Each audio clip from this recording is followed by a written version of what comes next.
Yo, hello. Good morning. Good morning.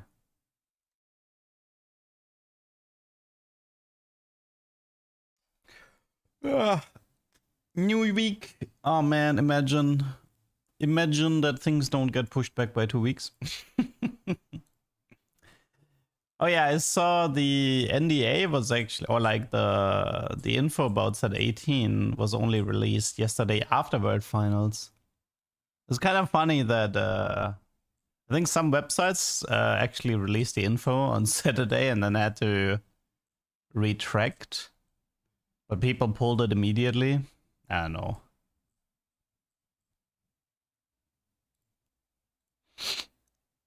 But yeah, it is weird though having to talk about set 18, cause like no, there was no playtest. So normally the way it goes is that I grind like a maniac during the playtest, so I can show you as many games as possible. This time, like I have literally not even played set 18 yet, so I can't show you anything.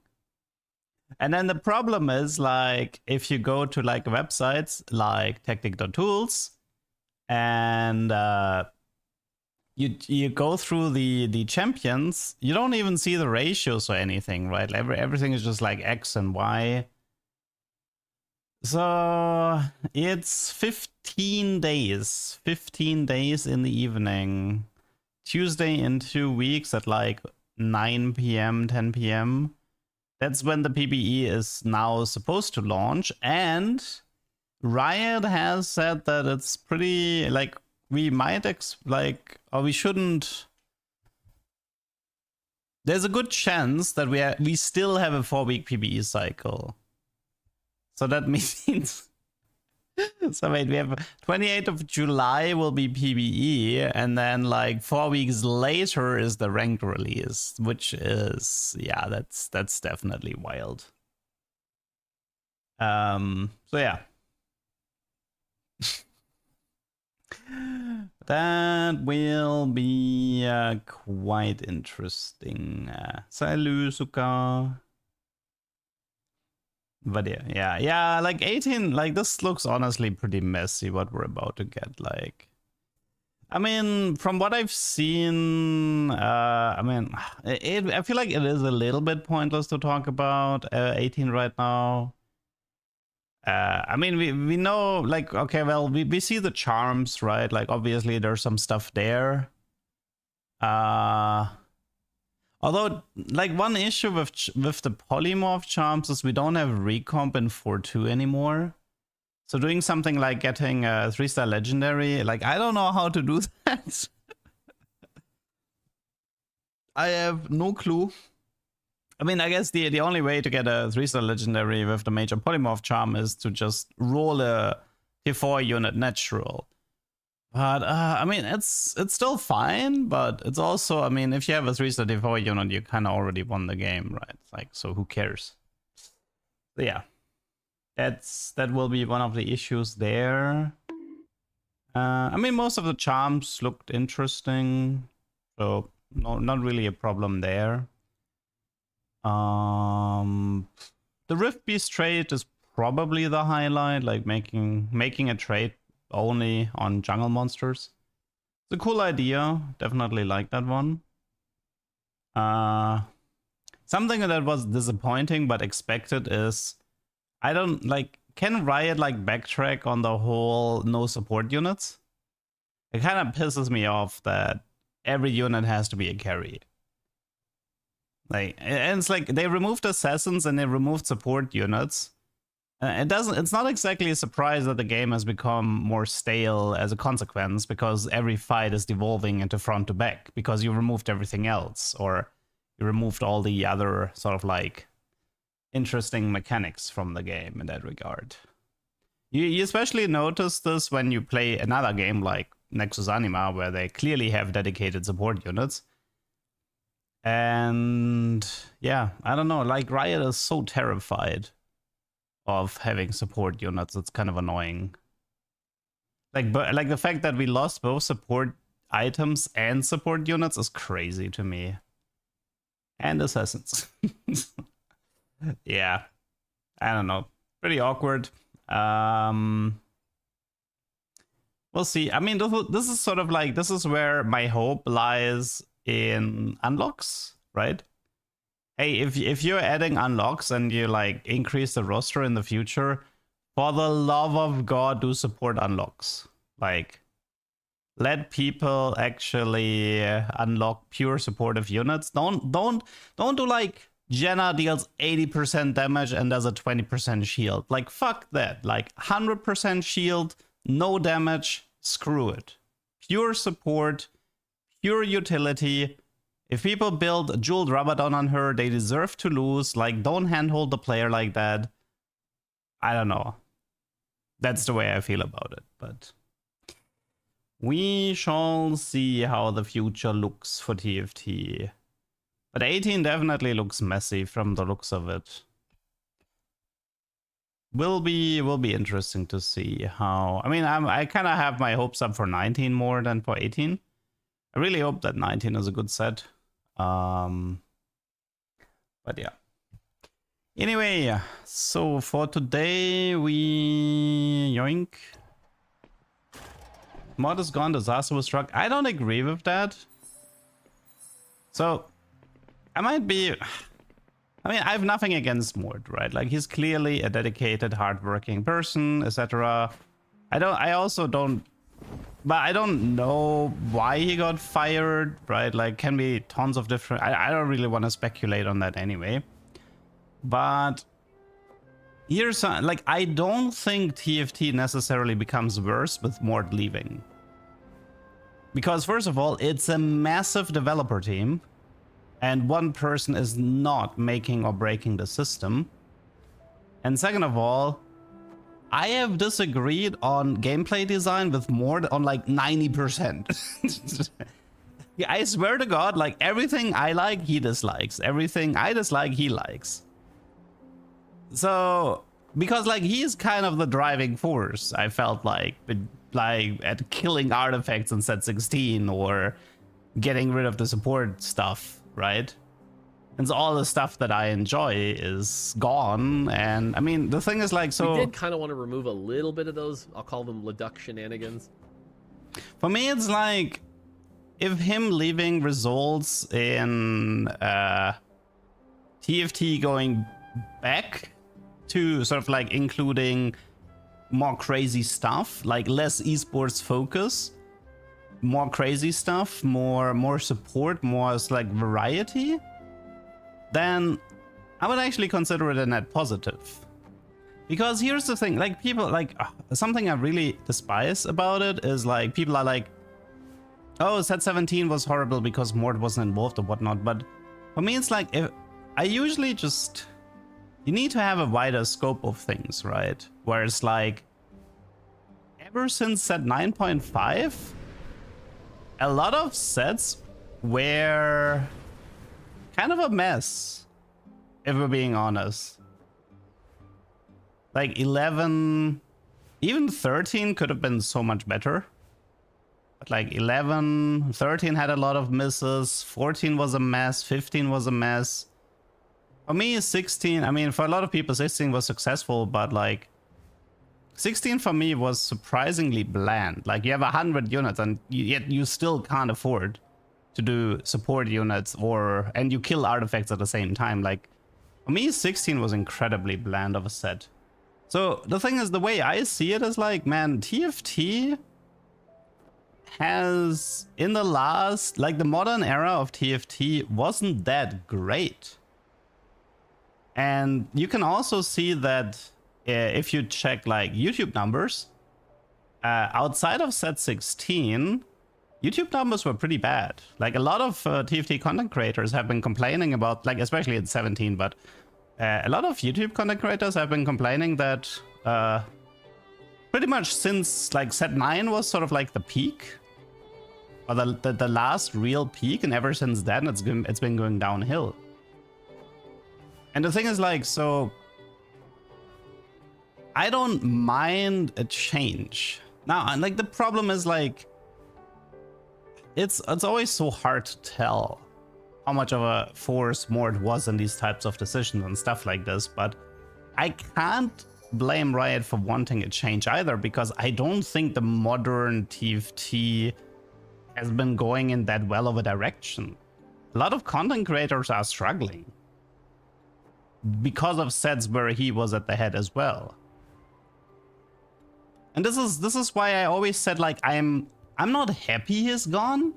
I'm neutral about it. And the reason I'm neutral is because I want to see how TFT looks without him. Because we know how we know how TFT looks with Mort. Now I want to see how TFT looks without Mort. And then, like, maybe in 2-3 years, it's gonna be like, oh, this was a mistake, it's way worse. But it's also possible that it could be like, wow, like, you know, like TFT is way crazier and way more fun and way more viewers, right? This is the way I see it. Which means, like, for me, it's currently a neutral change. I don't believe that TFT will completely fall apart with him leaving. I see the potential of TFT both getting worse and improving. And for me, it's like, this is a time will tell type scenario. But considering we had pretty much like 18 sets with Mort, I am interested to see how TFT will look without him. I mean, I would say probably the stuff that maybe like sucks a bit is like, it would have been nice if Mort left on his own accord, because it heavily is implied that he got fired and didn't leave on his own terms, which sucks, you know? But yeah.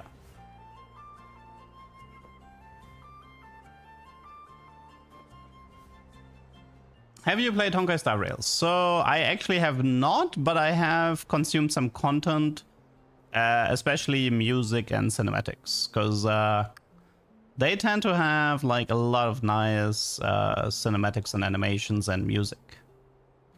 I also watched, like, for example, I think they have like a yearly concert with like all of the soundtracks, the live concerts in China, I think it was. I watched some of those as well. They were kind of enjoyable.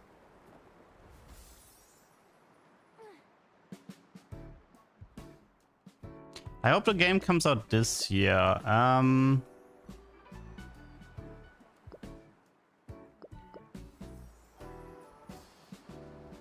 Wait, what are we supposed to do? Are we supposed to blind him?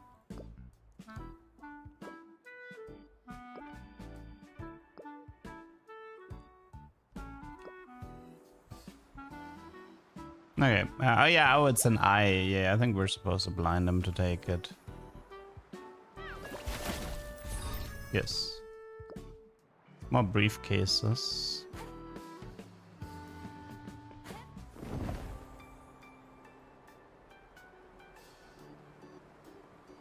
I mean, well, from a polish point of view, I think the game feels close to release. It's not perfect. Like, there's still like story-wise, they still have some placeholder content, so they could, like, it's not releasable just yet. I would give them maybe one open beta or something, like an open beta weekend maybe, and then it might be, because the first of all, they're gonna have to collect all the feedback from this beta, implement the changes there. Then I would assume there's gonna do one more beta and then they're gonna release. And usually implementing the changes and everything from this beta will take like multiple months and stuff, so I would guess it's a 2027 release, but probably like first quarter, if I had to take a guess, but it's hard to tell.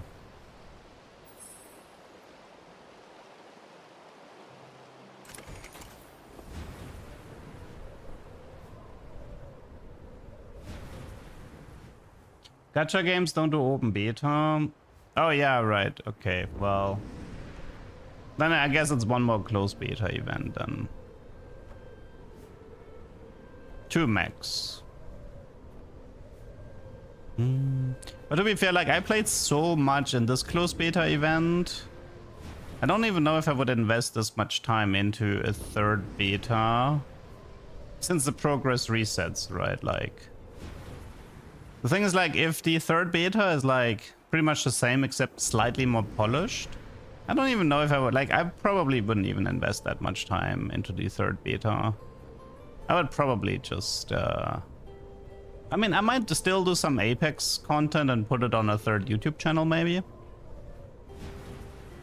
But yeah.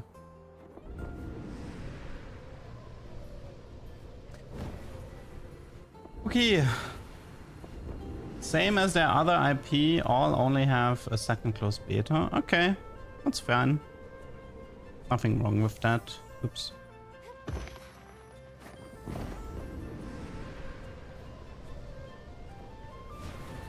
Okay, I do, let's see. Let's chill here for now. Okay, so let's see everything we can do right now. Oh yeah, so I learned something new. So this, but you guys remember that I was talking about, I don't know how to get this thing.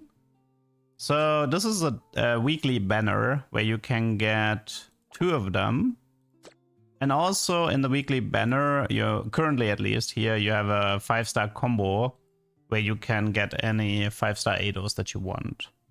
I ended up taking the one that I was still missing, which was... I do have all of them now. Which one was it? Bei Mei. She was the only one that I was missing. She's reality based. I'm still missing some legendaries. I don't have that thing here. And I don't have that thing here. And I don't have that one here. Although, I think I have this guy... Wait, let me actually check in the decks. Have I seen Northgate Battlegrounds? I saw Shoko play it, but problem is, like, Shoko plays so many random auto battlers, I kind of lose track. Yeah, it's this guy is missing. This guy is missing, and that was it, right? Yeah, so I'm technically only missing 2 in the decks, because the range guy I think I pulled. Nah, Bei Mei is not the Dragonmore, it's so Kiana was the Furclaw, Blade was the Hound. She was the Piggy. This was Noctumbra. This was Shimora. This is the Mimo. Marshall Bird. Ramamba. This is Seroplumanth. I'll check that in a second, what that exactly is. This is Biobini. And this is Pumpkin. No, what is it? That was the wrong one. This was... Oh no, it's called Pumpkin. Never mind. Okay, and the thing from the other one, I believe was... Well, it was reality, I believe. Okay, let's see. Ability is... I mean, it kind of looks like you could mount it, but let me see. Can you actually mount this? Nah. So this is rideable, flying, and this is surfing. I don't think I've actually checked out the surfing one yet. Okay, that didn't work.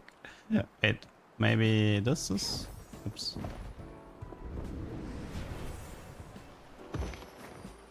Okay, maybe... Oops, 1 sec. I need to keep that R button. Oh. Whatever. I think it might only work on the beach. Because on the beach you can actually walk into the water.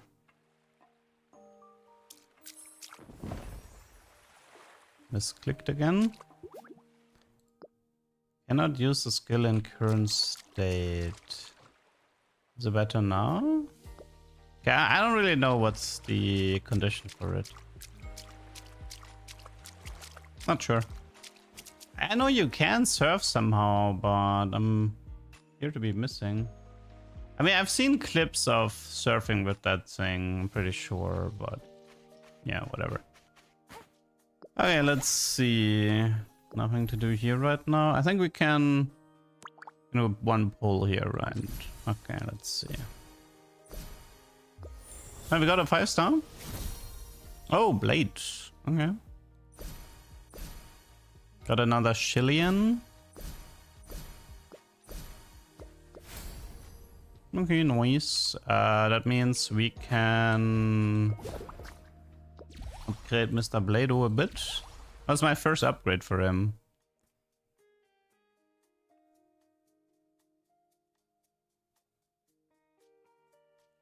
What's the difference?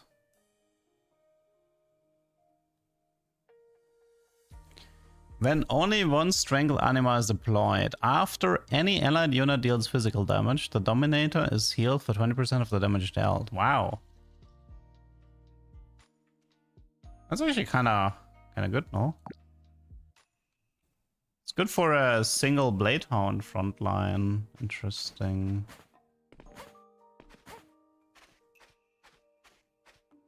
Not bad.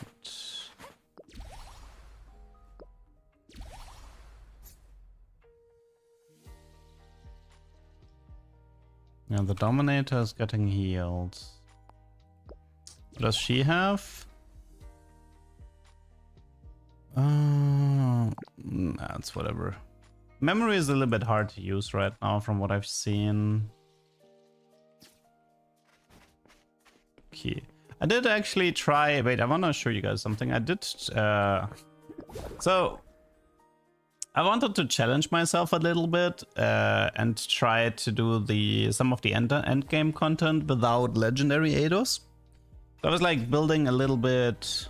I was checking out a little bit of like the abilities. So something that, for example, that I thought was pretty interesting is this horse here. This is... So mascot is pretty much just a supportive... it just means support, technically. And what was interesting here is this. So you can regen energy, more shield amp, and this is like some other stuff. I went with like the energy per second, but this one is pretty useful as well. And so this thing has an ability where you inspire units and you give them shield, AP or 80, and the buff is based on what role they are. And something that's kind of interesting, I kind of farmed this thing here off screen, is if you max this out, the target is actually getting all buffs instead of just the role buff. And this one is that you buff 2 units. And that can actually, and so something that's kind of interesting that I found, I can probably just show it in some of the, in the riddle here. If we take like one of these riddles or something. Okay, so this was like an AP buff, right? And something that I found that was kind of interesting was this team here. Okay, so Yes. the Shillian, she's supposed to be for memory, right? But you don't... she has like a pretty interesting thing where you can buff a lot of like mana regen. So something you can, for example, do is you can create like a 3-piece in the back to buff so to give mana regen to all of them. So this is something I haven't... Oh, you can even do like a 4-piece like this positioning here. So now if you use her ability on the Corgi, all 4 of your backliners are getting a lot of mana regen, which can be quite powerful.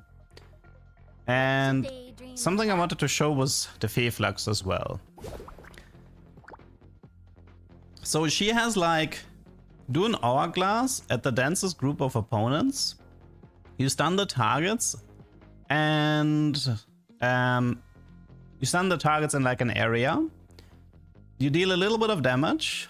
And then when it explodes, you deal a lot of damage. It's kind of like a Sejuani ult, except that it deals a lot of damage. So when you max her out here, it's supposed to like I think it's supposed to root people, but if you max it out, it's actually like a stun. And what's interesting is that she has a disposition where she starts with full mana. And you can combine this with the Corgi. Because the Corgi also has a disposition that lets him start with full mana. So now you have like these two units. He will like, and so what can happen is, I mean, sometimes you have to check where the hourglass is. It's always gonna, the hourglass at the beginning with full mana will always be at the same place. But so if I click battle and the hourglass is on the right side and the Corgi stun is on the left side, you stun the entire first row at the start of combat. Now this can be really interesting with this thing here. Apply MR Shred to all opponents within 3 hexes for 8 seconds. If the opponent is under a crowd control effect, the MR Shred is increased by 100%. It's not 100% MR Shred, but it's 60 MR Shred. And then you deal some damage. So what you can do is like you click this. And you see this? Okay, so currently this is paused. So you see here's the hourglass, right? So this guy is stunned, this guy is stunned, and this guy is stunned. And then you can see the Corgi. Did the Corgi stun them already? I think not, right? Oh, wait, I missed this. One sec. Let me just restart this fight. I think it was this one here, right? Yeah. So, okay, so pretty much we know that the Feeflux will always throw the hourglass here. And the Corgi will always stun here. So if I click battle, so now, yeah. So now the entire front line is under a CC effect. So if I press this card, then now the entire front line has minus 60% MR. So this is something you kind of have to do. And now what I can do is this. This will give my entire backline a massive mana regen buff. So they can start casting like crazy.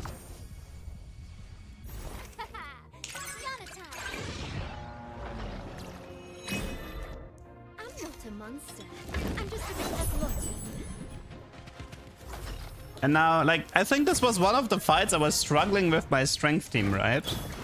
But by doing all of these things, all of a sudden, the matchup is like way easier now. Because I'm actually playing a proper AP team. It took me a while to figure out how to play AP, but I'm pretty happy with what I came up here. So yeah, now we actually beat this thing in like 48 seconds. I'm hungry. Wanna go grab a bite? Okay, so I mean she's a legendary. So she has. Because I want to feel If you play 2 situation, which I'm doing with the this guy here and the piggy here, I want to devour everyone on my team gets the 2p situation healing, which is 7% missing health every 7 seconds. Everyone on my team has this because of her. crave food because I want She to also feel specifically buffs the fox and the pig. They give them, so the fox and the pig can have like max health. What's your daydreaming about? The ability itself is pretty crazy. Everybody gets a ton of extra health and they cannot drop below 200. And then if I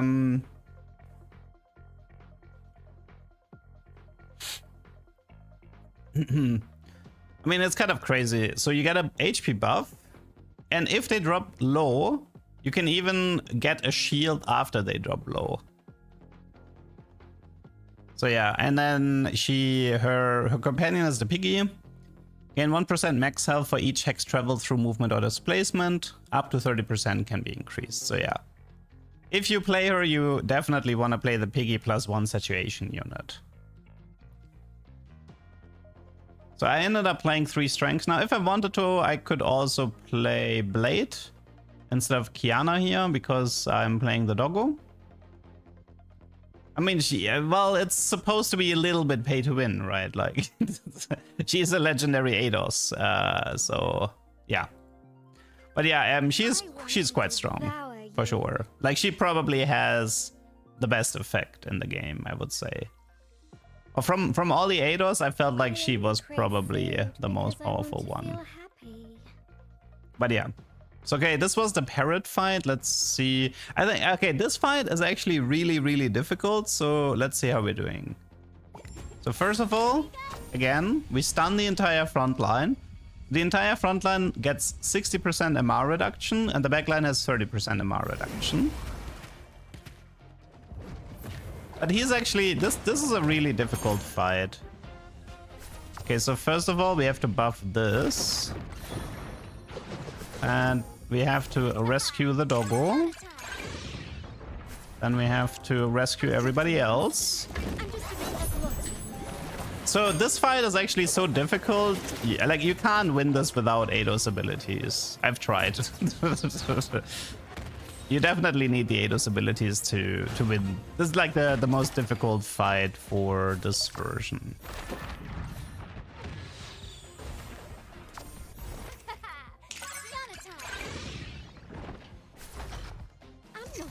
But it's still a challenging fight, even with strong ADOS.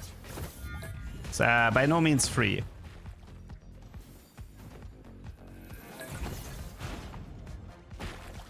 One last push. But yeah, this is how you get a proper AP team going, as you can see.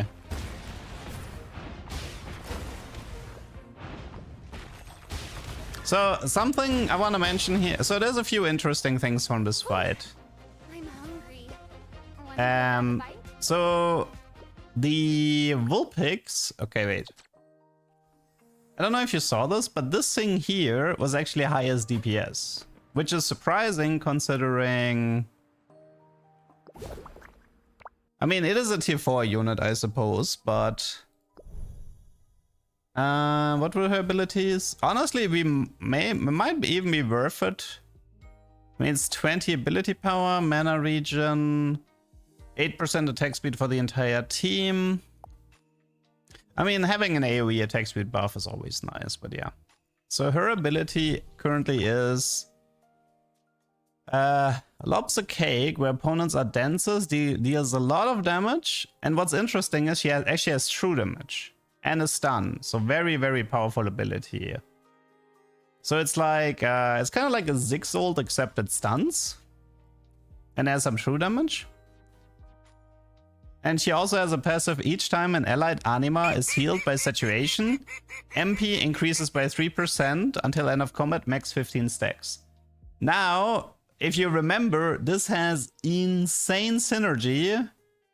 This thing here has crazy synergy with the Hungrill, because by playing the pig and by activating the synergy, we only have to play 2 situation to give everybody the healing, and because we give everybody the healing, she maxes out the ability gain right away. So this is something, so this thing here is actually, and this is why I kind of like my team. Now, the only thing I don't like that much about this team right now is frontline. Wait, I think we can... It's here, right? So if we look a little bit about this team, what can we actually... So, something I noticed is the Corgi, I personally think, is worth playing without memory.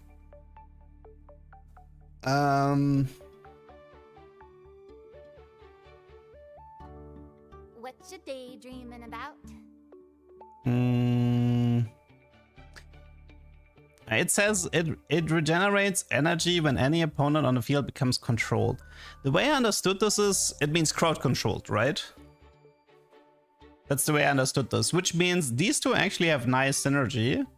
So the way you have to, at the beginning of the fight, you have to check where the hourglass is landing and then position the Corgi on the other side. And then you can like stun everybody. I mean, you can even put the Corgi in the front line if you want to. So these two are an absolute core. These two are an absolute core. These two are also like, this is probably the best support unit in the game. And this thing not only has crazy damage, it constantly throws out AoE stuns. So this quadruple team here, insanely good. Now and we want to keep the pig, right? This means the only thing we can do now, oh wait, the only thing that's missing is a proper front line. Now, how do you get a proper front line? And that part is difficult. Because this, I would say the best frontliner in the game is the teddy bear. Very nice stats. He has timid, which is restore missing health, which is nice. And this guy is like a shield, and he gets like tank stats when he uses. Wait. After Hagibe is attacked by a basic attack, the next time it uses its active skill, the shield strength increases. This effect stacks. When he has a shield, gain armor damar. Also, you can get a shield from this guy potentially. Yeah, and he gains a shield for 6 seconds when he's casting. So he's a really good tank. And honestly, I think the doggo is one of the better tanks in the game. He heals a ton. But, okay, so let's say we don't play this, okay? And let's filter by... I think we want Protector. Or maybe Frontline. Okay, let's... I mean, no, I think it's Protector. Protector is the tag for the tanks. Okay, so these are our choices for Protectors. This is... I currently added this guy today. This is the Tahm-Kench ability, which quite frankly might be worth playing now. Pretty low armor. I mean, I kind of have to buff this guy a bit, but...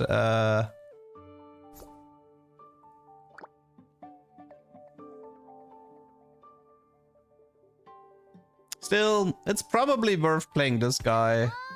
It's like a Tahm-Kench. So you can get rid of annoying frontliners. Okay, let's see.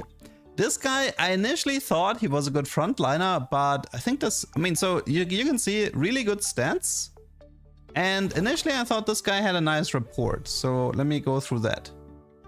After using the skill, additionally, increase shield strength based on the number of opponents attacking it. I was like, oh cool, he can be like an isolated frontliner or something. Regen energy for each opponent attacking it. Armor increase. Shield strength increases based on total armor damage combined. MR increase. After using the skill, additionally increase the shield strength based on the number of opponents attacking it. So when you read this, you're like, wow, that guy sounds like an amazing, like Stoneplate type frontliner, right? Problem is, the guy is super squishy. So... Wait, didn't he just have way more? Whatever. His ability is a taunt. And then the shield. So the first problem is his shield number is too small. Its 229 shield is nothing. Now you can increase this with... you can increase this, but the number is still too low. It would have to be like 500 or 600 as a base for him to become an isolated frontliner. Which is kind of a shame because he is memory together with this. But to act like there is no good third memory unit as an example. So let's go... I've been really... I feel like we need more memory units because this is a physical backliner and this is a support. And none of them are good. So the issue, memory has one good unit, which is why I'm actually playing the Corgi without memory. Because the Corgi is just really useful with an AoE stun and everything. But it's not worth it to activate the memory synergy at the moment. So this is something to consider. Okay, so let's go back to Protectors. Okay, so we have Mr. Avocado. Now, Mr. Avocado, he does have... So if we check out the report... Health increase. Gain max health until the end of battle after using active. That's good. Ammo increase. Max health bonus increases. MR increases. And this one is probably the most important one. His durability goes to 75% during the skill. So what is his skill? The first time he drops below 50% health, he gains 75% durability for 3 seconds. He also increases his health by 15%. So the issue with him is he only casts once, which can buy you time for 3 seconds if you want, right? Like, you could technically run him isolated in the front line, and he would be unkillable for like 3 seconds, pretty much. But after that, he is quite useless. So this is something to consider. And then also his stats aren't that good. Even though he's maxed out, he only has 1700 HP, which is not a lot. And I mean, the tank stats are fine. Also, we can't really run ugliness. I mean, you can combine him with this thing, because this thing has anti-heal. But unless you want anti-heal, probably not an option. Okay, let's talk about Inky Horn. Briefly charges up, then throws opponents with its on, dealing magic damage, stunning them. Okay, so CC, it's nice, but single target stun. Follows by trampling the ground with its front hoof, dealing magic damage to opponents within 1 hex. Okay, that's... So what's important with the Inky Horn, I mean, you always have to check the reports. Something to remember as well is, if the tier is blue or purple, it takes like 20 minutes to max them out. If the tier is legendary, it's a complete hell to max them out. So this is just, you wanna, it's a good, like this is for example where this thing is obviously great, but maxing it out will be hell. If this thing is maxed out, it's probably OP as, like it's super OP. But maxing this out requires you to gacha like a lot, because you can't farm it. Which means as a free-to-play player, you want to focus on the purple units. The blue units are, by the way, pretty darn weak. Most blue units are not worth playing. So as a free-to-play, you want to combine your team mostly with legendaries and purples. Blue units can be played if you want to be like vertical strength.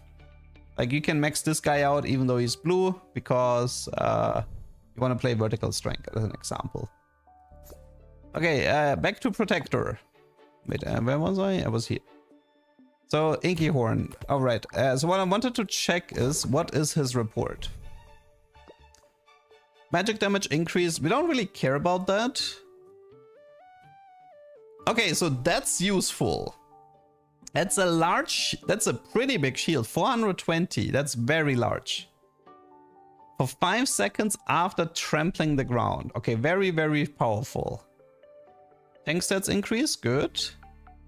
The magic damage dealt by the active increases, the shield increases, very good. MR increase, that's good. Energy cost reduced. Okay, so all things considered, that's a single target stun, AP damage, and a large shield. So this guy is actually worth going for. It also has the Oblivion trait. Let's see, what does the Oblivion trait do? When the total missing health of the allied side reaches 20%, all allied anima enter Oblivion state, remove all abnormal states and gaining immunity to them. I don't really know what abnormal state means. I assume it means anti-heal, crowd control, roots, but there is not that much of that in the game, so the actual Oblivion effect isn't that relevant. So it would be possible to play him as like a single target stun with a large shield and ignore the Oblivion trait. But you do have to max him out. But it's not, this doesn't take long though. Okay, let's check this guy here. Deploys a shroud that lasts 3 seconds and follows, dealing physical damage to opponent, 280 shields. Wait, does the shield scale with level? I don't think it does, right? I think the scaling... I need to figure out what exactly the level scaling was. Was it 8? I think level scaling is like 80 AP, HP, stuff like that, I think. Like, it makes sense that it's 80 scaling because this is how the ability gets stronger, right? But I think that oh no, actually you can see it here. So if I max this guy out, his shield would be stronger. But he's also a physical. Now, it can be fine to add some physical guys, but overall what I'm seeing here, not that interesting. Let's check out the report. Bigger shield. Restores 3% health every second for 3 seconds after using active. That's pretty good. Shield strength is increased. Felix gains 30% damage reduction while the shroud is active. That's good. Gain passive. At the start of the battle, all allied units within Umbral gain 8% reduction. Okay, so... that's crazy good if you're playing Vertical Dark. So he's a really, really good frontliner in Vertical Dark, but I don't think he's that good of a frontliner in like a filler, as a filler. So, the good frontliner for Dark, but that's pretty much it. The mushroom, again, Going all out. not very useful. Like, Resolve is a hard, it's a hard sell. Only being allowed to cast once is kind of rough. Also, the ability itself seems pretty darn weak. I don't think his report was any better. Okay, we have health increase. Oh, he has anti-heal. It's anti-heal if you want it. Ma increase, damage increase, that's pretty irrelevant. Ma increase, and what's the final one? Can't click on it. Healing increase. I mean, you would probably play him in a dark team, and having anti-heal is nice, but again, that's very dark exclusive. Not an option either. Let's check out this guy here. Going all out. 20% damage reduction for 5 seconds and heals. Okay, that's already very good. What else you got for me? The active self-healing increases to 24%. It's good. Active skill additionally heals the allied animal with the lowest health percentage for 50% of its health. Okay. Armor increase. Active self-healing goes up. Healing increases based on missing health. Okay, honestly, very solid. That one would work, I think. This one, like, I couldn't see these two working as filler frontliners. So this guy is like stun and a big shield. This guy's damage reduction and heal. And this guy's like a Tahm Kench to get potentially to get rid of potentially annoying units. So this could work, this team here. Okay, let's see what else we have. I think the rest, what does he have?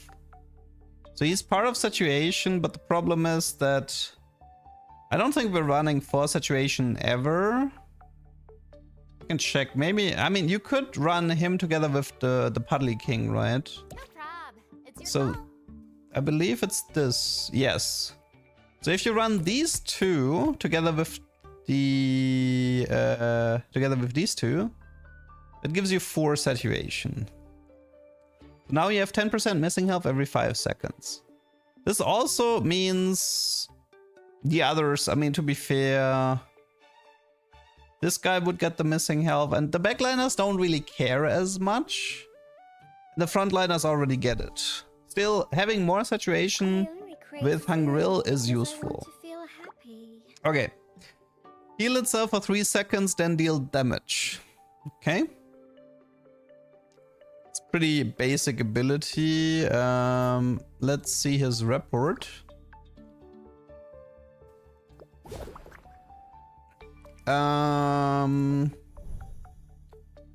More healing. Gain damage reduction for the duration of the healing. That's pretty good. Damage increase. In addition to the current target, the active skill would also deal magic damage to other opponents. Okay, so this is whatever.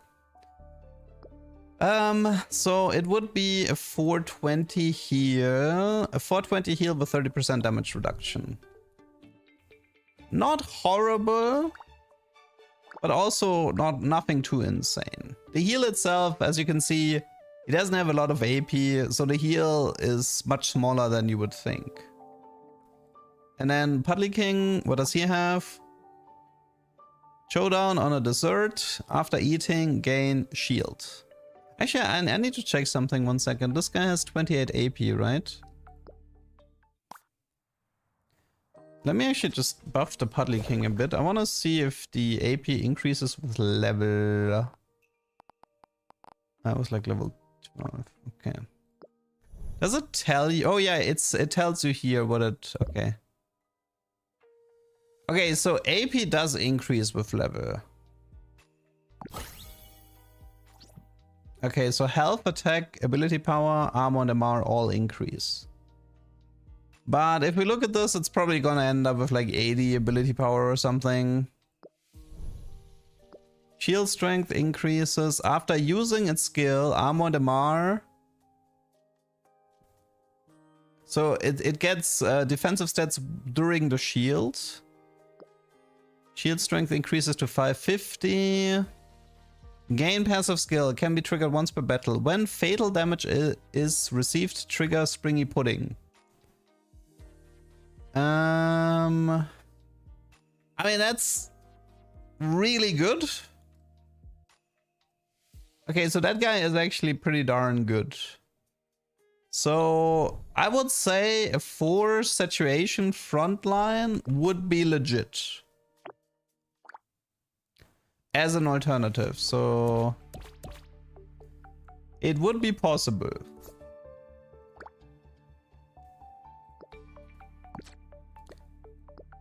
So we would have to max. Wait, what did I? Who am I missing?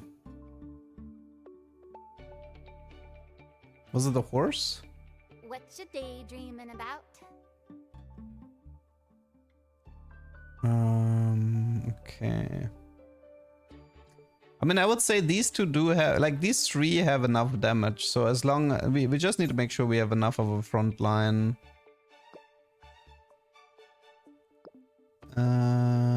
Protector. Okay, so this guy was pretty good. This guy was pretty good.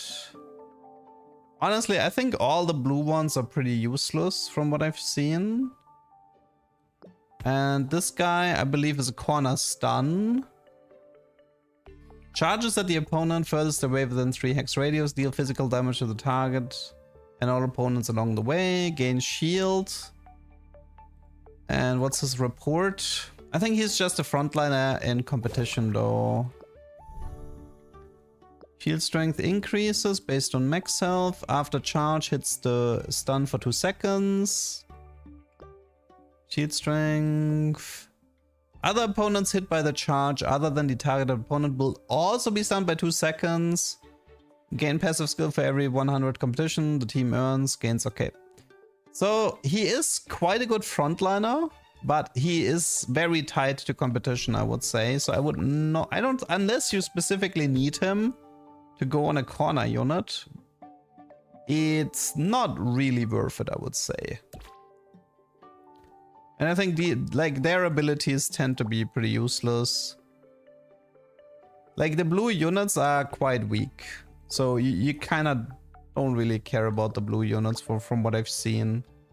They have like fairly weak abilities. Well, the thing is, we already have an AoE stun here, and we have an AoE stun here. Now, one thing as a filler unit, so potential filler units could be the horse. That's one filler unit. This thing here could be a filler unit. And one more thing we could do is we could try to add the dragon. Now the dragon is an explorer, is not actually a tank. So let's read his ability. Does not use basic attacks or move. Charges for 6 seconds while charging up. While charging up, releases Heart Field twice. Heals all allied units within 1 hex for 112 HP. Generates 1 charge per second. After fully charging, release Greater Heart Field. Grants all allied units shield for 5 seconds. Dragonmost charging up has 2 modes, support and damage. After fully charging in one mode, he will swap to the other one.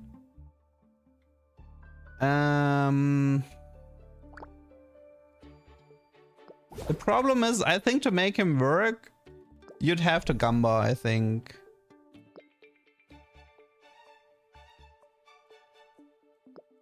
Because you probably need... Like, look at this, for example. Increases the attack speed of all allied units by 40% for 5 seconds. Damage applies armor shred. Yeah, so... If you Gamba this, it's worth playing. But... The attack speed from Greater Heart Field supports stacks and lasts until end of battle. Yeah. Yeah, so if you fully Gamba, it's super broken. But if you don't Gamba, then it's kind of not worth playing in a way. This is a problem, like... A lot of units need to max out the report to be useful. Like, for example, like just take this guy here. If he's fully maxed out with the report, then he's a beast as a frontliner. But if you don't max him out, then he's whatever. But because it's super easy to farm him, because he's only purple, it's not really a problem. So, in short, let's actually stay on the 4 situation. And what do you guys wanna? What should we try as the filler frontliner? We can take the horse for the large shield. Or we can take this guy. Where was the other guy?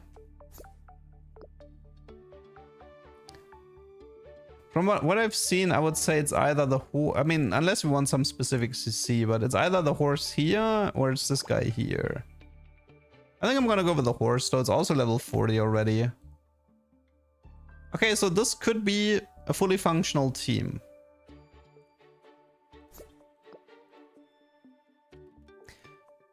And with this team, you definitely want... Wait, did I save it? No, I think I didn't save it, right? I didn't save it. Okay, it shouldn't take too long, so...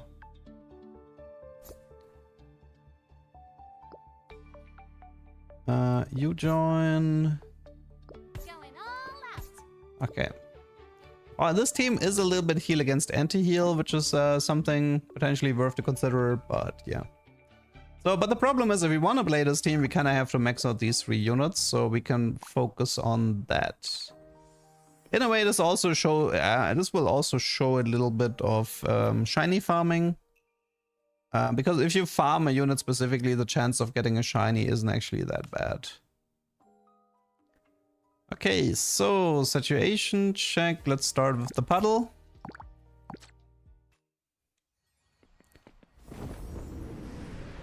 And let's do a quick farm. Did I get that pantry lock? Yes, I did. Okay. Just to show really fast, how much do we need?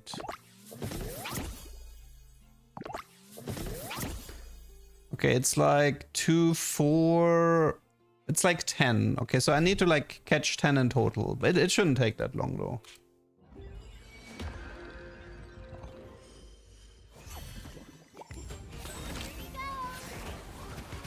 I might have to swap to my strength team though. I guess it's fine.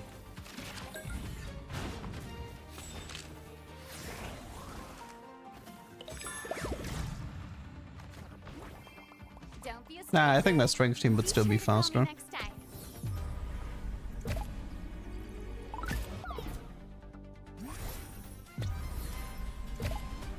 So from what I've gathered is these legendary things here, I would say their main use is for shinies. Because the way the game works is that you don't have to catch legendaries. Because you need that special consumable and then you get them for free.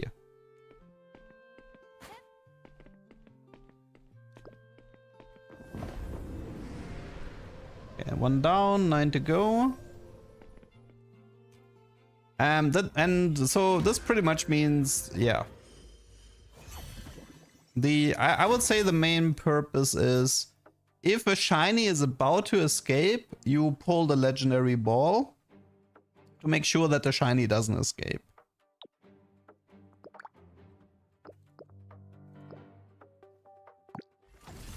Copy that.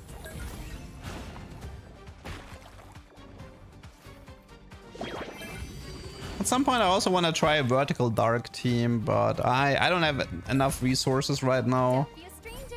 to do both the dark team and the caster team that I'm building. So the dark team would be once I've maxed out the magic team, I can work on the dark team.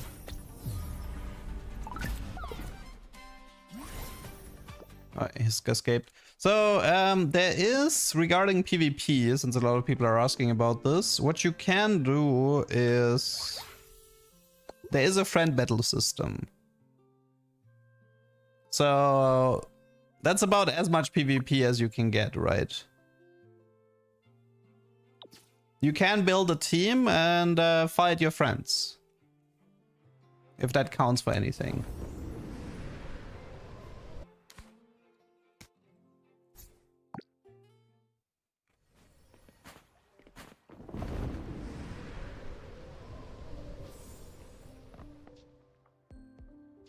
But the problem is making it full PvP is gonna be a little bit awkward because the people who gonna gacha max out all the legendaries will likely have a pretty significant advantage. Like maxing out the reports of your legendary animas and maxing out the ADOS, I mean that's a significant advantage compared to free-to-play players. So I don't think there's a point in PvPing this game. How grindy is this? It depends how many teams you want to have.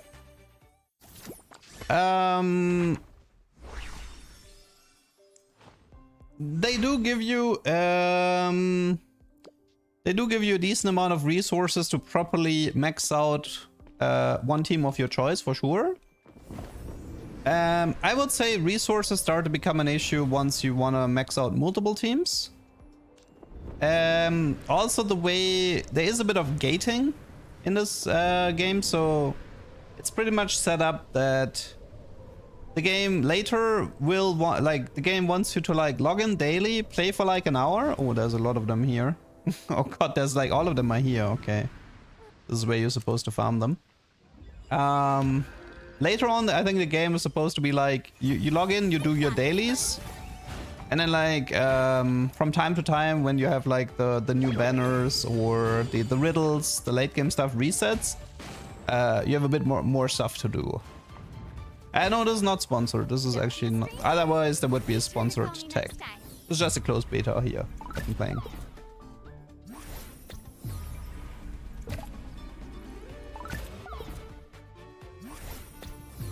For me,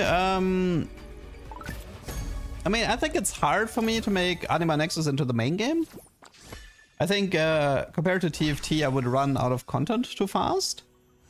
I do like the Apex Club stuff, which so the way I can imagine for me right now is that I can play it as a second game. So one cool thing right now at least is that I pretty much think you don't have to, if you only play the Apex Club, I don't think you need to bother with anything, because the Apex Club with the systems makes you so broken so fast that nothing matters, right? So if you don't like the grinding, if you don't want to max out anything, you can literally just play the Apex Club and that's it. This game looks easy as hell. I wouldn't necessarily say that. The late game stuff, like, so for example, if we do this thing here. Okay, so let's take this thing here, okay? So this is like a weekly riddle or like every 10 days thing where you have to do this stuff, okay? So let me just click on this. Okay. So I'm just gonna click battle, okay? Let's see what happens. I've got this one.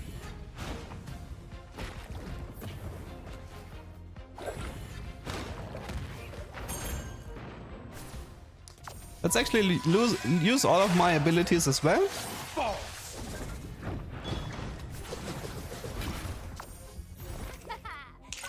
time. I'm not a monster. I'm just a bit glutton. Although I think my positioning might be too good for that. We'll see. Yana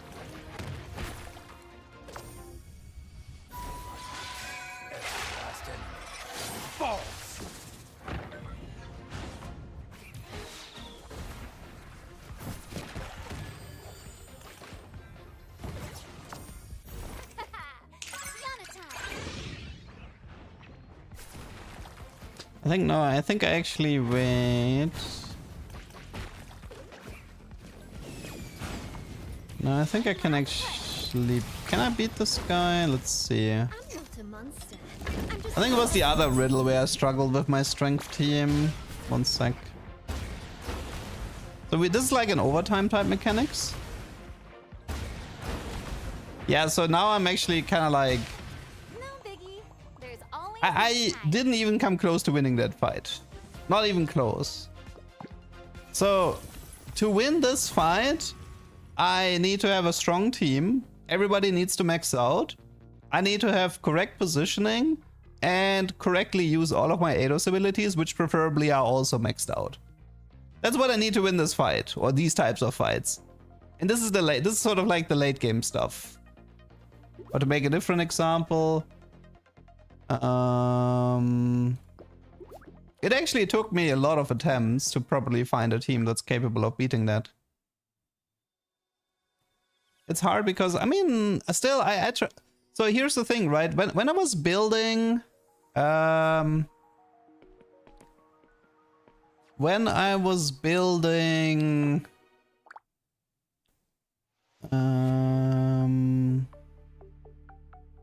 where's the other team? One sec. And how do I swap teams again? Here. Okay, so when I was building this team here, okay, well, I had a different frontline. When I was playing this team here, it still took me like over 10 attempts, Dreaming about? constantly trying to adjust everything. And then I won against that one opponent once when it came down to like 5 HP. I had like one unit left alive and it was like survived on 5 HP and barely won it. And that was after constantly making attempts and trying to readjust this team. And trying to actually like play all of the systems. So I don't think, I mean, for the Apex Club, I'm not sure about the Apex Club yet, because I am not maxed out yet. So the Apex Club here, I'm currently Rook, and there's still the entirety of Queen and King. So I need to see how difficult Apex is in the highest tier. If it becomes a challenge or whatnot. But in a way, you can also argue that Ocean's Ascent in TFT, Ocean's Ascent wasn't like that crazy either, right? Like once you progressed enough with the Battle Pass and Ocean's Ascent, you kind of started face rolling stuff as well. But that doesn't mean it's not fun, right? And I had a lot of fights, especially toward more in the mid game, I had a lot of fights against trainers where I kept losing. It was like there was a trainer here somewhere that I only had one strength team and he just hard countered me and I literally couldn't beat him. Which means that I had to swap up strategies and build up a new team and max out that team, and then I was able to beat the guy. So yeah.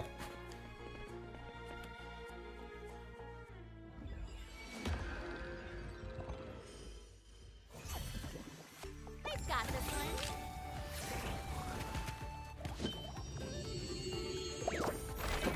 The thing is, like, for example, like what we're doing right now, this is just a grind, right? But it's not that long of a grind. All we have to do is like farm 10 of these tiny doggos Wanna go grab a bite? to max them out.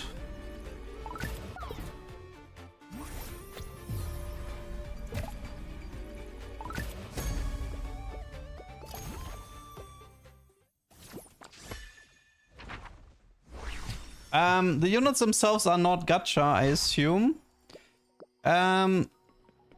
So the way you have to think of it is like this, okay?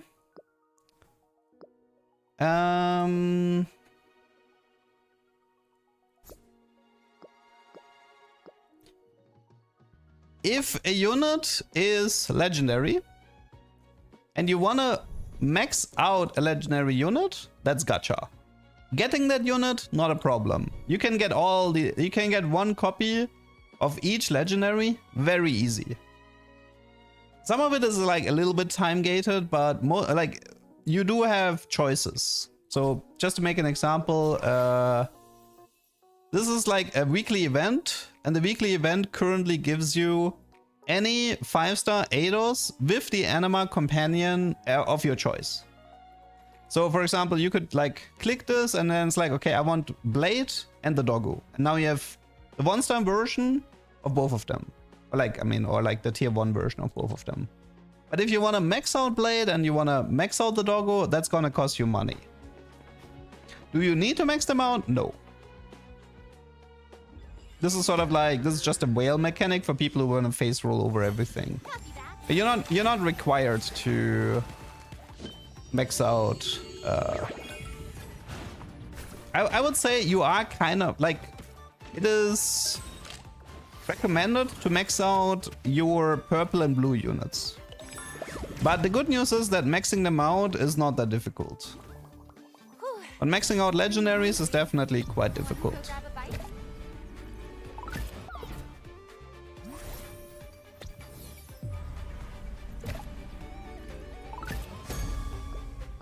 And the thing is, like, if you don't want to engage with anything, you can literally just play the Apex Club. And the Apex Club requires no farming whatsoever. You can make a fresh you can make a fresh account. You can make a fresh account, play the main story quest until you can do the Apex Club, and then only play the Apex Club and nothing else. And you don't have to do any grinding whatsoever. Because the way the Apex Club works with the hero augments and the relics and all that stuff, you get so overpowered with the mechanics from the Apex Club that maxed out animas don't matter at all.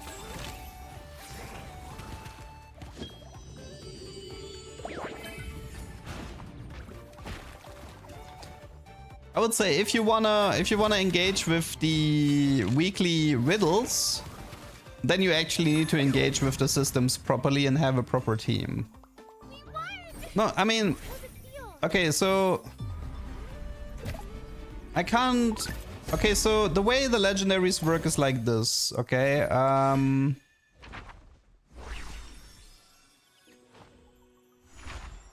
okay, so let me explain different ways to get legendaries. Okay. If we take the pig, for example, the pig and the corgi can both be they're both pretty low in the Apex Club. So both the pig and the corgi, who are legendaries, can be you pretty much just have to get to like where was the reward for it? I think you have to get to Bishop. I think you have to get to here. And I think it was like 8. Wait, what was it? Now look at this. Come on. It's you play 3 rounds, or like you finish 3 rounds, you get the corgi. You finish 10 rounds, you get the pig. That's super fucking like you can do that in like 2 hours. Easy. And another way to get legendaries would be with this system here. So you complete these quests which give you these activators. Each activator lets you go to, let's for example like here.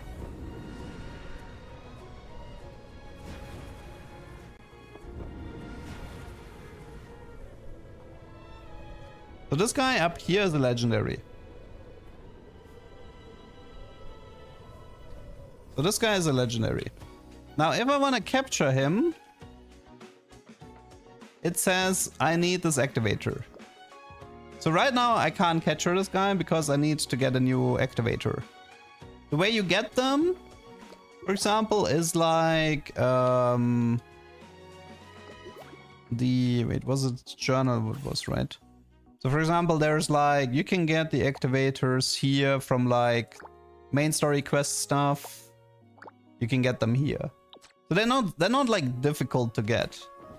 So to summarize, getting the tier 1 version of any legendary you want is piss easy.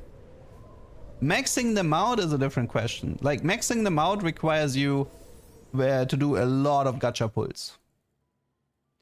But do you need to max them out? No, not at all. Copy that.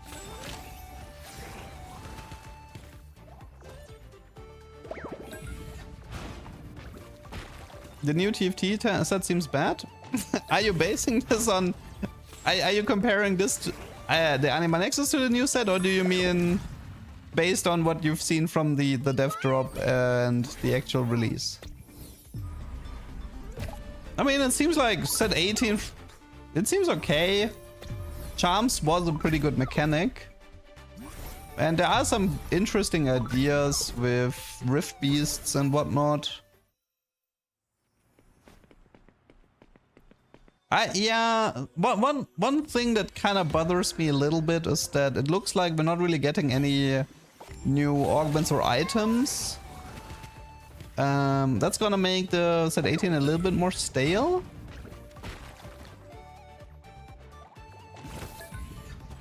But I'm not gonna judge 18 without playing it. That would be kind of stupid. You should never judge anything without actually. Don't call a movie bad if you haven't seen it. Don't call a game bad if you haven't played it. I mean, you can watch like 15 minutes of a movie, call it trash, and then quit, and that's fair. But if you've never seen anything from a movie and you call it trash because that's what the internet is saying, then that's kind of stupid. At least engage with it before trashing something.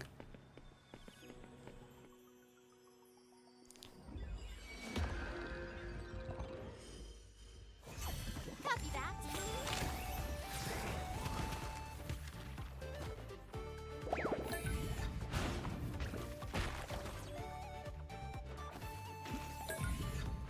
Is there any mon that has more than one anima trait synergy? Currently no. As far as I don't remember seeing a triple trait unit yet.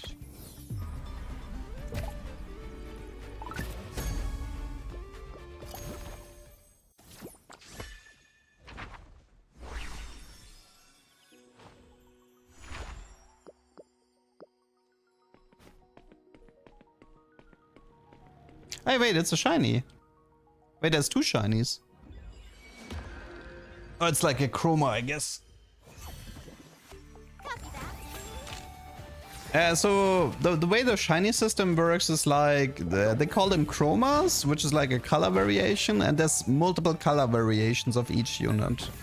So there's probably like a green version, a red version, and a yellow version. We I can just use the legendary thing for that. Guarantee it.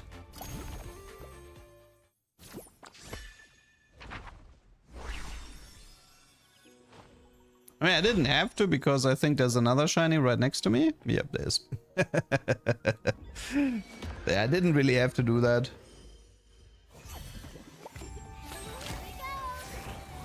So this is pretty much how you get shinies as well, right? You just go to a spot where there's a bunch of a specific unit and you just grind them.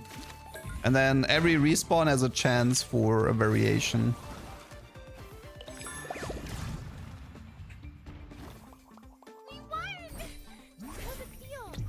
I mean, you don't get that much of the master bolts.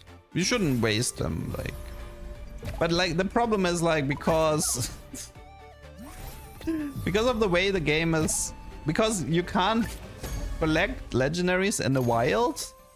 As far as I can tell, the only purpose of master bolts is to ensure that you get the shinies. So if you farm a shiny, yet that you have a 100% chance to guarantee it when it appears. That's the only use case I found so far. Also, something I've learned is that if you farm a unit, you're gonna immediately get all the natures. Which means that the pills to get a specific nature should only be used for legendaries. So to make an example, I'm kind of done with this guy soon.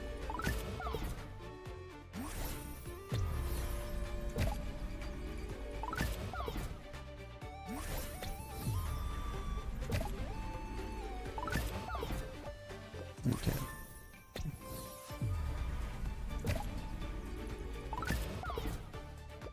Okay. 1 sec. So, for example, right now, how much rapport do I have here? Wait, I think, am I done already? Oh, I am done already. Just realized.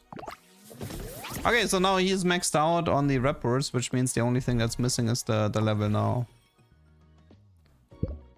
Unfortunately, I'm gonna have to Spiders with Chance and Defiance. Max out that. Yeah, we're running out of upgrade materials here. We're gonna have to farm them. We can't do that yet. So we're gonna have to use Spirit here. Okay.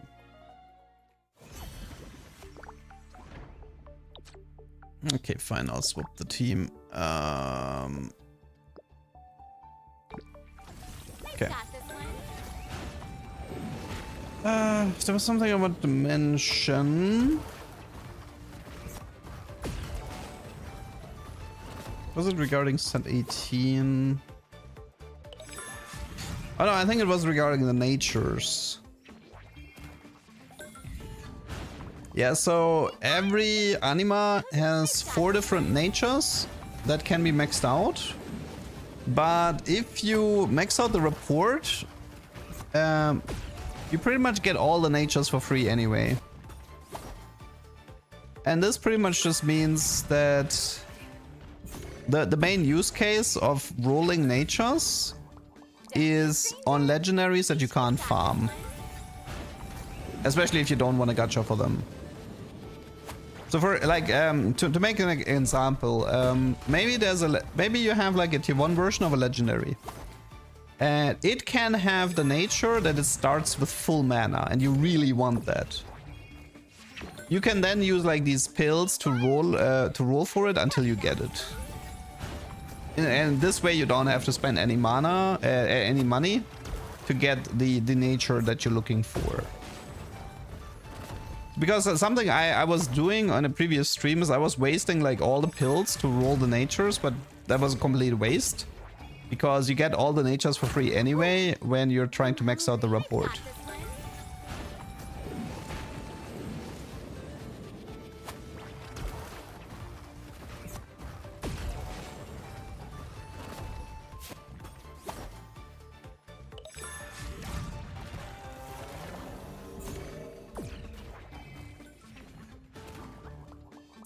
stranger.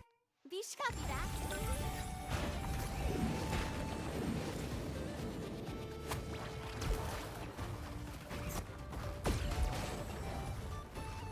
Okay, should be done with the grind soon. I mean, technically we still have to farm that one horse a bit for the report, but almost done with the grind.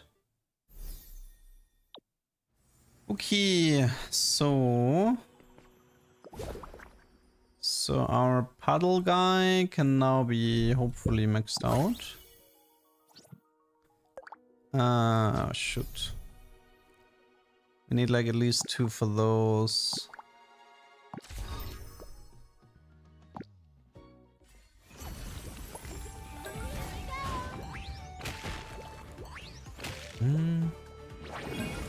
Would have been nice if we can see one of those max evolutions this close beta test. We have one of them. I have the max evolution for the horse. We won! How's it copy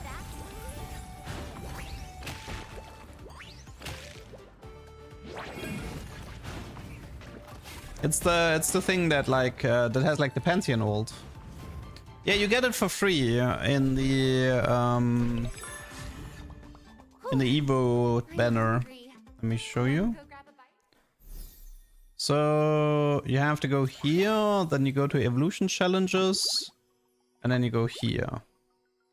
To get so this is the tier 2, this is the tier 3. You do have to finish a round with this horse in the Apex Club. Get this guy to 40, and you have to get 12 stars in the riddles in total. And if you get all of this, and I think this is a main story quest item. Is he strong? I don't actually like him. I don't like him that much. He's like, he kind of has a Pantheon vibe to it. Wait, where is he? I think he's level 1 right now, right? Here. Okay, so he has Spin the Blade. Deal physical damage to all opponents within 1 hex after using the skill twice. The next one becomes a different ability. It's like spin, spin, and then he does leap. Leap into the air, dive to where opponents are densest. Deal physical damage to all opponents within 1 hex upon landing. He then gains attack speed. So honestly, that's a pretty bad ability overall. Especially for like a tier 3 legendary. Now, obviously, you can probably make him super OP. Let's see, what's the final report? Reduce mana cost by 20. Okay, so he's gonna, yeah. That's pretty big deal. More damage, and AoE stun, so... Pretty much, so the problem with him is, he would be strong if he's maxed out. But maxing him out requires like an infinite amount of money. And so, therefore, he's actually kind of useless for me.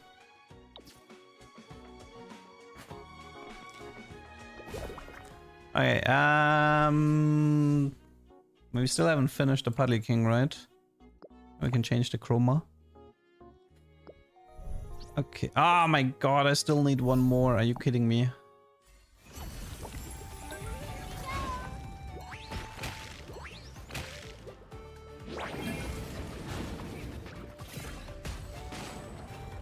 Favorite anime? Well, Megastrake has probably the greatest design, and it was the most and I had the most fun run with him. I mean, I would say to go over the list a little bit. This guy is cool because he's like a Jhin, so he's like converts attack speed into 80, which is fun in the Apex Club. Dragamore is cool just because it's the only flying mount in the game right now, so I like that.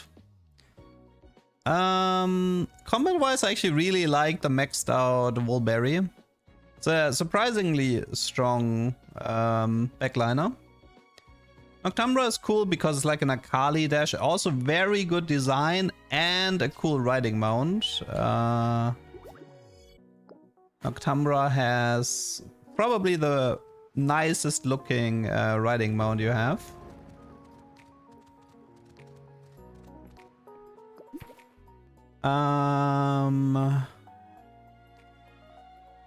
I really like this combat one. Like the design, I don't really care for it, but I like the combat ability.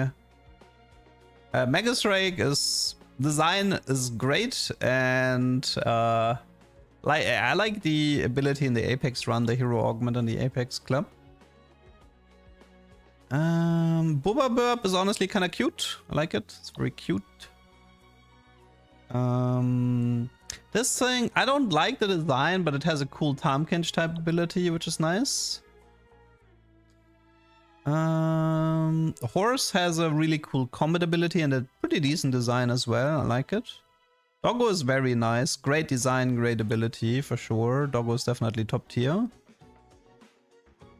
Mimo is fun, but I feel like it's more fun in the Apex club with the hero augment because it like does a perma spin. In a normal combat, it feels a bit weak. Corgi is cute, nice, like combat-wise, nice to see utility number. Avocado is kind of like, it's a funny design and it's a cool like supportive type unit.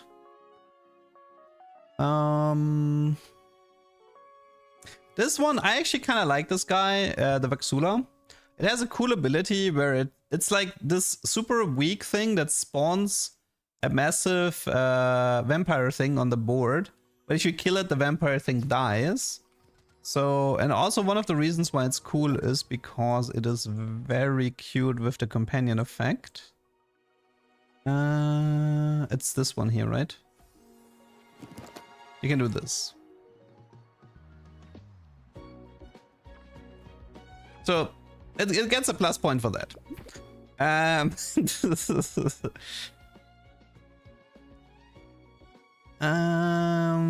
like the Teddy mainly because it's like, he looks like a big frontline and he is a big frontline.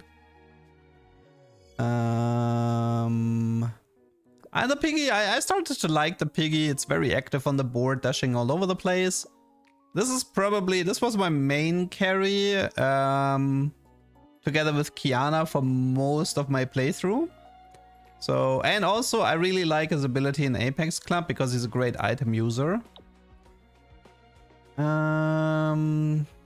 Yeah, I think those were my favorites so far.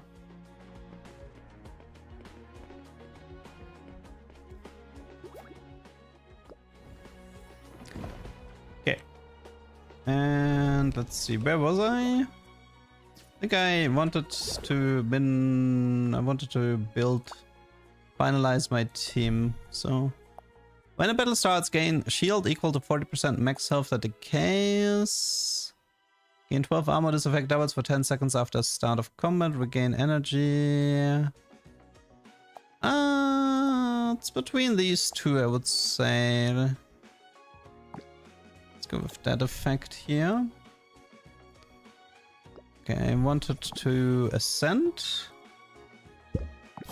Okay, that guy is maxed out for the time being. I mean, there will still be a higher tier than this, right? Like, level 60 is currently the max, I believe. And getting everybody to level 60 will be a problem. Getting everybody to 50, honestly, easy. Or like getting your main team to 50 will be easy. Getting your main team to 60, I think will actually not be that easy. That's gonna take a little bit of time and a little bit of grinding. Okay, what did we say was the other unit we wanted to max out? I think it was the bear. The situation bear. Filter, situation. It's this guy here, I think. Okay, how much do we have to grind him? We do have to max out the report. So we have like 10 here. This is 1 here. 3. So we have to find like 9 of him. Okay. We have to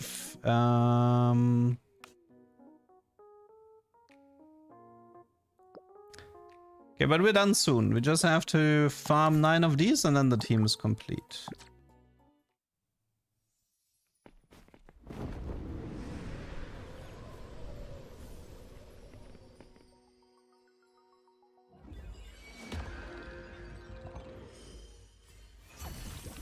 got this one. I would say I can imagine that maxing. So here's the problem that I potentially see, which is I don't think maxing one team will be that big of a deal, Don't be a stranger. but maxing two teams will definitely be that's gonna take time. Now, the way the riddles are set up is that you saw the problem, right? I went for an 80 team, and there were riddles that were technically impossible for 80 teams. The highest rank is King. Queen is the second highest. Although there's only one tier for King.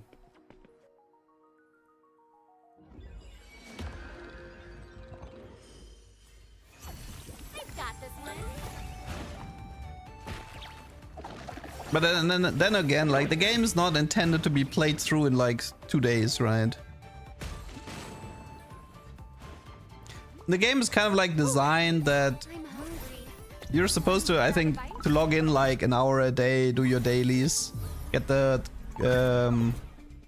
get all the free resources, and then slowly but surely max out your teams. It's a gacha problem. It favors the one at banner most of the time. Yes, this will happen within this game as well. Yes. But to be fair, for me, it's like, I consider it more of a challenge, which is trying to beat the riddles without relying on the new banners, and sort of like, I mean, the thing is, like, I don't want to face roll the content, right? For me, so if the developers make content that favors the new gacha stuff, and now it becomes difficult for my old team, that's fine with me, as long as there's a theoretical way for me to beat it. Right? Like, if I'm really smart with my positioning, my team building, and everything, and I can still beat it, then I don't mind. And if people wanna spend money to face roll through the content, that's fine with me. It's a PvE game. I don't really care.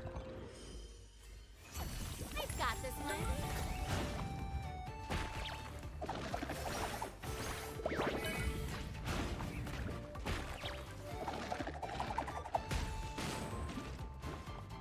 Whew. I'm hungry. Want to go grab a bite?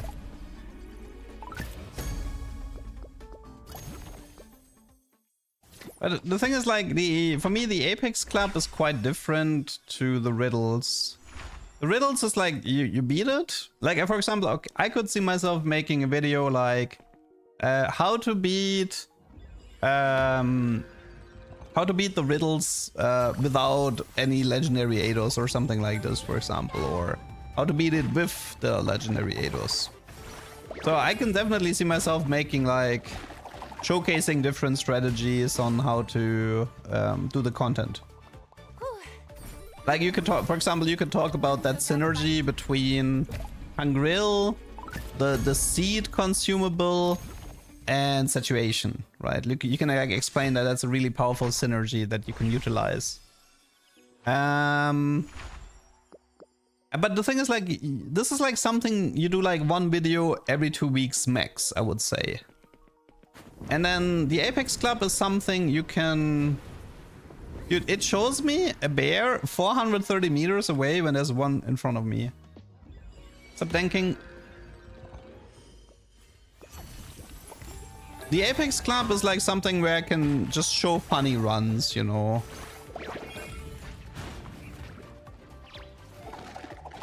Show funny interactions, show funny runs.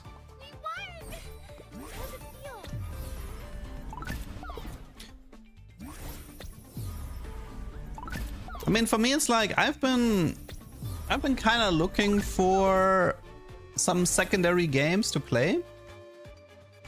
Besides TFT, because I don't want to spend like 10 hours a day on TFT. It's just it's mentally too taxing.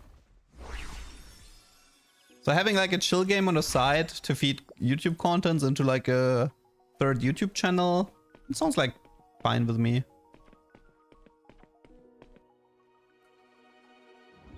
First impressions on the new set. You mean set 18? Got this one. I mean, I like charms. I've been talking about charms being one of the better set mechanics for a while now, so I don't mind that they bring this back. I definitely think so Riot mentioned something regarding, there's like two traits specifically that I feel like very interesting. One of them is the Rift Beast, because it's kind of cool with the Elder Dragon and only jungle monsters. The other one was I can't pronounce it. It's the one with the Sasquatch Nunu. And the reason why that one is interesting is because that trait has an emblem. And they kind of hinted at the fact that it is possible to emblem the Elder Dragon and then have the Elder Dragon or have the Sasquatch be the rider for the Elder Dragon Copy that. on top of each other. Now, that probably looks incredibly dumb and funny, which is something that's absolutely on my to-do list. To find like the dumbest rider for Nunu with the emblem.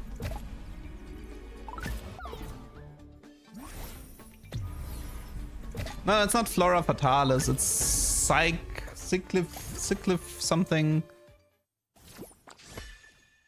I think it's the I don't remember. Something with SYK or something. Oh, it's a new chroma. Hello.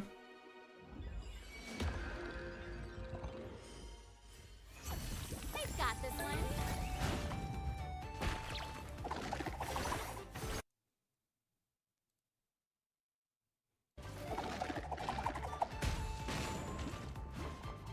Whew. I'm hungry. Want to go grab a bite? Spryken, yes, thank you, that's the word. So yeah, for me, Spryken and Elder Beast are interesting. And obviously, there's probably some fun stuff you can do with Lux as well. Maybe I should have used the legendary thing. I might lose the chroma. Okay, that's kind of risky. I almost lost the chroma here.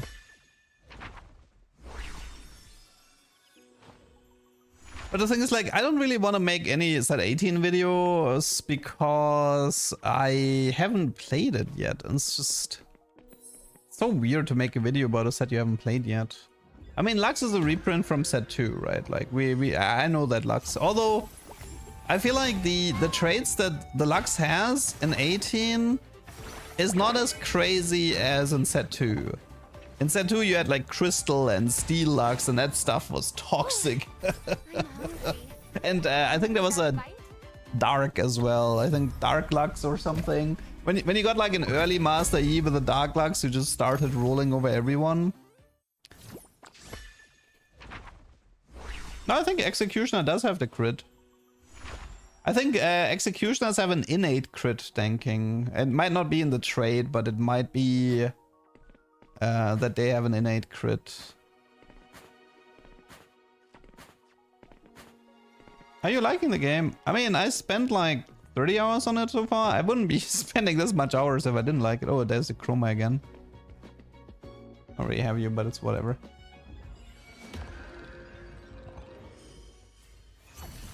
I've got this one.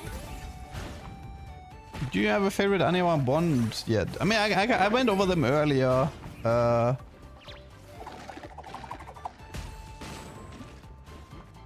I can do a really quick repeat.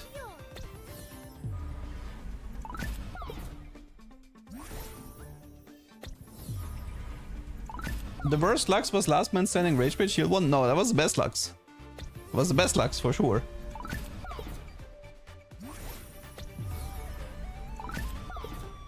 Ah, I already have this chroma, so it's not that problem. I'll find it. I think I don't have VODs on Twitch enabled. It would be on YouTube. I can just do a really short version of it. So I like this guy because I like the Jin mechanic with the 80 attack speed conversion. I like Dragon Morph mainly because it's like the flying mount and you see it a lot when you fly across the map. Megastrike for me is like the favorite design and a really fun hero augment in the Apex Club. I like the horse ability and the design. This one, I don't like the design, but I like the ability. Mimo, I like in Apex Club, but not so much outside of Apex. Doggo is great, loving the Doggo. Corgi is cute, Koala is cute. I like Avocado, it's a cool supportive unit and has a funny design. Vaxula is great because of this. Very, very cute.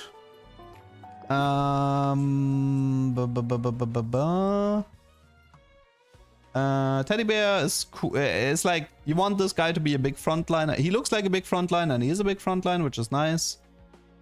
I like the Piggy. Piggy dashing around. Fyclaw was probably my favorite combat user so far, especially together with paired with the Kiana. And yeah, that's pretty much it. Okay. Let's see. Are we done with the grind soon? We should be done soon. Situation. This guy. How much more do we need? I think we need like 2 more, so 1 more. Yeah, it's 1 more. Okay, almost done here. Okay, and then the caster team is completed.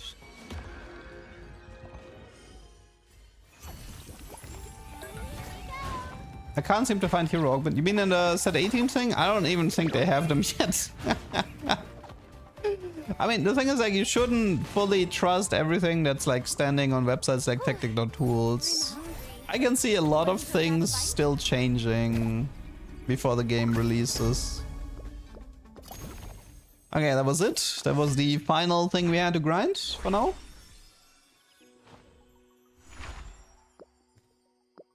Okay, let's... okay, I guess we still have to... we might have to... Let's see... We still have to get this guy to like level 50 and then we have that team done. Okay, so you go... no, not the Piggy. This guy here. Okay.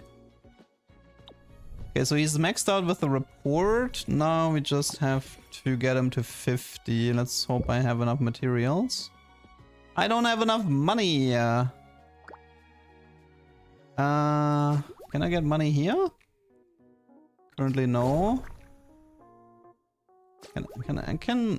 Apparently I can get money here. Let's just do that.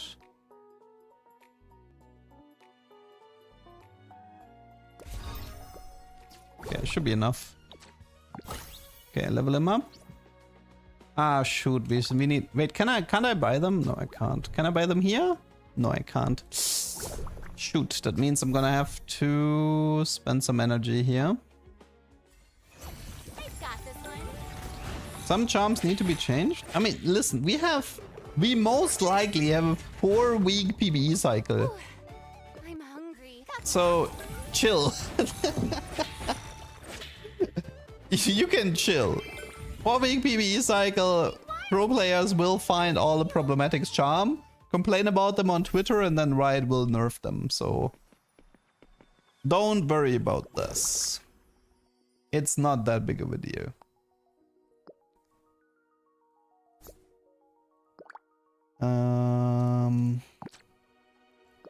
So...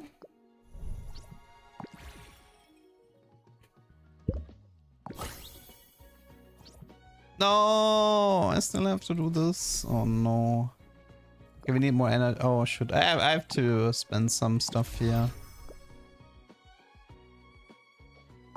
I need 1 more. Kinda sucks having... Like, you're not supposed to use the currency for this. The main currency, but... I just want to get this grind over.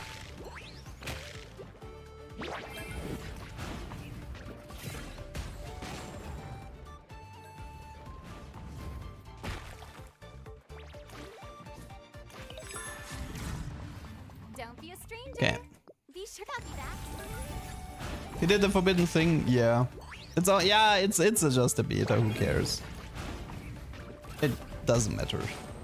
Also, the thing is, like, because we can't actually max them to level 60, it's not that big of a deal. Whew, Like level 60 is where this stuff becomes a bit more annoying. Okay, so we are... Where is the... Oh wait! I still have to do the horse as well, I forgot. Gosh darn it, I forgot about the horse.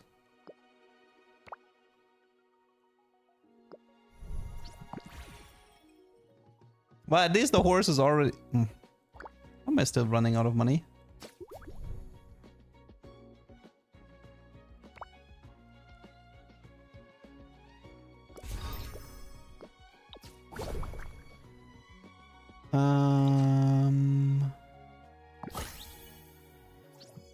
Okay, he's finally maxed out, so now only this guy is missing. So for that we need at least 2 of those. God, I hate this. Let's hope that 2 runs are enough. Technically, I still have to catch the horse.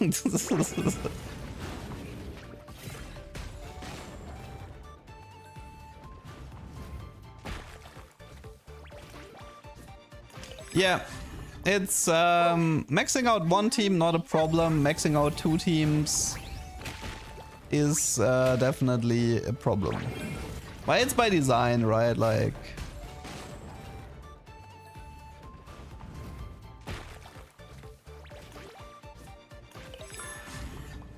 We won! How's it feel? 70, wait, okay. Was that enough or am I 1 short? Where's the horse? Oh, we can ascend, okay. Oh, crap. I can't do anything here right now. Oh, God.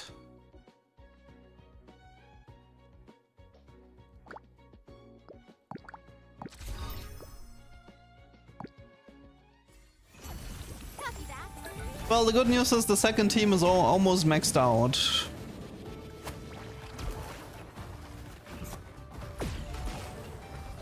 After you max Evo the horse, you can catch it in the wild? The rep horse, yes.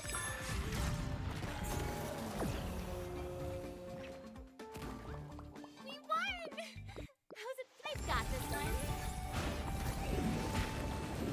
Gacha creates friction to sell your battle pass, and once you're already a spender, it's easier to make your top up full currency. I mean, dude, I spent like several hundreds in TFT cosmetics, even though they didn't really... Just to have like something to look at when I'm playing thousands of hours of TFT. I'm hungry. Like, who cares? I mean, I'm not gonna whale this game, but... of course. At least we can get more money here.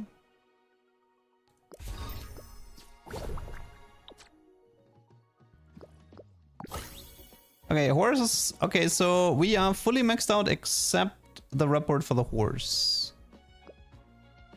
Which is... So this is 4, this is 10, it's 8. Okay, I have to catch like 11 horses and then we're actually done with this team. Then we're... At least for the beta, we maxed out this team. I mean, the thing is like, if you really think about it, it didn't take that long. That was like, what? 2-3 hours of grinding to max out a team. It's not that big of a deal.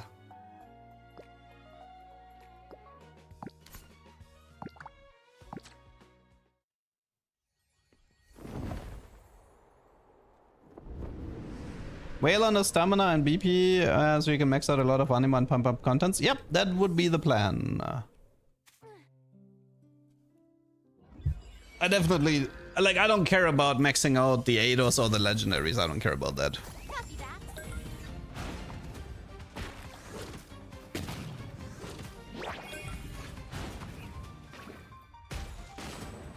I mean, the thing is like, if the content does well on YouTube, then spending money to create better content is actually a net positive for me. Grab a bite?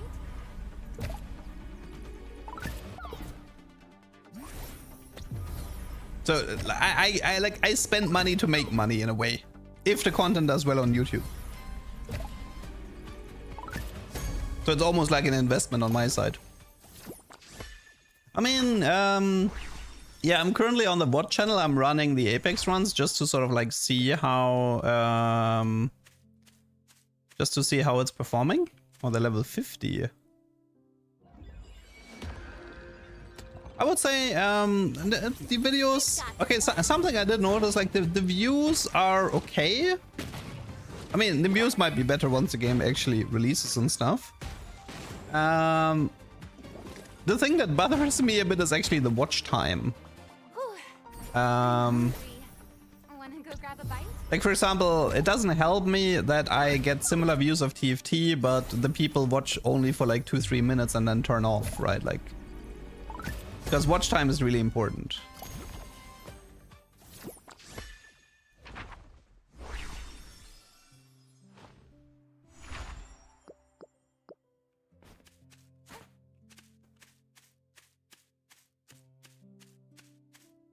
I think, yeah, currently a lot of people don't even know about this game.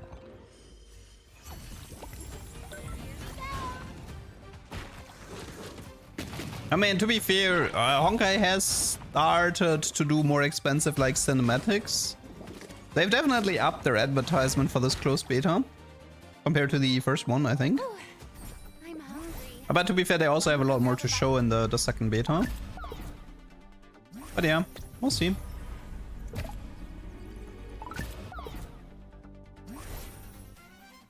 I think this game will have more of a presence on YouTube with guides, tutorial, and streaming, which I'm fine at, by the way. Like, I consider myself more of a YouTuber than a Twitch streamer. I get way, like, my income is way more YouTube than Twitch.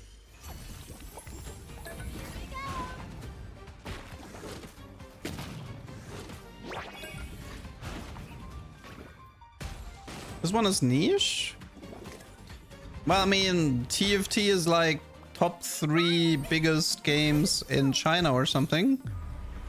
There is an audience for auto chess, no?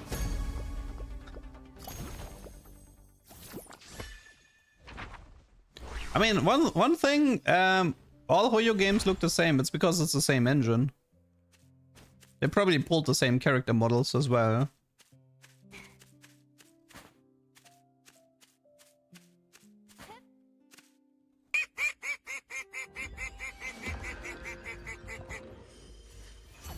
I mean, big audience, it always depends. You can argue, like, let's take a game like Trackmania, okay? Trackmania does not have that big of an audience, but the Trackmania streamers, like the big Trackmania streamers and YouTubers like Granadi or Virtual, they're pretty darn huge. Like, they make good money. So even if you have like a smaller reach, if you have a good grasp on that community, then that's still fine.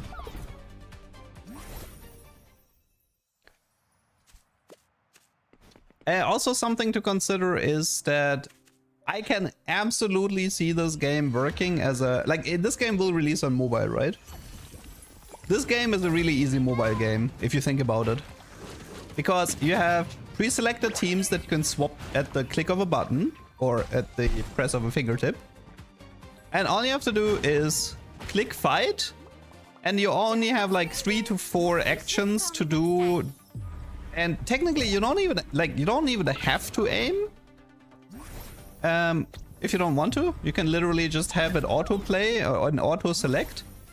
So I think this game would work pretty well as a mobile game. Especially compared to Honkai and Genshin.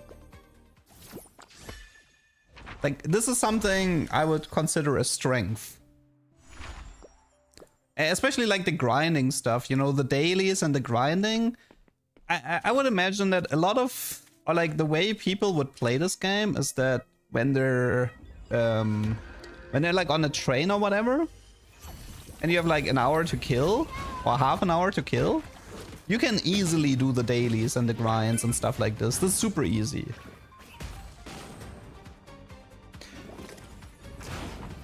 Almost every stream I watch is Kiana Blade Hungrel. Actually, we are currently building our second team, where I'm not even playing Blade. So once we finished out the reports of this horse, our second team is fully complete.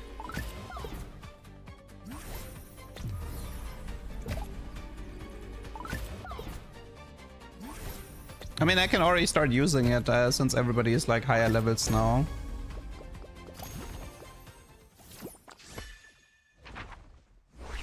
I mean, we're still using Hungrel, but we don't need Blade for this team. Where's the horse? Here. What I fear is that after 2 months, this game ends up as a daily simulator with one rotating endgame every 2 weeks. I mean, yeah, kind of. That is probably where it will be, but I mean, it doesn't like, it's okay if it does that thing well. What's the problem? Not every game has to be a forever game. Okay, so currently we're using this team here. We're still using Kiana, but we don't actually need to.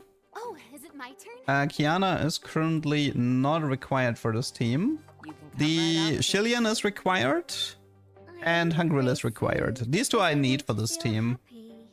For Kiana, I could technically run something else. I could run... I mean, I don't really have... Trade-wise and unit-wise, there's no synergies here. I could run Otto for the damage increase if I wanted to. Also, am I running a light unit? No, I'm not, right. I could run Otto if I wanted to. Oh no, I think Paraya is something I'm still missing. I think she's the only Eidos I'm missing, if I'm not mistaken. So this is the non-Blade team that I cooked up with. We're currently maxing out the horse here. The way it works is like you mana regen the quadruple backline here.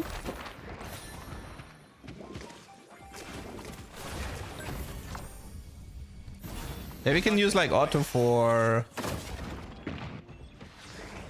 to combine like the damage increase with the crystal here.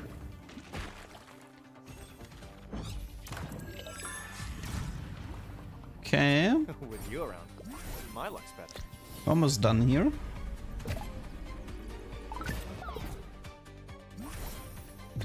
Five-second mind control by hitting them heals, mesmer focus all shots into the mind control target. Okay, that's pretty strong.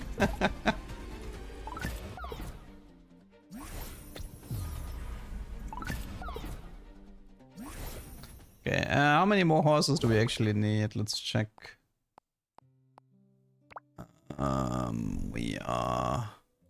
We still need a few more. A lot of them escaped. We need 6 more horses and then we're done with it. Okay, 6 more horses.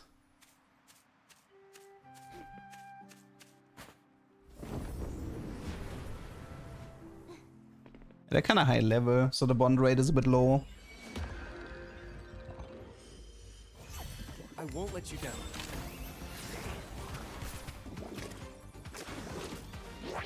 Hungril will be auto-pick on 5-star first banner selector? In its current form, yes. In its current form. I also, one more reason why... I mean, I guess you get a free Hogget from Apex Club, so... Thank goodness you're not hurt. You could get the first report as well from the pick.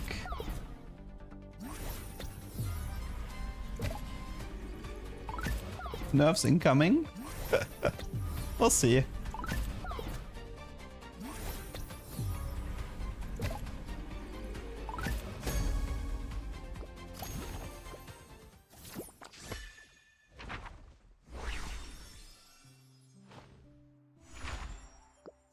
Okay.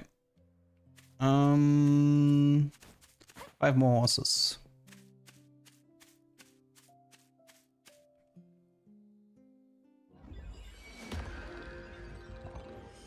I mean, I could also accelerate this a little bit by...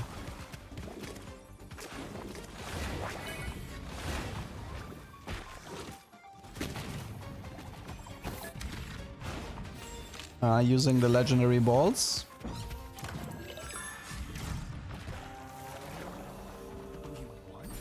You won! All thanks to you. Nothing is guaranteed in the beta.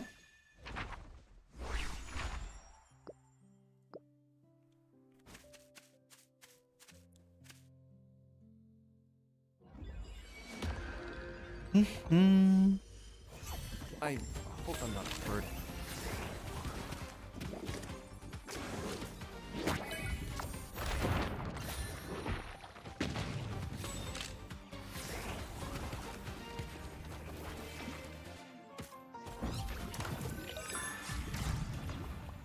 Ah, thank goodness you're not hurt.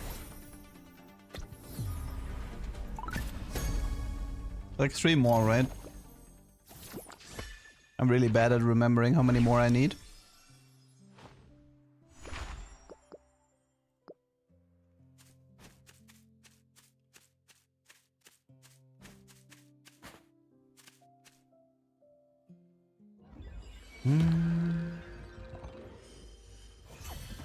I'll give it everything I've got.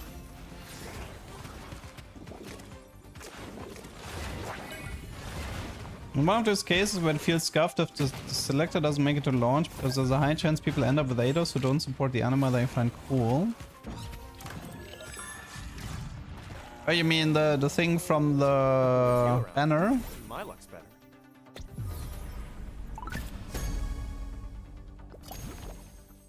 You mean the one where you get 1 5-star for free together with the companion?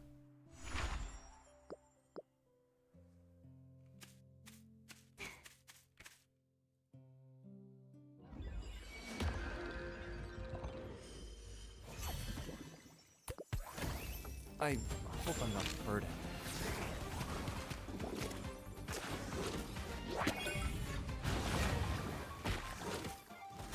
And this thing is so underrated, by the way, the Woolberry.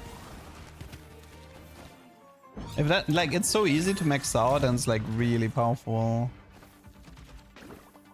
We won? We won! All thanks to Okay, I think we're done now. Yeah, I want to test that team against the challenge runs, and then we can start doing Apex. Okay, where's the horse? Report. Oh no, we still need one more. I can't count. Okay. One more.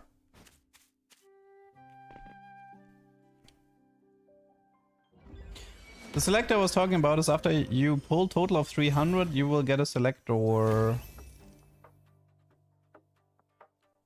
give it everything I've got.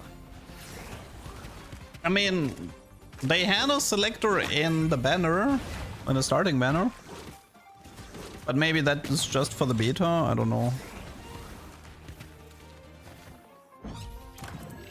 That one might just be for the beta, I suppose. With you around, my luck's better.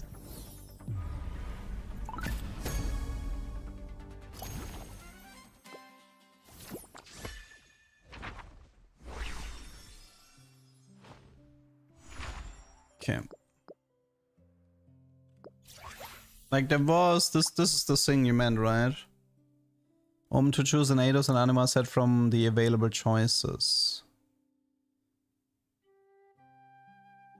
So here you can but I think this one doesn't actually have the I don't think you can pull the hate one. I think Pariah is not part of that group. So you have currently you have to pull Pariah with this, I believe. Okay. So horse is officially maxed. Nice. And let's see. Restore missing health, that's pretty good for a frontliner. MR. Oh wow, it has the attack speed one. I don't know, as a frontliner, I kind of prefer this on backliners than frontliners though. Let's go missing health. I want to use it as a frontliner mainly. So, okay, I want to... Let's see, what is this? Events? Okay. I want to try this team in the challenges. Okay, let's try the top 3 here.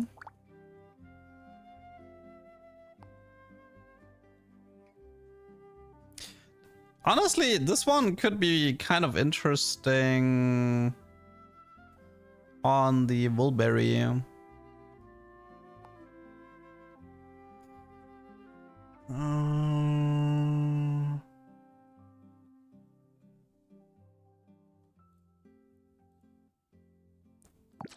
I want to try this, okay. Okay, so memory, strength, and hate deal increased damage. So currently we're playing against a bad one, right? Because the only... Yeah, right, so...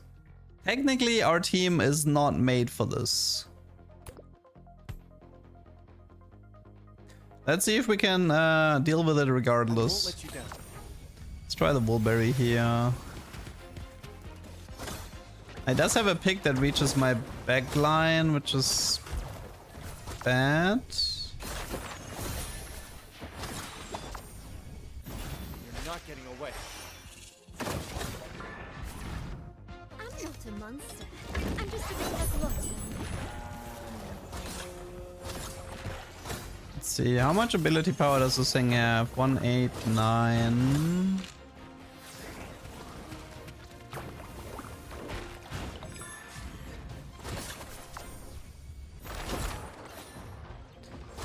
Yeah, this is...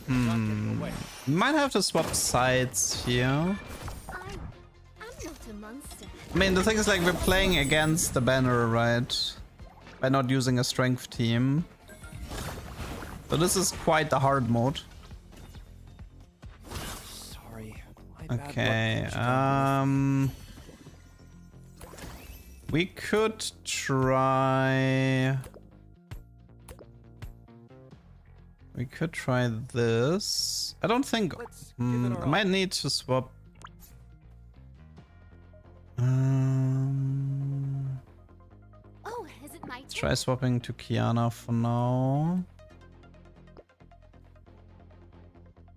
Positioning wise... We could try this. We could try to... he was the main DPS last time, right? The pig... Okay, there's like 3 DPS. But he is the hardest one. The pig is also a problem, but... Another option would be to give a lot of mana to either the pig, the corgi, or to the stun guy here. Lots of options, really. Let's try the stun guy this time and see if you can farm a bunch of AoE stuns.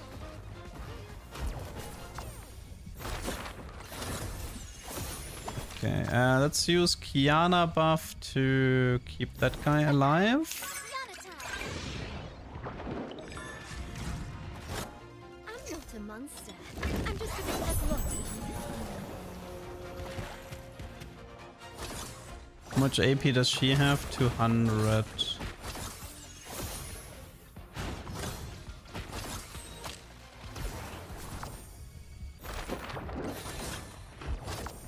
Let's try to keep the corgi alive.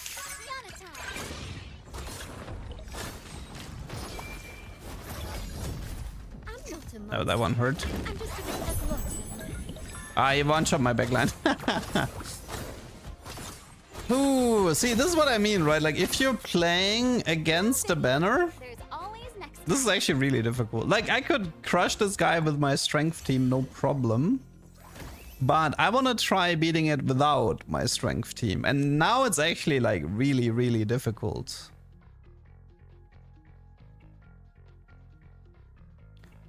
Okay, what are currently my problems?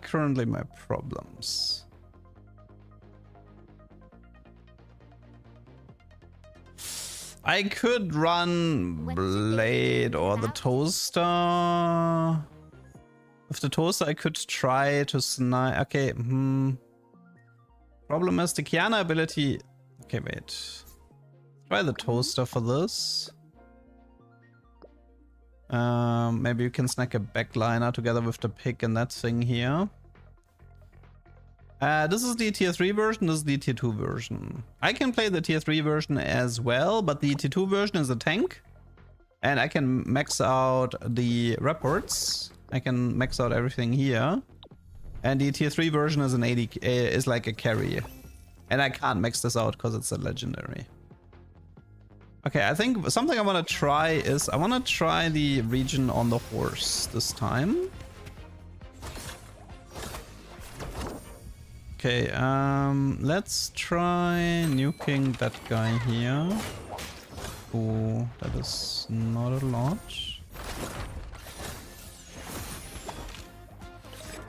I'm not a monster. I'm just a bit of a glutton.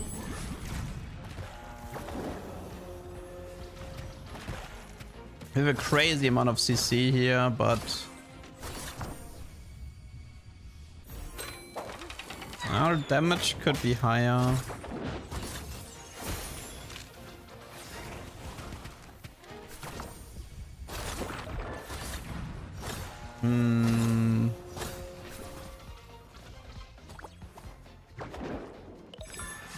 Unfortunately, his entire team has a lot of MR. To do. I don't think I don't actually think I have a...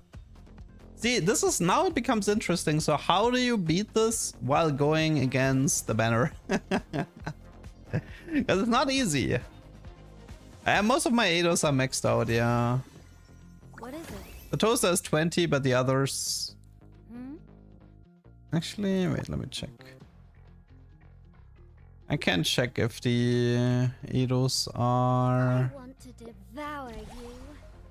Nah, I guess there's still a little bit of power. There's a little bit of power here. Kiana's maxed out. Okay, I don't have money for this. So the biggest problem that I see right now is that the horse has 480 MR. Yeah, everybody has infinite MR, and as far as I know, I don't have the MR reduction here. This is why I'm not dealing any damage. Seems pretty impossible without a strength team. I think, okay, so I think against you either need a dark team because dark is very physical, Let's take a or quick break. you need a strength team to beat this, or a hate team. Those are your three options, right? I don't think a caster team can actually beat this with this much MR and not enough MR reduction.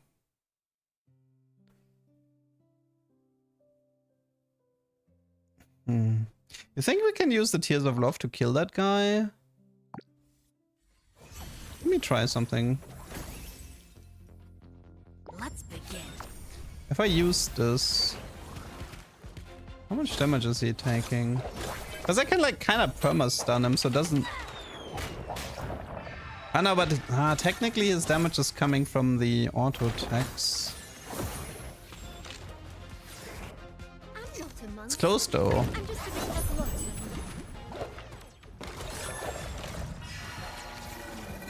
Honestly, that is kind of close of beating the main guy here. There's still the other doggo as well. Still got more work to do. Oh wait, this is a different version, isn't it? Oh yeah, this is a different version. This is the one with the Tahm Kench and the doggo.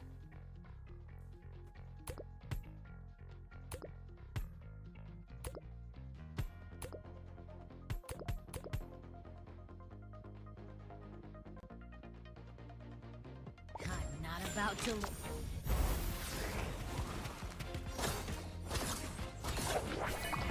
I think the way we would have to deal with this guy is...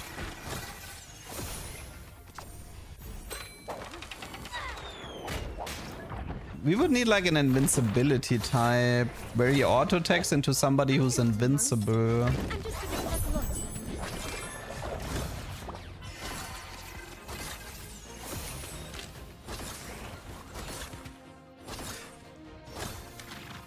Wait, there's something I want to try. One sec. Still got more work to do. So, if I'm not mistaken, doesn't Mr. Avocado... Mr. Avocado has like 75 durability, right? Good idea. So, one sec. So, Mr. Avocado, if I think I maxed him out. So he has 75% durability when he drops below 50% HP. Yeah. So what we can technically try is we immediately do the tier on this guy.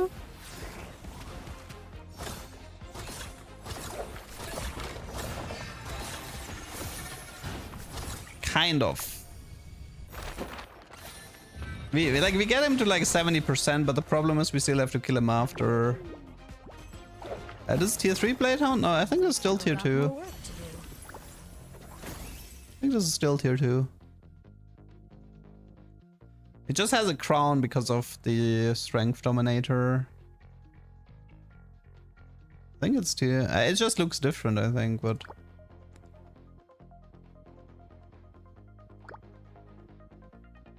It looks tier 3. Where's my doggo? Switching tactics? No, it's the same. It's bigger. That's all it is. The design looks exactly the same. It's just bigger. Switching tactics? I could have sworn that there was a frontliner.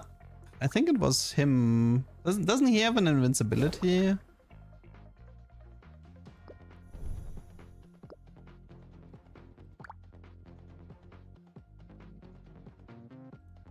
It's not really an invincibility. The problem is against him we kind of need physical damage, I think. Oh wait, what did I wanted to add? I mean, probably an easy way to deal with this is to just run Qiyana together with the Furkov. Add some damage. So we could do this. This is probably the easiest way to solve this, right? Because now what we do is we do this. Now he's gonna do a lot of self damage without actually killing my main guy. And now he's dead, yeah. And now we just have to take care of the rest.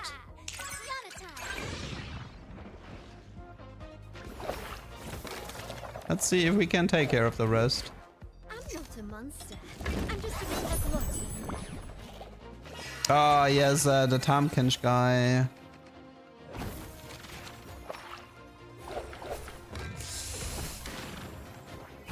Okay, let's just compare this to the strength team here. I want to see this with the strength team.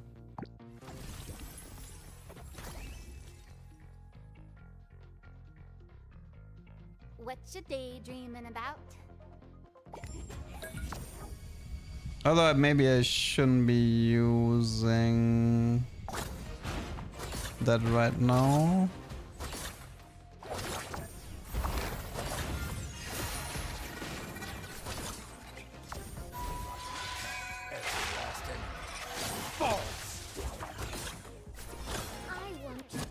I'm not a monster. I'm just a bit athletic. It would be cool if it's possible with a mage team to just play hard mode and beat them. But yeah, this is a phase rule.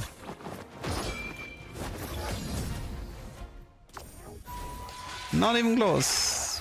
I mean, they're strong against magic and they're weak against armor, so it is kind of pointless to try to play in a magic team against him. Yeah, it's like completely free. Okay, what was this was the magic one, right? Okay, so this was the team. This team will hard lose now because everybody here has like 500 armor and stuff, right? So now this team is fucking useless against these people. But now I actually have a proper mage team, which should make my life a lot easier. No prob. It's your call. What was my filler unit? I mean, I could still play Furkov just for... Wanna taste its It's still a good filler together with Qiyana to have a little bit of physical damage in there. But yeah, let's see how that Got goes. this one. First, we MR debuff the entire enemy team. Then we magic buff the backline. We can buff the pig or this guy. We can also buff this guy if we want. I'm not a monster. I'm just a bit of a glutton. Yeah, we're just completely wrecking this guy now.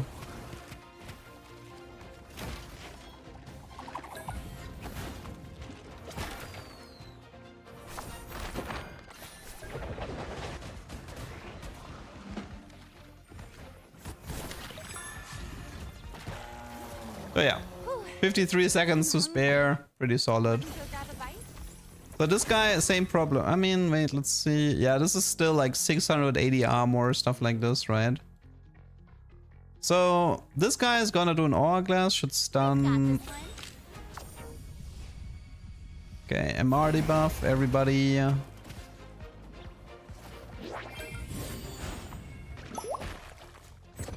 Buff the backline.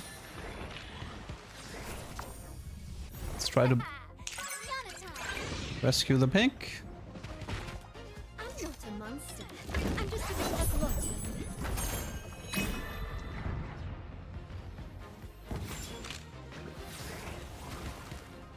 We have a lot of CC in this team, which is nice.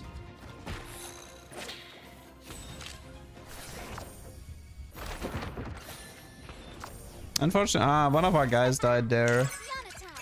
The horse. Couldn't save the horse, sadly. I'm not a monster. I'm just a bit of a glutton.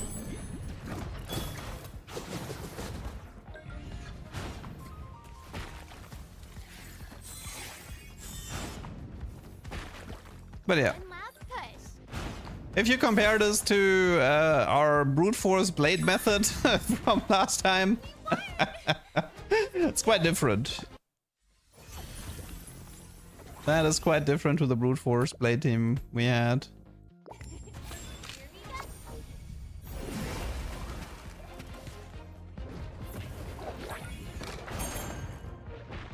It was funny though, the strategy with oh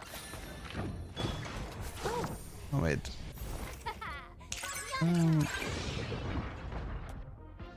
Against him, the toaster can be okay to stun the parrot, to weaken the parrot a bit.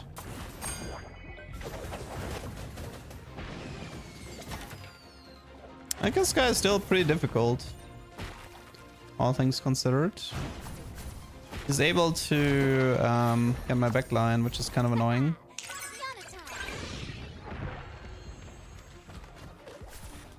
Yeah, I'm gonna lose this one. I'm just a bit of a glutton.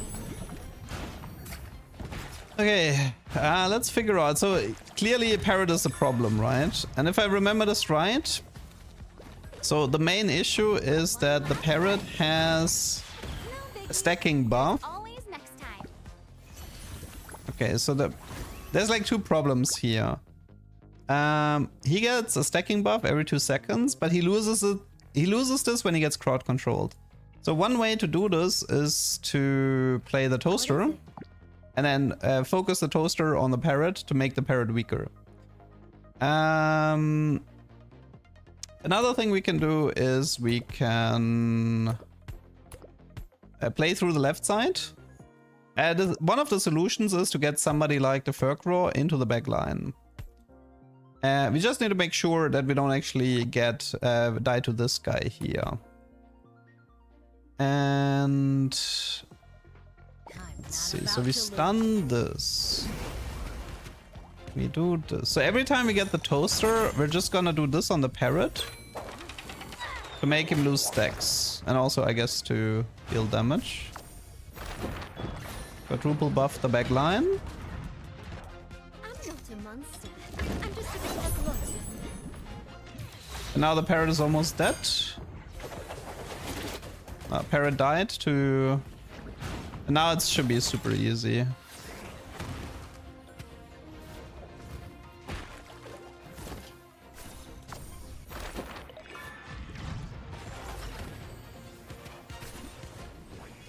So So yeah, that's one way to do it. I'm just a bit exhausted. The only thing that annoys me is that I kinda need Hungrill for this.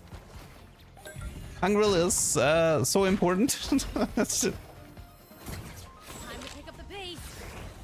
Also, look at the damage, man. The tier 4 units are outperforming the tier 5 unit. How's that? So yeah, this was the most difficult purple challenge.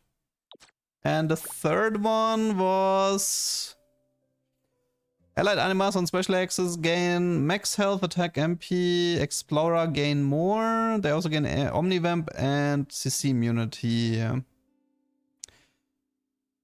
I mean here the solution is very simple with Hungrill. So the special hex I believe was, yeah, the special hex was here. So you pretty much just play like a Furkrow here together with a Kiana. Sure thing. And then Got this one. you do Bountiful Seed, and now he has infinite stats and he can just 1v9 everything. While the rest of the team is supporting.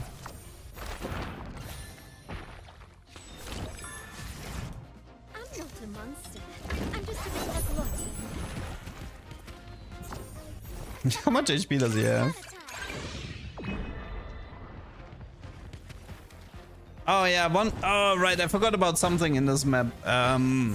This guy has a lot of... So this guy has like an unkillable frontline. And he has like a lot of backline access. So he's playing the Count and the Noctumbra. Always next time. So the problem is like you have to get rid of this guy here. And you have to get rid of this guy here because they are the most difficult with the backline access. So the one way to get rid of this guy is to play Blade with the Toaster and then try to nuke him.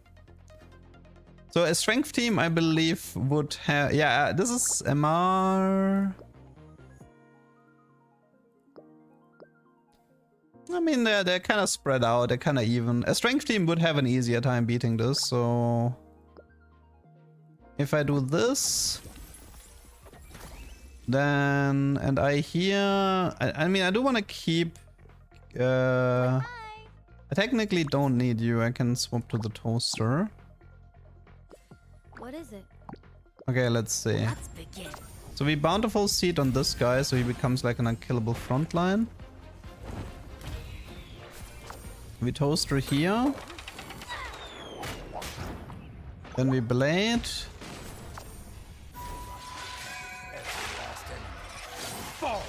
Is that... Okay, so that's like half his damage gone. I'm not a monster. I'm just a bit exhausted. Now we just need to get rid of the Noctumbra. I kinda should position the Furkrow a bit better. Because he's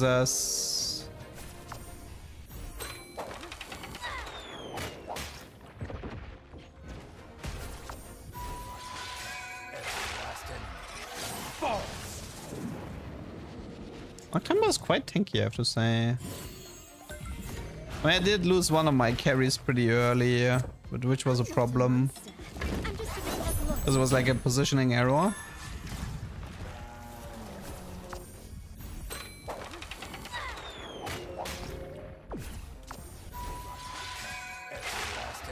Is anybody else on, like DPS wise, is anybody else an issue here? I think that guy is the next. I mean, another way to play this is to play the Tahm Kenshi Eat, I think. That's another solution to this puzzle.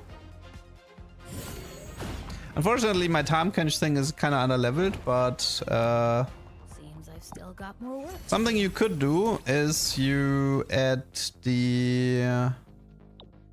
I think it's Insatiable. This is probably one of the intended solutions. You play this thing here. Good idea. So he's gonna eat this, and then you can do something like this, for example. And then by eating this, he can focus the other people and sort of like I don't think he can survive, but let me... Nah, he can't survive. He even need to be higher level for this. But that would be like one of these solutions, for example. So you do Blade with Toaster to get rid of the Vex, you eat the main guy. I'm not a monster. I'm just a bit of a glutton.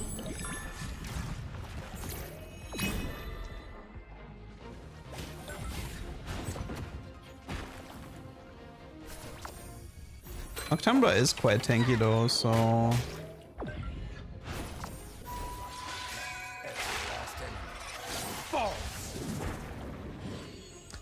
Takes quite a while to get rid of that guy. I'm not a monster. I'm just a bit of a glutton.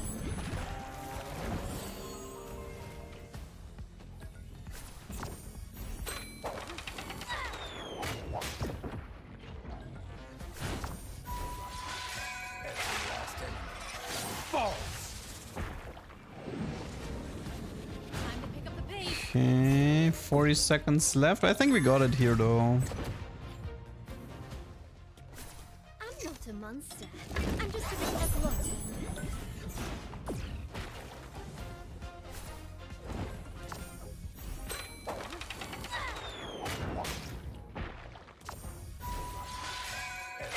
I don't like the fact that I have to use 2 legendary Eidos though for this. Would be nice to beat this with like only 1 legendary Eidos. But yeah, that would be one of these solutions here. I mean, technically I didn't even... I ran a level 1 unit.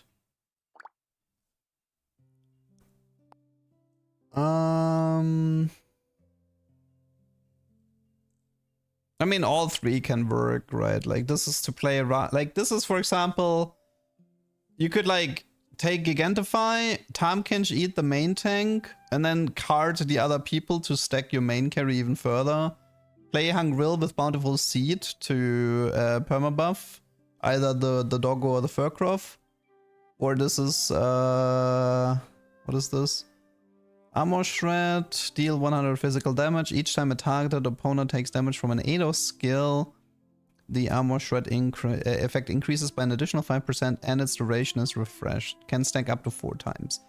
I mean, that one's also pretty interesting. I'm trying to figure out what is the intended synergy here. Each time a targeted opponent takes damage from an Eidos skill. Take damage from Eidos skill. What is the intended synergy here?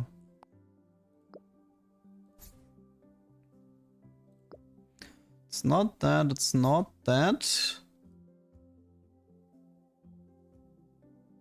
It's not that. Well, there's synergy here, no? I mean, it depends if the burn is considered damage from Eidos skill. If yes, then that's the synergy. Actually, let me find out if that works or not. Curious.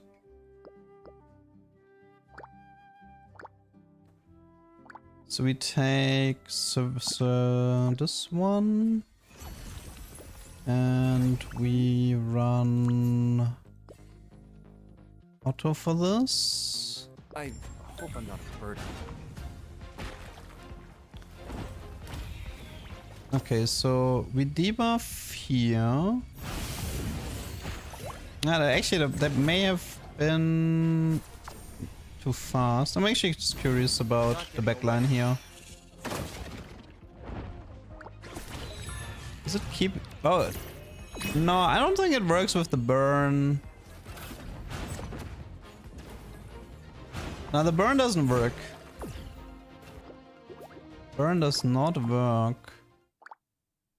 Is there another Eidos that has like a damage over time effect? Latest single target burst. She is buff.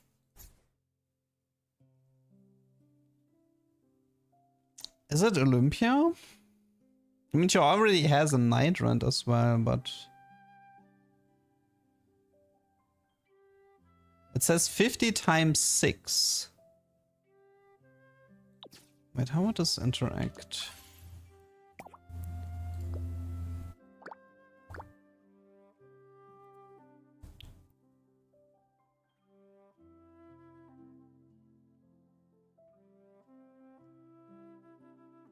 This effect can stack up to 4 times.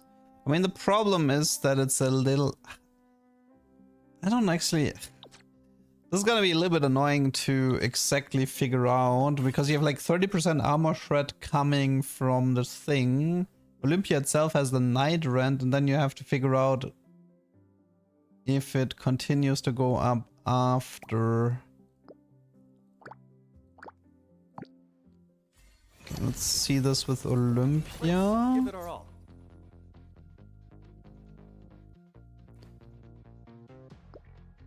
Okay. So he starts off with 121. Think you stand a chance against the true Nexus Syndicate? Okay, so we have this. So now it's 85. And this one went to 36. I think it actually did work. The only issue, I mean, it did work, so the way I can tell. So I suppose this is supposed to be a synergy with Olympia then, but the only issue is it will still only work for like 6 seconds max. I mean, the way I think maybe it's intended is, I think I might know how this is intended, which is with the doggo here. I don't know if he's gonna survive this in time, but let's see. Stretch my legs. But the problem, nah. He's gonna, like, the problem is he casts before. He can't, yeah. Maybe, but I have to position him. I have to position him there, but like the timing doesn't actually line up. Next time. The timing doesn't line up. Think you stand a chance against the true Nexus Syndicate?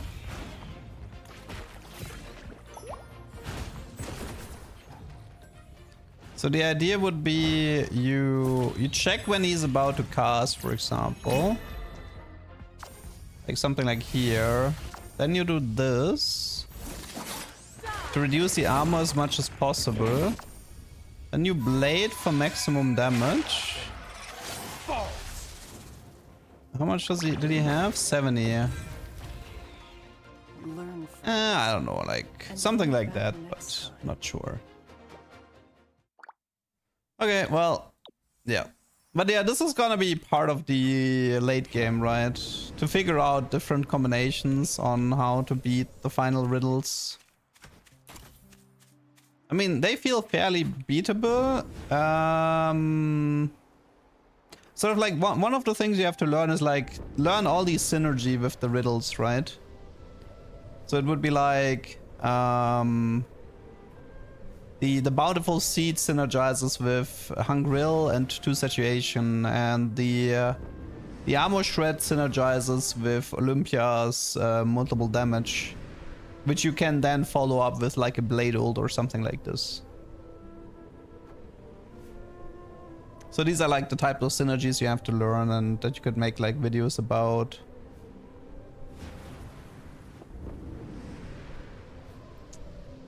Okay.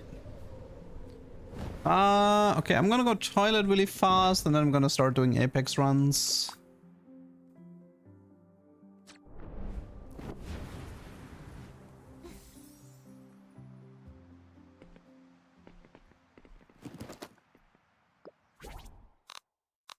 You're back.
Okie dokie, let's go. Let's get to Queen.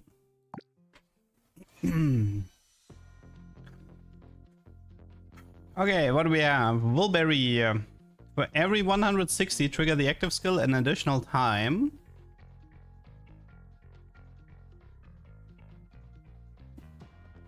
"15 seconds after battle starts, every 5 seconds commands a super spirit." This one has a nice burn effect.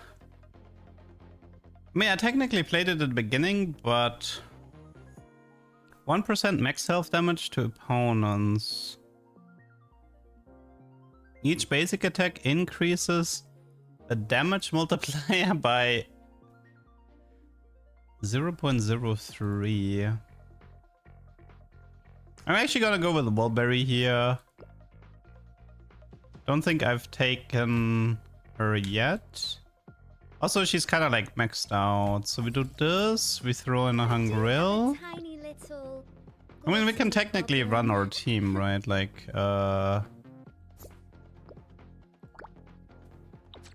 okay, what was the team? It was this, this, Puddle. Alright, we're only, I forgot. We're not level 8 yet. We run Shillian for energy. And for the time being, Kiana. Okay, let's... Time for class.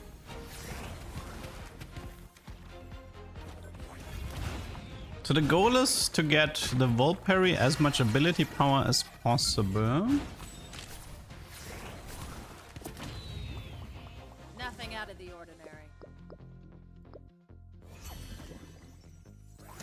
I think she gets ability power with levels as well.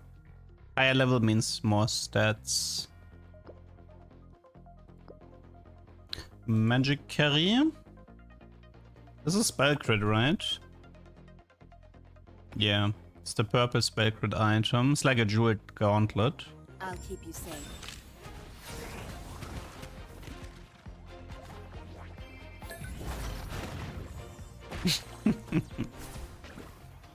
$2.4k crit. Good lord. That battle just now, A+. Winter's coming. Obtain 10 hype coins and a lapis orb the first time.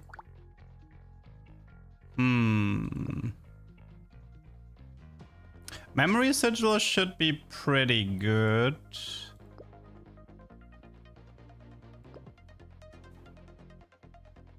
Let's do memory, I think. Okay, we can technically ditch...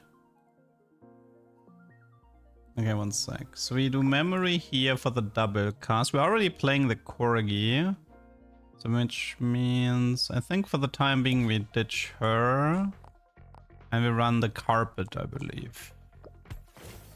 For our front line. We have 3 situation. We're probably gonna go into 4 situation. But yeah. Okay, what do we have here? Masterminds, check.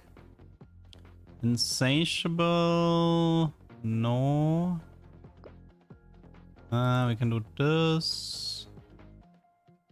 Yeah, sure. Let's go for levels. I'll keep you safe.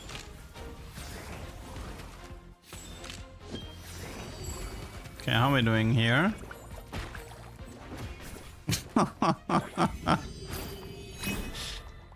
Okay, well, this reminds me a little bit of the Megastrike run. Increased rise? Nah, team size increase for sure. It's probably Rosemeat. Wait, what's the difference between these two? Health, energy, energy region. Energy AP region. I guess it's like a front line. Okay, so this is like more... I mean, it depends if you want HP or AP. But we want AP, so we take the Rosemeat here. Okay. We are looking for a saturation unit, which is the This guy here. Okay, let's see. So this is currently for every 160 MP, trigger the active skill an additional time. And it's also doing a double cast. I mean, it's pretty much just permacasting, no? Double cast, triple cast, quadruple cast. Seems to be quadruple at the moment.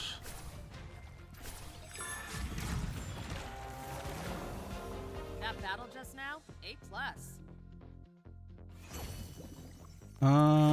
This is fine.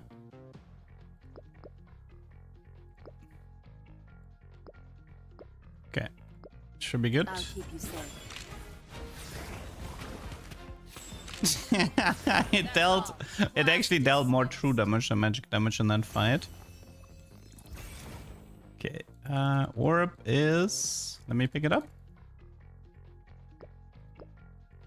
Doesn't let me pick up the orb for some reason. I wonder why. Okay, maybe a bug there. Level. Nothing to worry about.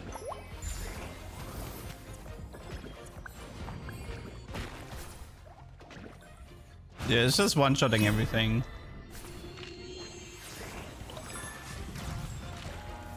I love the true damage. Nothing out of the ordinary. I don't like that one as much. The summon doesn't matter. The energy decrease doesn't matter either because we already start full mana. Let's see, can we find something else?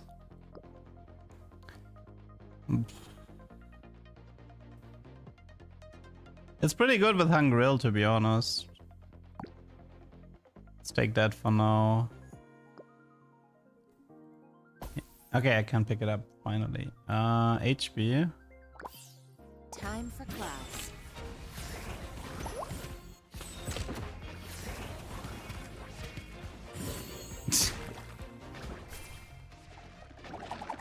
Nothing out of the ordinary. Okay. Yeah, this mode is very similar to Ocean's Ascent. Increase Hungrill Eidos Resonance Strength by 300%. Situation Sigil. Let's do another Star Anima. We're playing the Corgi already, right?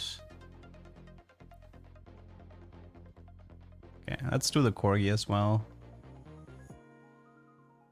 Don't think we need the rest. We do have +1, so let's bring this guy back in.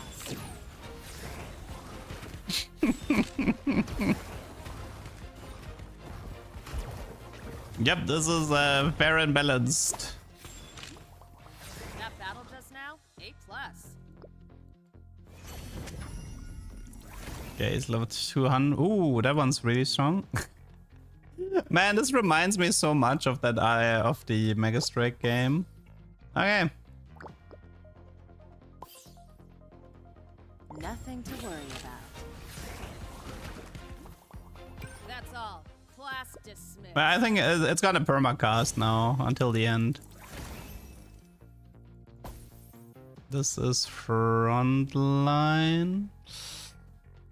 This one, maybe for him, gotta make him cast faster. This one is pretty whatever. Oh, I could have maybe taken that one here.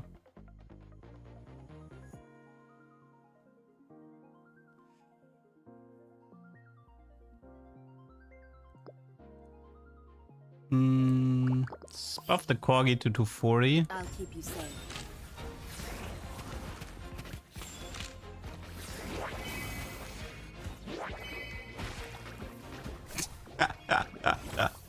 That battle just now, A+. I mean, the Lux thing is a reprint from set 2, so we actually had that mechanic before. And yeah, it's like, if you find really popular Lux first, you can deny it for the rest of the lobby. Sometimes people even bought a Lux and just kept her on the bench, even though they didn't play her, just to deny it.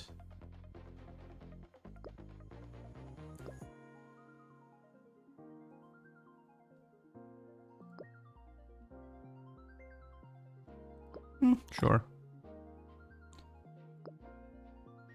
Don't need that. Okay. I'll keep you safe.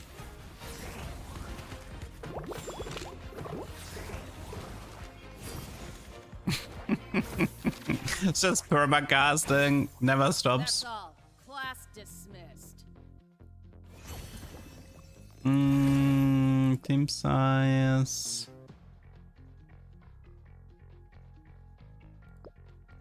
Let's do this. Don't really have much to add right now. Pretty much have the entire Recess. core Take a moment to here. gather your strength.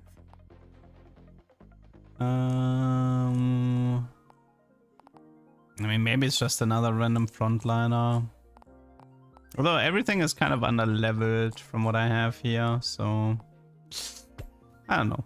Doesn't really matter.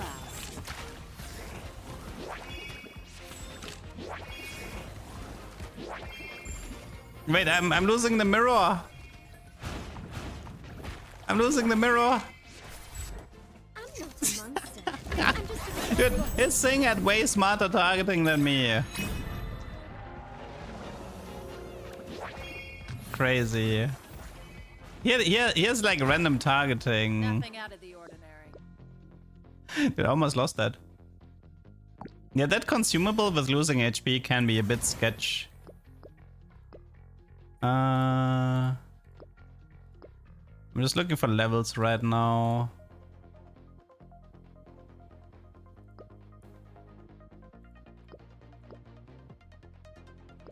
Okay. I'll keep you safe. Oh, it's a Mega Strike hero. 2.6k true damage. Rip. He's level 484. Not bad. Bonk. Nothing out of the ordinary.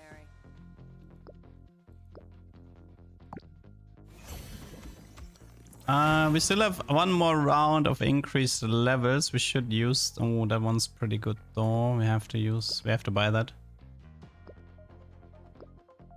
One more level. Yes. Okay. Perfect. Yeah. How much ability power are we reaching here? 1,000.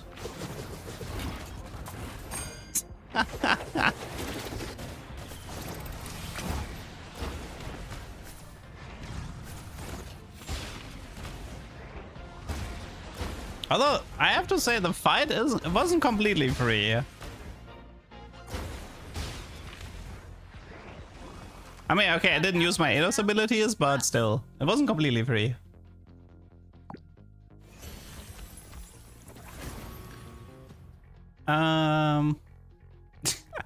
Honestly, we can give this to the Corgi. Because the Corgi is a star as well. Nothing to worry about. And he does like an... I think he's supposed to do an AoE at least.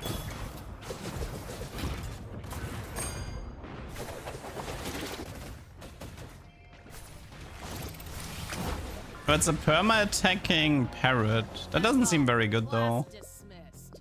A parrot without the active skill.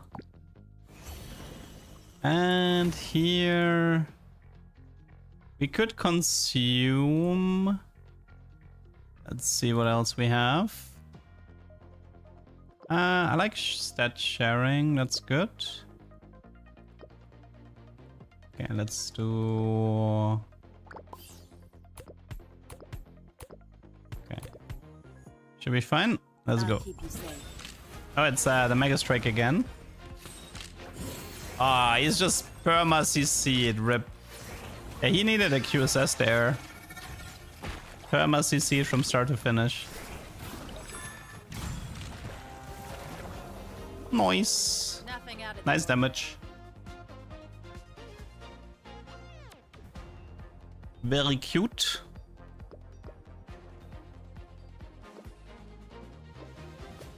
Well, yeah, there's one thing I wanted to show. Okay, we finished with this here. There was one thing I wanted to show. which was regarding the pills. So for example, I mean here, I think I maxed out everything here, right? We maxed out this guy here. So this guy, for example, right?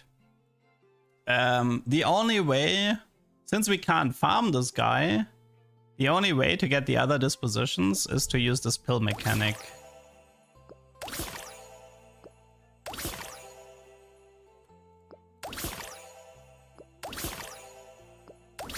But this is only relevant for legendaries. Everybody else you can just do it. So this is the only time you should use the pills, to just max out the natures of the legendaries. Upon taking damage, gain 1% armor damage up to 20%. Gain 30% shield. I mean, it's decent. Okay. So, one run down. I want to have like 6 runs or something for YouTube. So let's keep playing. Also, I want to get Queen today. Okay. Oh, I think I'm gonna go with the Umbrella. This one has like a Victor type ult. When dealing damage, deal magic damage equal to 25% of that damage to one random enemy unit. Okay. Yeah, it's kind of like a Victor type ult thing. So let's go with that. This is Beauty. Okay, I'm gonna run my core again, my CC core here. But I think instead of... The way we're gonna play this is we're not gonna play the Wolfberry. And instead, we're gonna be running the Puddle here.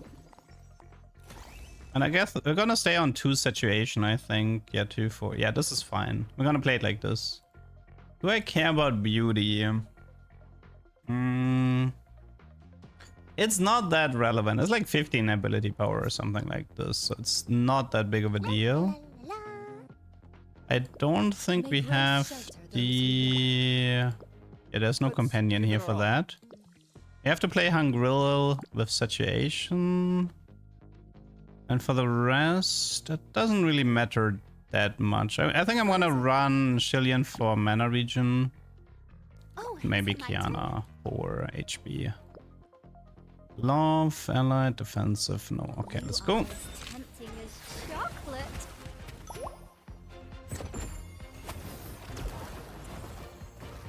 Yeah, so this thing here, you can kind of recognize it. Very, very similar to Victor Storm. Although the thing seems to be mana locked, so I'm not actually sure if that ADOS makes a lot of sense. If I take this... Might have to run a Beauty after all. Let me check. Do we have a viable Beauty unit to run? Because otherwise I'm just...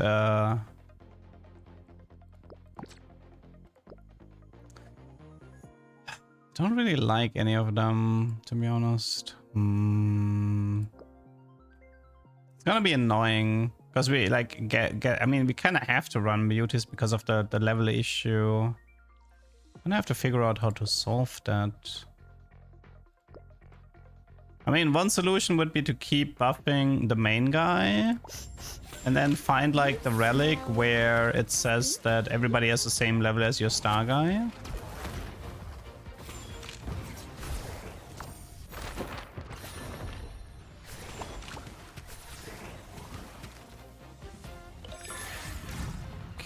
Master Desire. Arcane Rush. After all allied units deal 15k damage for the first time, obtain a torrent. Every 8 seconds, the next attack will deal bonus magic damage equal to 20% of the target's max health. So it's like an AP auto-attacking build.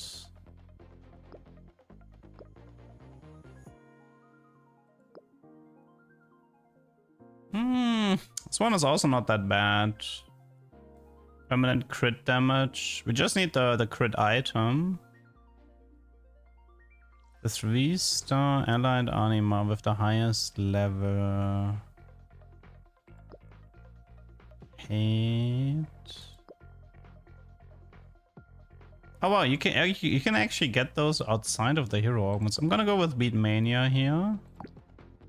I just hope we can find the spell crit item. Mastermind is good, right? Yeah, Mastermind is like preferred.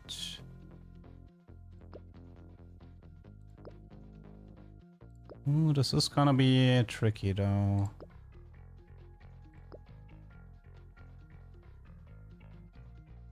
Need to make sure actually I have enough coins for the relic rounds. Chocolate. I think this game might like this round might actually be a bit difficult.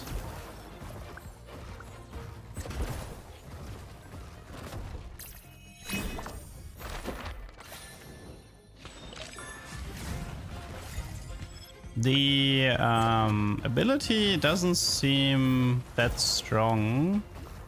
And beauty is a difficult trait to run. And our feast never ends. Chilean Eidos Resonance. Lapis Orb.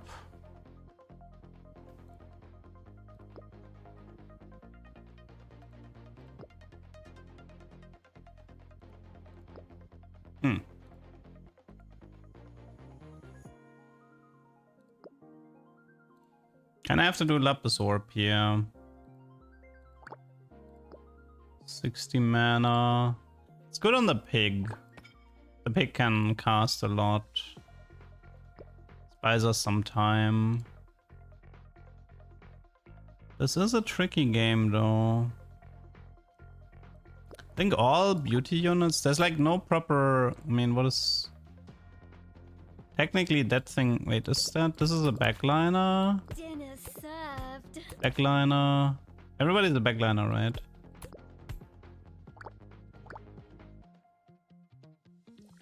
No need for goodbyes. Dinner served. I don't even think it's worth running right now. Let's just run more frontline. You smell stinky.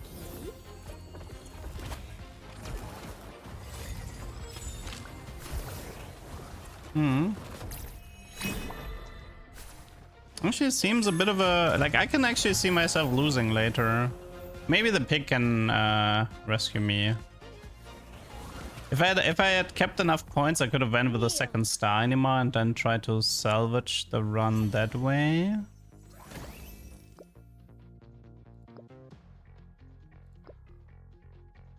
We still have the issue of we don't have spell crit.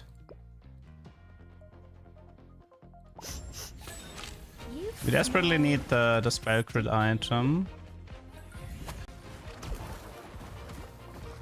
In terms of crit chance, it should already be quite high. Feast never ends. What is this? Okay, doesn't really matter. We're looking for magic carry relic. Physical carry. No luck here.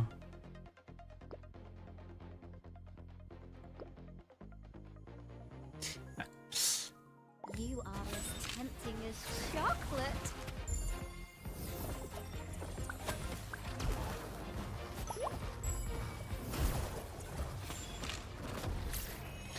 I think the pig constantly CCing the opponents is probably what's gonna let us win here.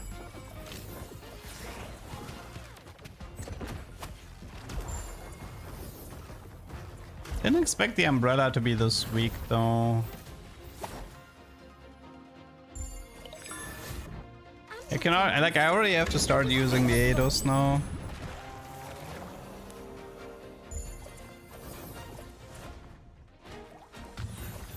Crazy. Not a...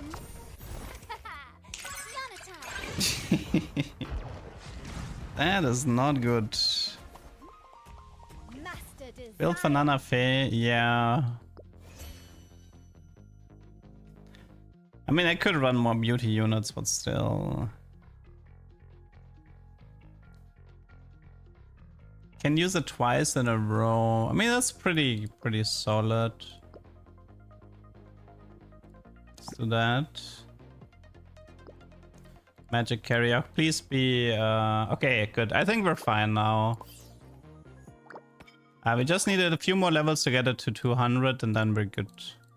We got a spell crit, so we're pretty high on crit now, and we double cast as well, so that should make life easier. I'm not a monster. I'm just a bit of a glutton.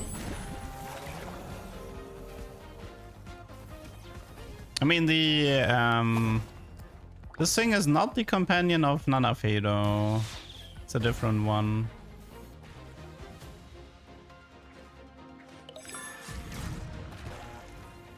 I feel like I'm getting carried a little bit by the pig. Desire. Just a little bit. Okay, what do we have here? Relic. This was massive damage increase. We definitely take that. Okay, good. We got that. Saturation change. I guess we can run some beauty. Sure thing. Starting to fear me. But I need like the rose meat so it actually like starts with full mana. That could be really useful. The damage is there now. Kneel. We just need to get it to 200 and get a starting mana item.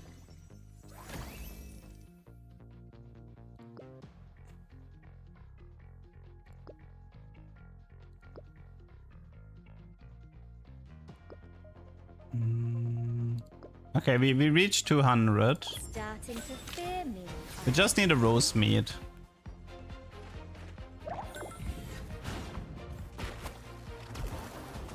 Master desire.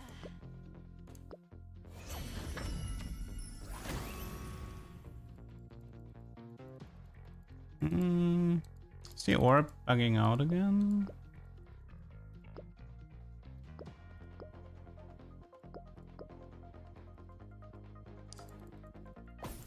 Okay. Yeah, the hitbox of that thing. This is something that they might have to fix for before release. The hitbox of that thing is a bit of a mess. Our frontline is like crazy weak. The part of the problem is like if you keep buffing beauty units, there is no beauty frontliner. So no matter what you do, you will always run into a frontline issue.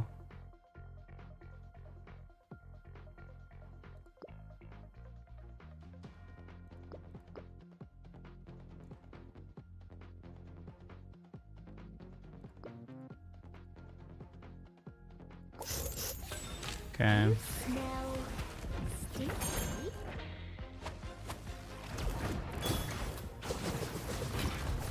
The damage is there now.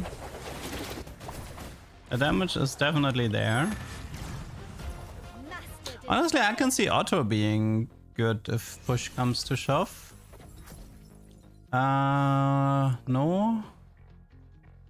The damage bonus and damage reduction of the two highest allied anima is increased by 15. We can definitely take that.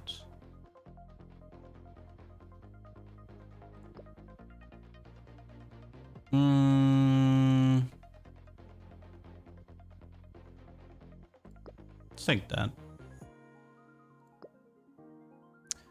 Hybrid is usually the hammer. I don't really like that one as much. Let's take these two and hope it's a mana item. I think we take this one, right? 15 energy. We need this guy to cast earlier at the beginning of the fight. This is spell crit. Probably put it here. starting to fear me.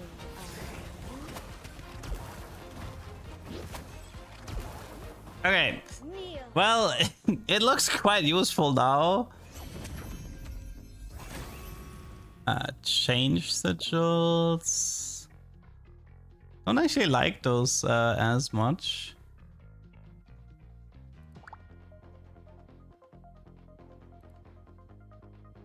This seems pretty pointless for 30 points. I don't really get it. Not really sure why would you ever take that. Do we have like more filler frontliners? At this point it's really just a frontline situation. Maybe the doggo? You're not going anywhere. Shoot. Could try running Oblivion. Doesn't do that much here. Let's just run the doggo. I don't really care. Okay. You are as tempting So it's currently 2 auto attacks for the cast. We can still do better than that. The good news is that I have like he's casting the storm twice in a row. Oh, that fight is already close though. Need to make sure I don't actually die here.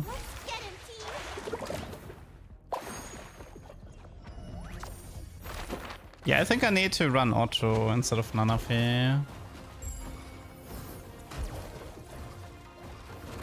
Oh, it's so close, crazy. Kneel. I could also try running Kiana. Does it have do you have like 10 Omnivamp maybe? It's 5.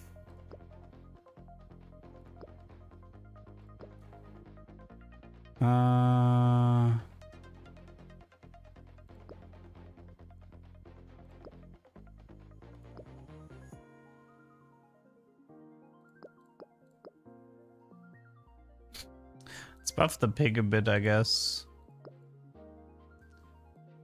I'm actually curious about something. Is it like 50 now? Is it? Yeah, it's 15 now. Okay, so it works like that. Let's buff the piggy a bit.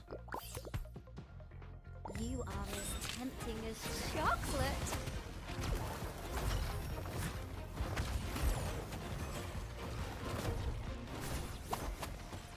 Oh wait, I wanted to change the Nanafe. Oops. I'm not a monster. I'm just a bit of glutton.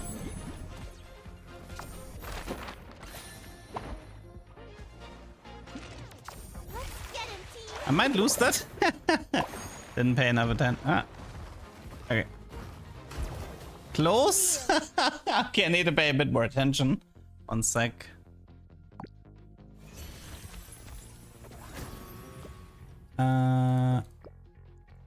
Anything here? I mean, maybe I should have taken this one here, but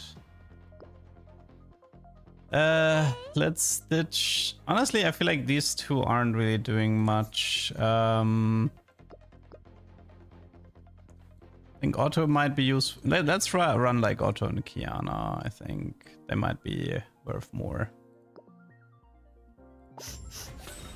You smell Level 452 on that thingy here.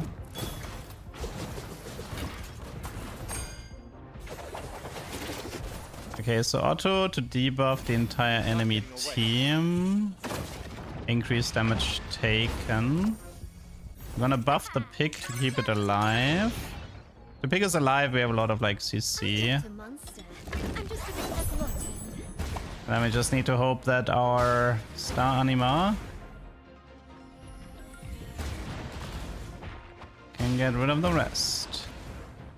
This was probably one of the hardest runs I've had so far. You're not getting away.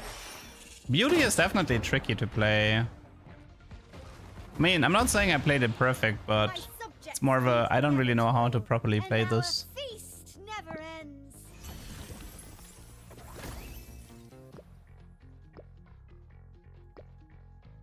Starting to fear me. You think Apex Club is the best part of the beta? Yes.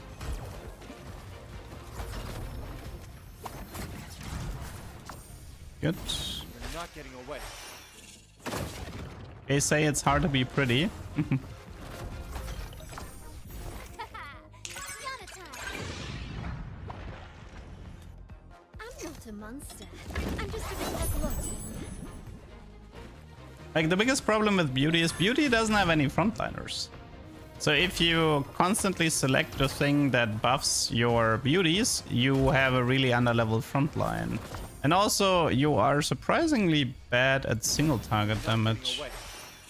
So if people have like Exodia tanks or Exodia carries, the AoE damage doesn't really help at getting rid of them, as you can see here.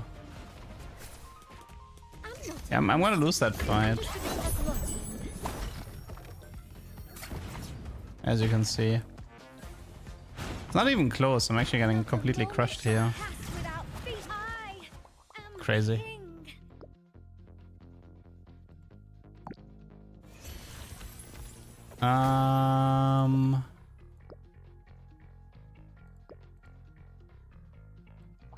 Crazy. Let's see how that fight goes.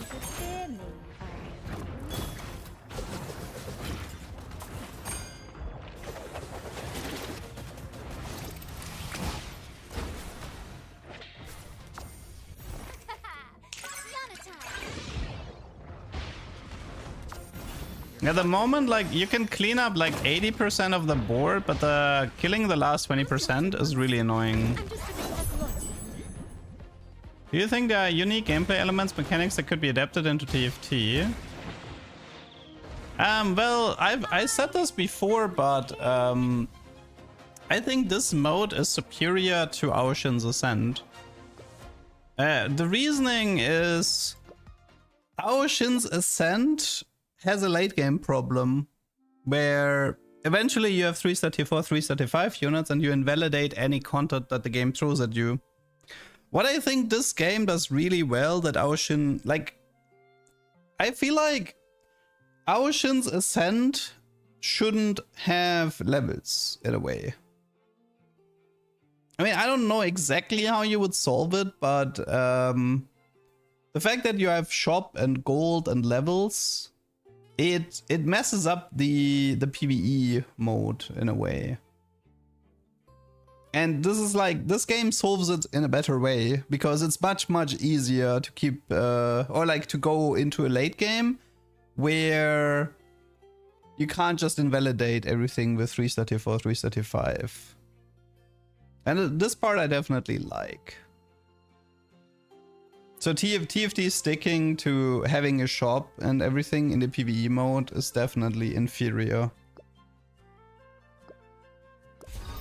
At least we managed. The crazy thing is it's actually a legendary and it was still so difficult.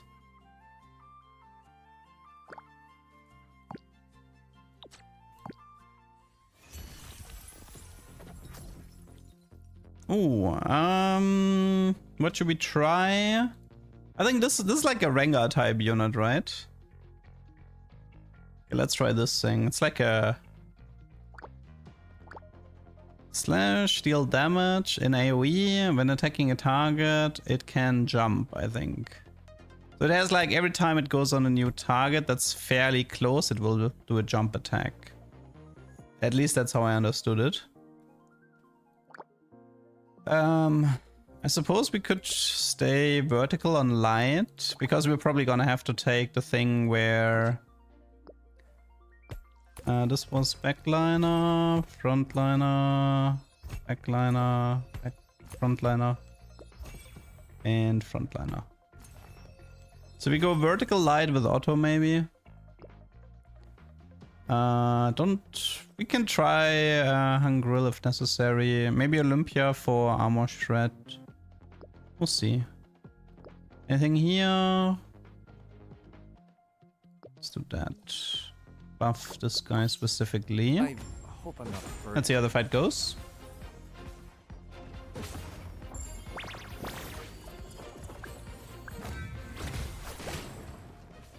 It looks like the enemy base level scales with rank and not Nexus level. That's possible, yeah. Would be funny if at a king everybody's like... I mean, to be fair, but since you can add levels, it's not that big of a problem. Thank goodness you're not hurt. Okay.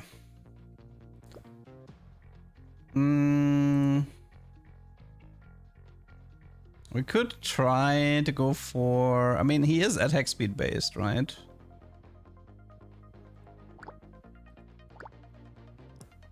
Hmm, 60 mana.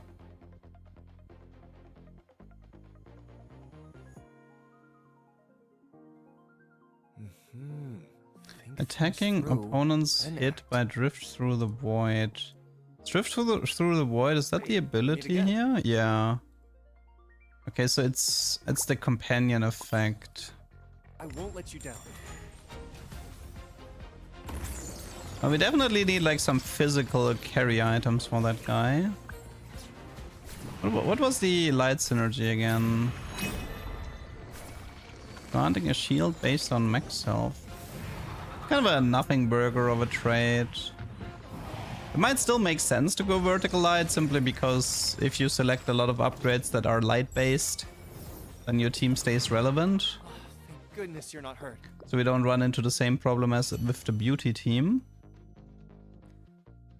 The 4-star allied anima with the highest level deals 10% increased damage and gains 2 level after participating in a takedown. Receive a Petrilog mine after the start. It will dig up 1 hype coin every 8 seconds. I mean, that's cool for like a stall team. Curious. I don't think we have a stall team, but this is something to keep in mind. This could be a funny YouTube video at some point. 1 hype coin every 8 seconds after digging up 20.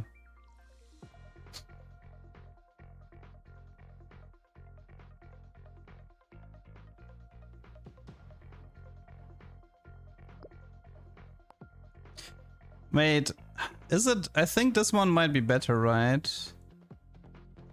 If when allied star anima's attack reaches 300, 500, 900, 2000. Power pills are pretty good.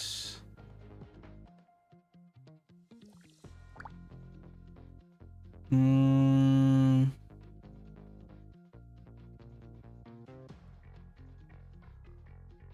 think I'm gonna go with Saga. Okay, we need to find a way to get this guy to high AD. I won't let you down. Currently 170 AD. You're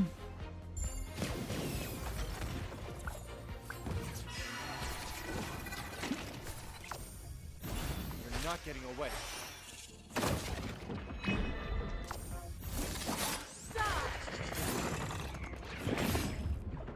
Oh, these two have quite synergy with each other.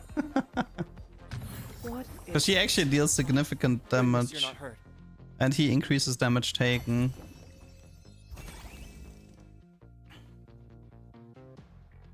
There is an 8-piece for light. It's pretty useless though. Light is a weird trade. Second star anima, I might need it.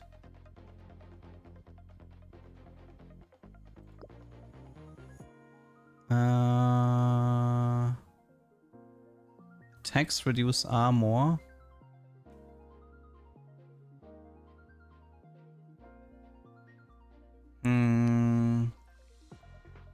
Could be useful.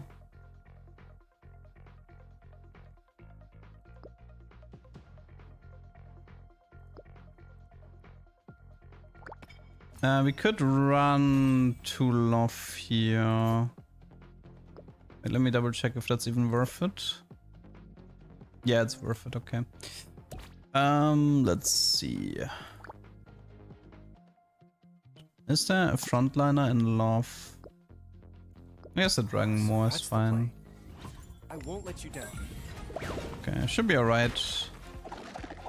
Oh, so I wanted to... I know, I have to. All good. You're not getting away.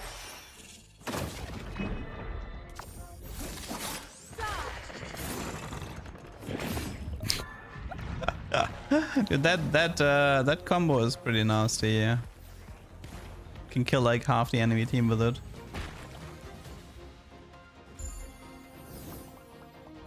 With you around, even my luck's better.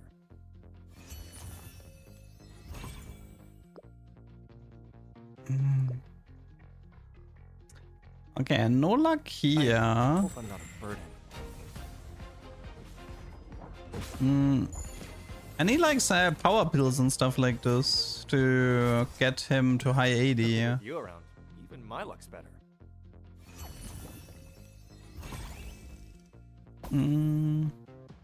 It's this thing again. Still don't really understand the point of that.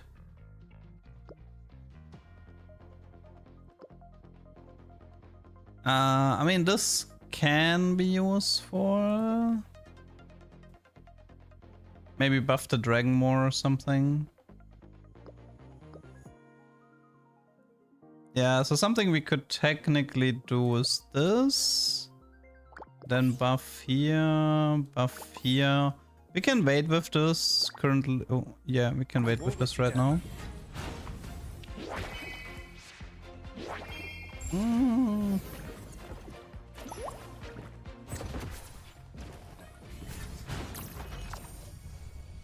Can't get bow. Oh, I can get these two. Not getting away. I'm not a monster. I'm just a bit athletic.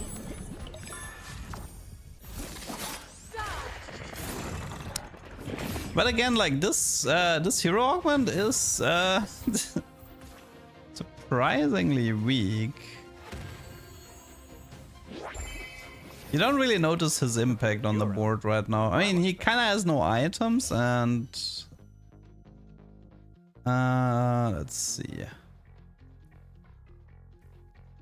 Allied Anima gain a 5 to 20 damage bonus and damage reduction based on the size difference. I don't understand what that means. Oh, it's an LDP between two love units. That's interesting.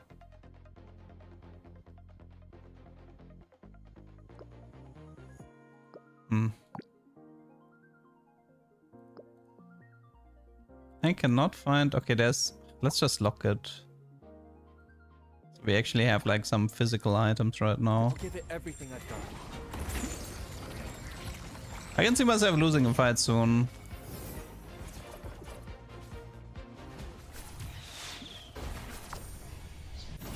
You're not getting away.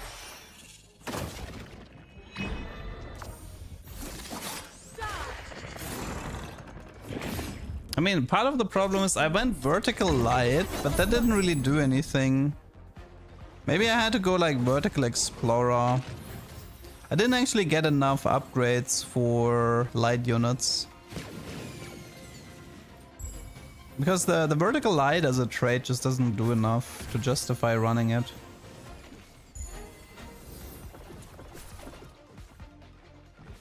How much armor does this guy have? Okay, I think he got down to 1 armor, so...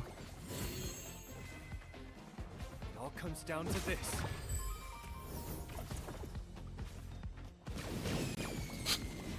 With you around, even my luck's better. Tricky, yeah. We have to take Price of Blood. This one is kind of broken. And we have to take this. Okay. Oh, we have to convert the armor, the Mar thingy. After seeing a unit.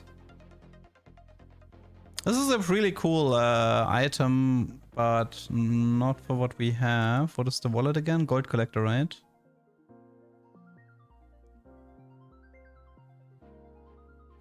I think I'm gonna go with the Dragonblood Spear. Because the Dragonblood Spear can synergize. Okay, what did we get? Double power pill. Okay, that's nice. And this one was... double the effect. Okay, this one is honestly... Oh, is it unique? Oh, it's unique. The reason why I said Beauty needs a leveled Nana is that Nana's skill is supposed to be for the front. Yeah, you can see that. Okay. Could add maybe the llama, although everything is so underleveled.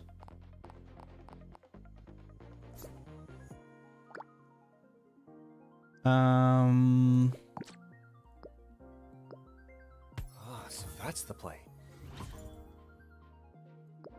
We still have this thing here. I haven't forgotten about it, but whatever. Let's just use it.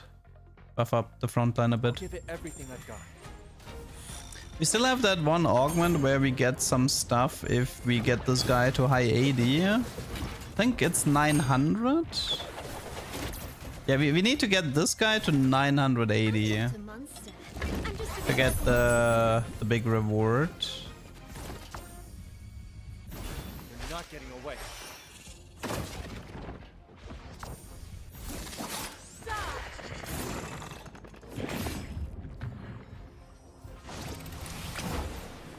Oh yeah, I guess we don't really use the pounce mechanic if we increase his range.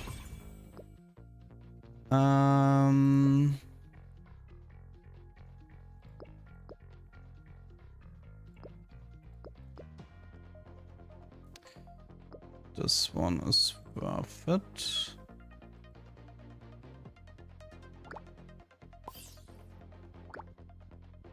I'll give it everything I've got.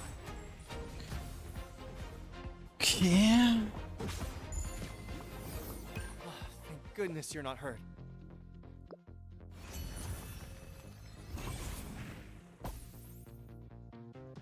It's mana region.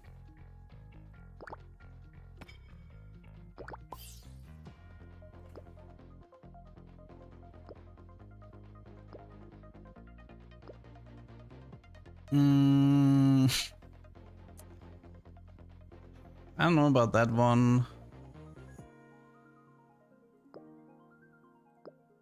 I won't let you down.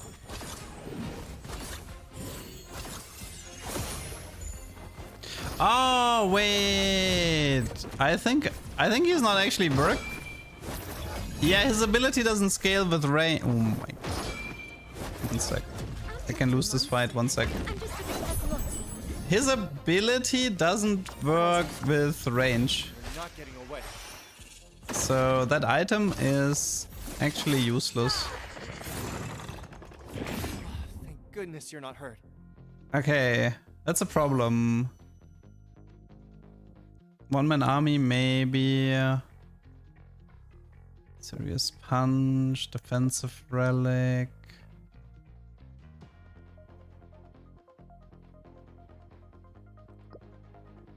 Okay, let's do this. Okay, first of all, we need to get this guy to 980. That's important at the moment. And also, this item here is actually... I mean, we still need it to get the cash out. That's still required. Okay, 1 sec. Also check for like power pills and stuff like that.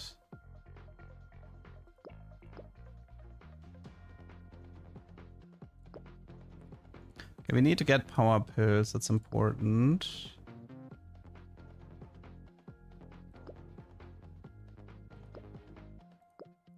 Okay, so this should help. This is like power pill plus...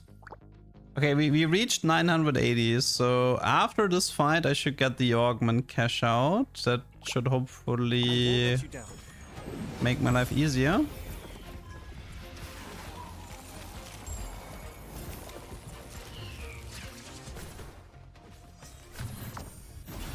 not getting away. I don't really care about competitive TFT drama. So I think I went for the... Oh, I'm 1 sec. not a monster. Gotta be careful here. Like Lottie. I think I went for the wrong guy here. Won! All thanks to you. Okay, surely. Okay, star anima gain level check. This is fine. Shouldn't I get the items now? Oh, there it is. Okay. So I think... Let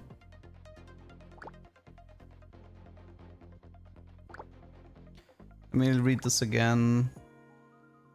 Yeah, I think we need to get him back into melee. But he could definitely use oh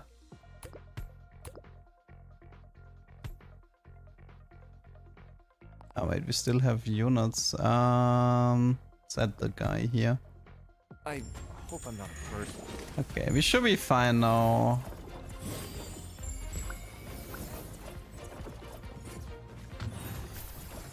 Yeah, okay, so he actually starts doing his job now, okay.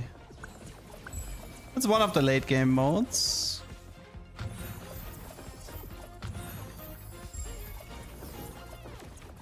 How much damage was that? With you around, even my luck's better.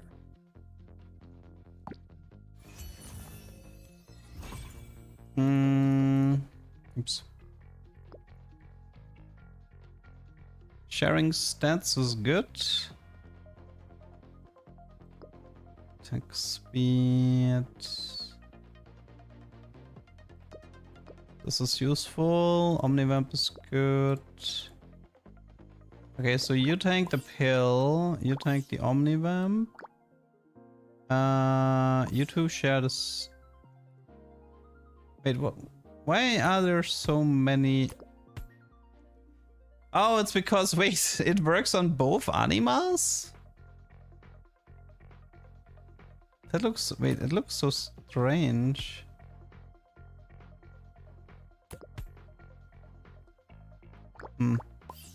Interesting. Give it everything I've got.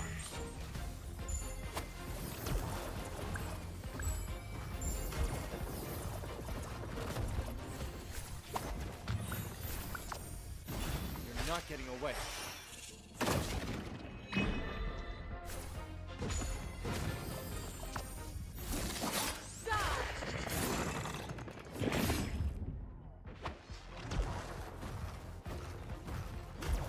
Good damage.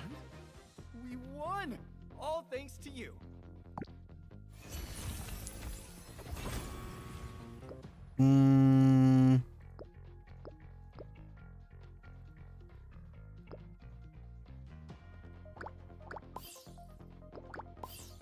I won't let you down.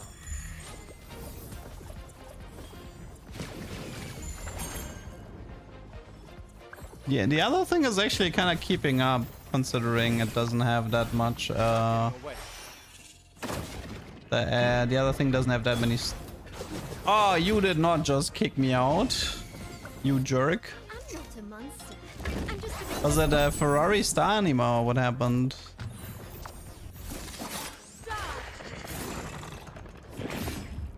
Imagine not having CC immunity. That was close. We won!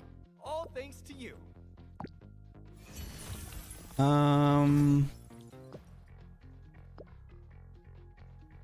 Looks easy. I'm fighting for my life here. I'll give it everything I've got.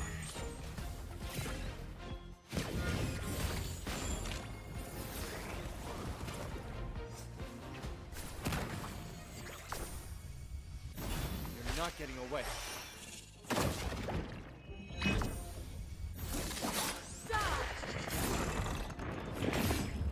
Holy shit.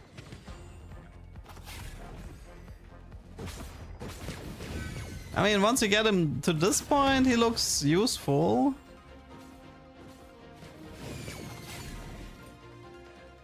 This game has assassins, a few, yeah.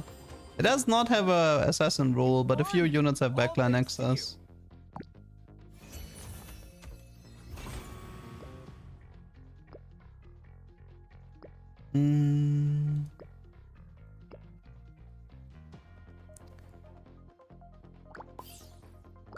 Okay, let's go. Give it everything I've got. Competition is annoying. Because they max out, they get like 999 points at the very beginning. You're not getting away. And this can be quite scary.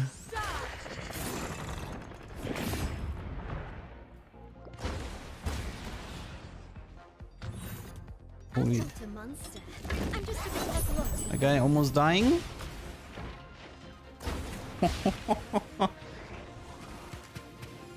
Ah!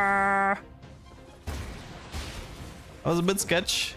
Like, look at that true damage from competition there. That was a bit sketch. Yay, we're queen. Kia officially reached queen.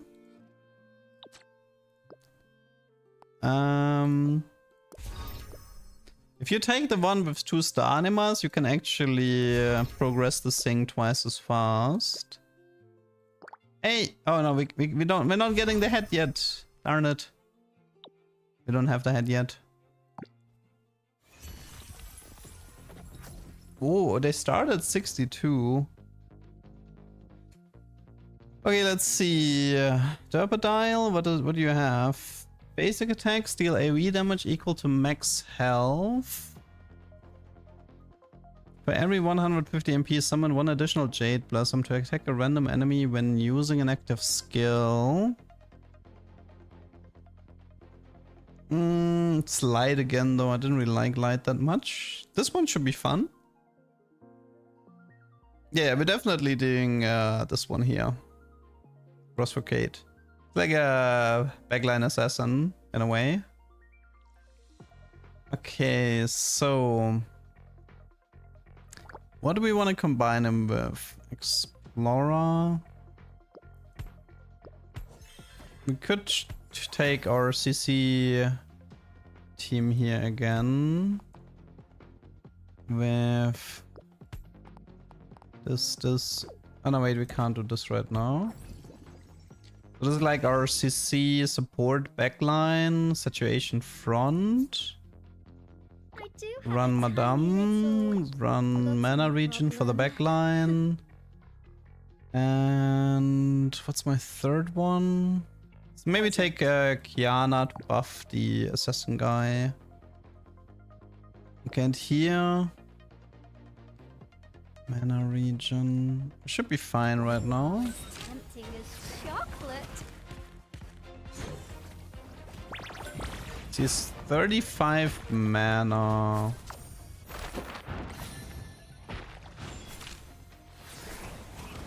I mean, we could also give this guy the mana buff so he keeps teleporting and stuff. Master desire. How many tier 4s do we have? 1, 2... I think it's like 4. That's fine. Tier 4 units.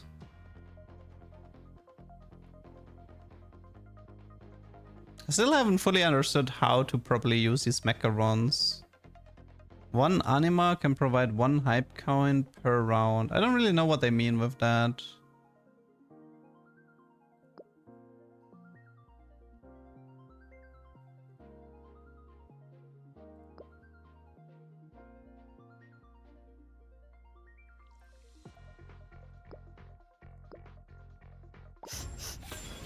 You smell stinky.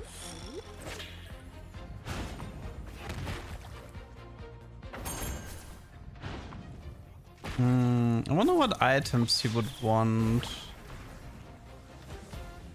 35 mana teleports and then deals massive single target damage. Almost like a Kha'Zix jump. Puddle Up and Rosfocate are buffed. The shield will be shared and 100% of the damage dealt will heal. Every round Puddle Up and gain levels. Okay, well, we have to take it. 0 chance we're not taking this. I do wonder if it's like a mana, like if mana, like stacking him with mana region might be good. We don't want this guy really to, or we want him to teleport a lot.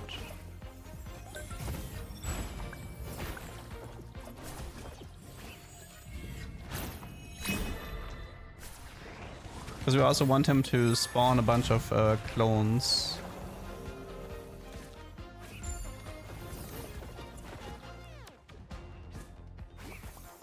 Kneel.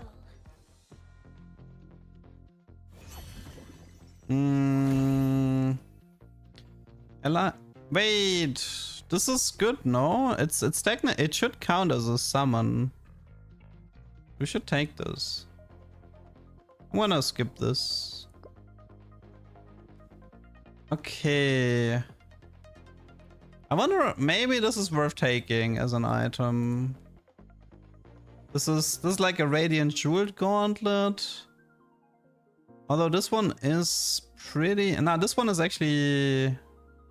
It's more damage, less HP. I think it's the Rose Meat. Yeah, I think it's the Rose Meat here. Because it gives 80 as well. Okay, this makes him effectively cast at the start of combat. Let's run a horse. Starting to fear me,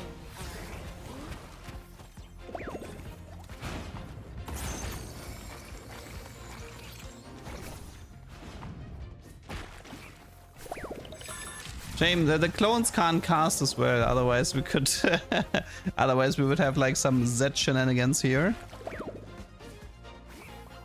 My subjects need never toil, and our feast never ends. This one is good. This one is fine. You smell stinky. Kneel. Okay. Oh, we got Power Pill, that's very good. All Anna, 3-star, no. Let's go with a physical item.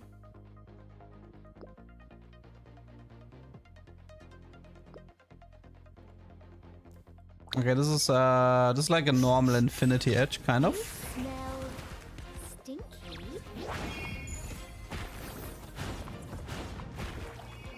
Okay, the mana regen seems to be pretty good right now. I mean, I could use one more mana regen consumable on him, but I think that's it. So that part seems to work out nicely. Gain 50% outgoing. Okay, I mean, we have to take this again. Let's see. Everything that's with purple is really good. And a rel. Yeah, let's take it. Screw it. Okay, more mana for this guy. And I wanted. Okay. Starting to fear me.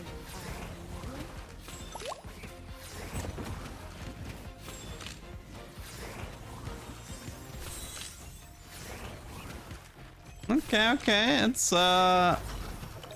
definitely interesting.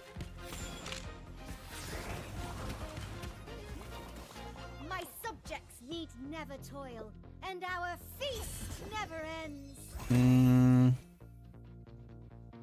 Treasure relic for sure. Oh, okay. Quenching could be good on either the Corgi or that thing. It gives me anti-heal. Quenching is definitely potentially worth it. Convert 80% of attack and MP to armor. It's the other way around. I don't like that one. We don't have to set up for this one either. I'm pretty sure this is quenching or one of these two in the back line. I'll give it to... Oh wait, and we have like one more slot. Oblivion, memory, hate. You are as tempting as chocolate. I mean, one issue is if he teleports too much, he's not exactly hard focusing a carry down, but... Okay, I guess in this case he was actually kind of like staying on the same guy. We can still find better items though, I think. This is whatever. Sharing stats. I like the mana region one. Sharing stats. I mean, I guess it's worth it. Maybe with the puddle up? Oh, we can't actually. Okay. Interesting. Kind of like Talon. Yeah, a little bit. Except it's like an instant. I mean, in a way, you can also argue it's kind of like Diana. Well, it's not exactly like Diana, but.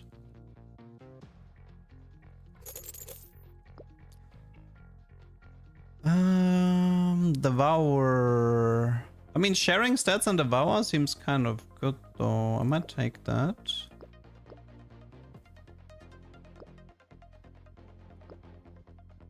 We have Spell Crit, Purple. Wait, we can take that one as well. Now we're Queen already. Okay, let's see how that goes. You smell stink. How many stats does he have? I want to see. It's kind of hard to click. 833.80 at the moment.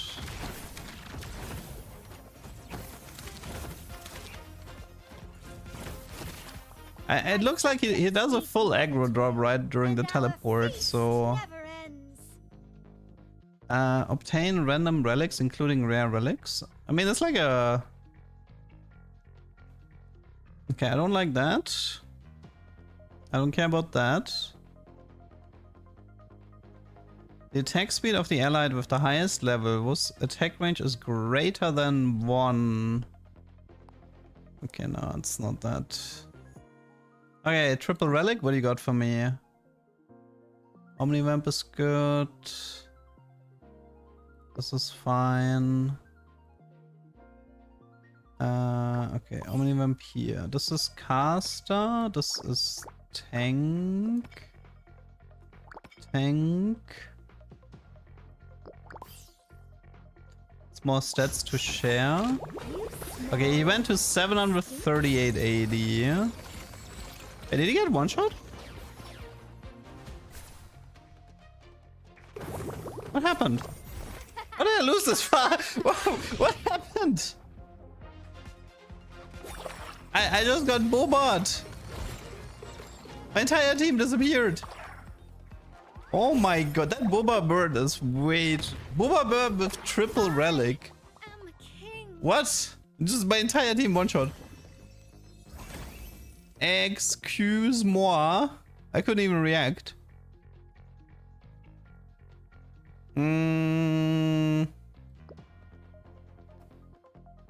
Let's take the hate sigils as well. Okay, you take this. Oh, no, wait, hate is physical, right? And you take double roast meat.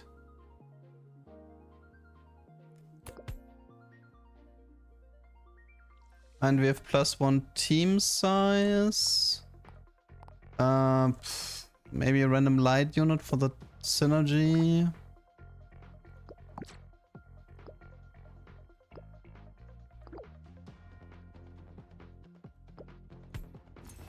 Starting to fear me,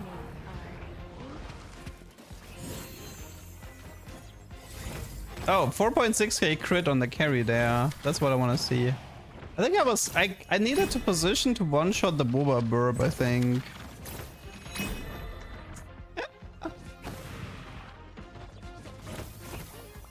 Master desire. Interesting run. Okay.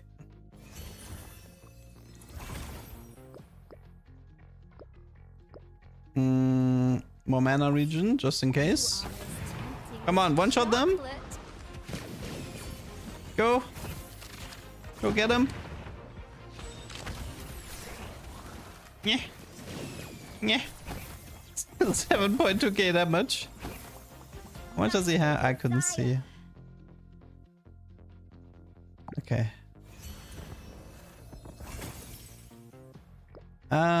Can do more sharing stats if I want. Nah, let's just push levels. Starting to fear me. Okay, 1,100. I mean, he's getting more 80 from hate. 1,100, 1,245. Wait, it's a Boba Burp again, but he has like worse items this time.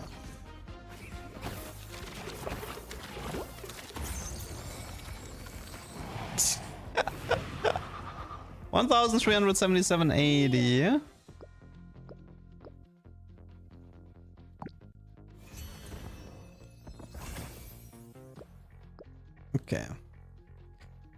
I think this positioning is... He should go on this guy, if I'm not mistaken. It's possible he goes on him, but I think it's a 50-50. It's 3 range, right? Smell stinky. He went here, but he auto-attacked the other guy. Rip. I mean, I don't know if it really matters. This seems pretty hard to beat.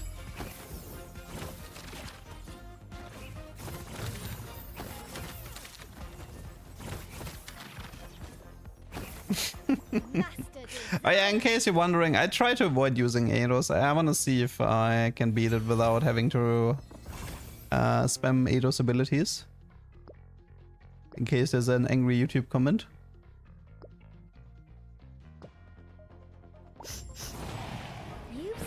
Because I like kind of... I don't want to keep interrupting the battle flow by spamming the animations, especially if I feel like I don't need them. It's more fun to watch the... Oh, wait.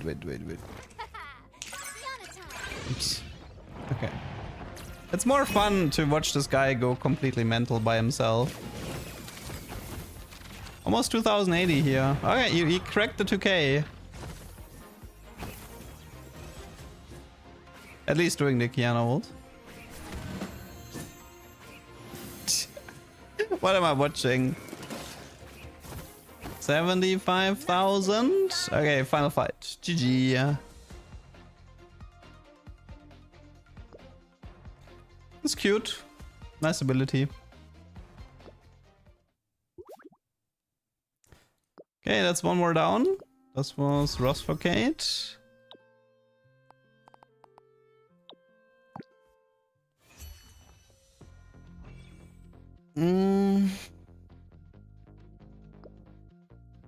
Apollon could be interesting. When attacked, has a 3% chance to summon a random Apple Soldier.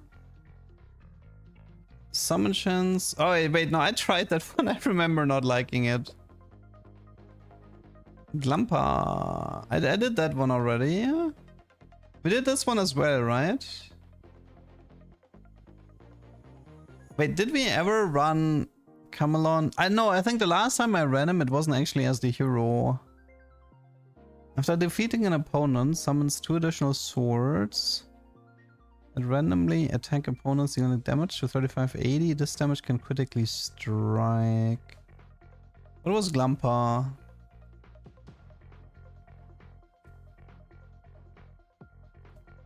Let's try Camelon. Okay.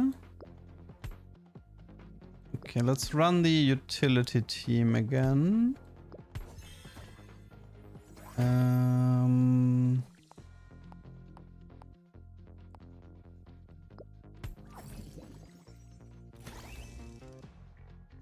Okay, this should be fine. I mean, he's what was he? Pride. I don't think Pride matters that much. We can skip Pride. Okay, as for like we definitely run her. Okay, this is like attack speed for this guy might be interesting, right? Ah no, he only buffs competition animas. Rip. He only buffs competition. You're not going anywhere. Wait, I think with his passive you can actually run a pure attack speed build, no?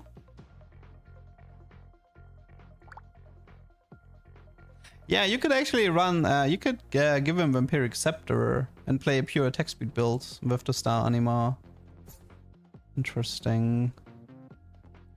Let's do these two for the time being. I mean, we can still change them later. This is our CC utility group. This is currently our questionable front line. Power Pill is great. Give me 80. You are as tempting as chocolate.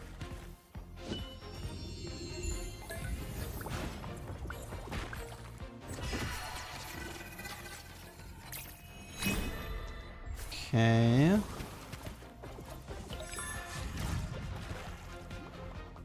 Master Desire. Yeah, I would like to try a pure auto attack build on this guy. Blaster. He's the only blaster on my team, right? Yeah, one problem is getting levels on this guy is not gonna be easy, I think. With Pride and Blaster. You. Gonna have to figure something out. I mean, I kinda need like that thing where it like specifically buffs the level of one unit or so.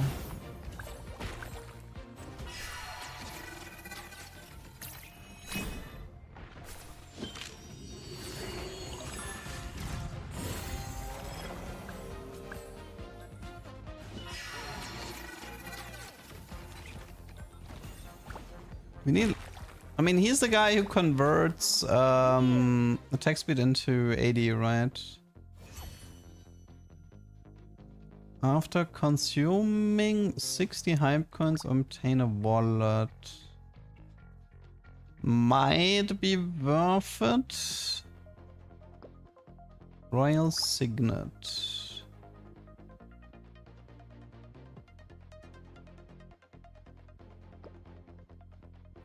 Memory. We could make him double cast. It's not bad considering he has high mana cost and we're running the Corgi. So I think... Kindred's Feast. For each Kindred Feast on your side, the equipper gains 10% max health, attack MP and attack speed bonus. Get another one after 8 rounds. Still think this needs to be like less rounds, like 8 rounds. It's not that strong of an item. Or...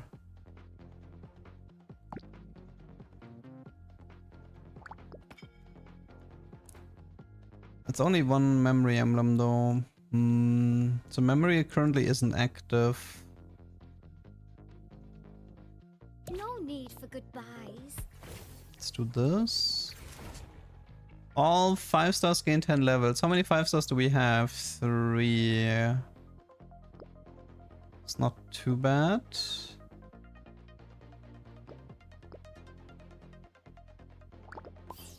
You are as tempting as chocolate.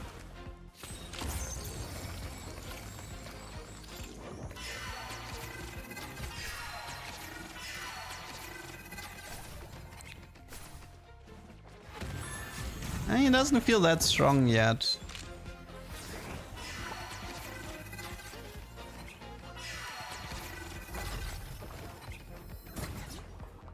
My subjects need never toil, and our feast never ends. Magic Medicine was ability. We can't use that. Ooh, now we're talking. Okay, Star Crash. Every basic attack will randomly attack an enemy unit within attack range. 100 attack speed. That's a lot of 80 conversion as well. For each basic attacks used, attack speed increases by 70% as increased stacks. If... Oh, wait. I think I want to try the wind arrows. Yeah, I think I want to try this one. Also, I need to check something. Does his ultimate count as... I want to know if his ultimate counts as auto attacks, similar to the Mimo thing. Okay, this should be fine.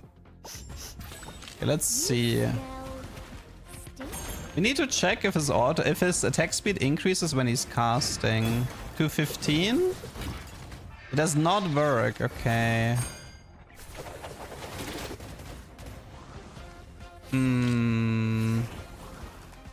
Okay, so his ability definitely doesn't count as for on-hit effects. Good to know.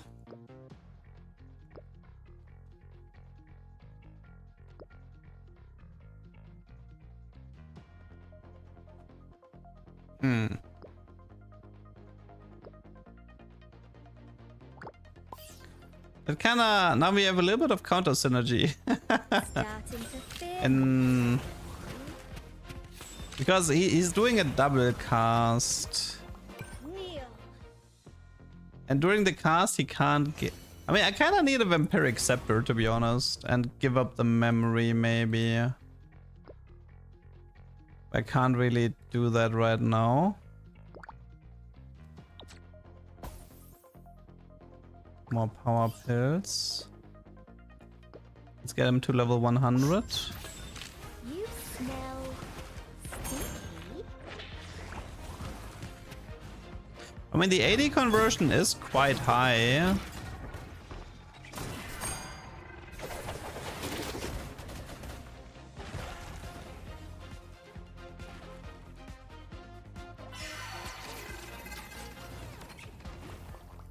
Master Desire. This is that guy. I think it's the right side, the 80% attack speed and movement speed.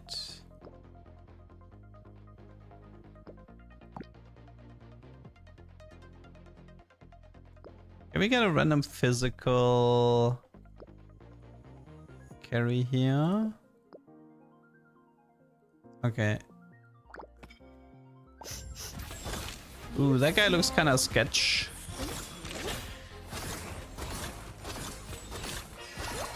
Wait, he can't cast. He has Vampiric. Wait, why can't he cast? He has Vampiric Scepter. Excuse me? Monster. I'm just a bit The guy is ignoring his own Vampiric Scepter for some reason. What a scam. Master Desire. That's the level of all animas to the level... Oh, it's not even worth it, I think. Right. It's on kill effect, not a cast, really? I mean, he's only level 105. I would actually lose level on the Corgi if I do this. I might still... Yeah, I actually lose some levels on... No! Ah! Why this happens again? Well, to be fair, this time... Honestly, this time I didn't even care that much about the things that I was offered. Well, having +1 team size and stuff would have been nice, but... Can't believe I'm rage baiting chat again. I think we need to use the Kiana ability a bit more for 80 increase. With Kiana we can get him to like into the 1000 range. It always happens in the relic selection for some reason.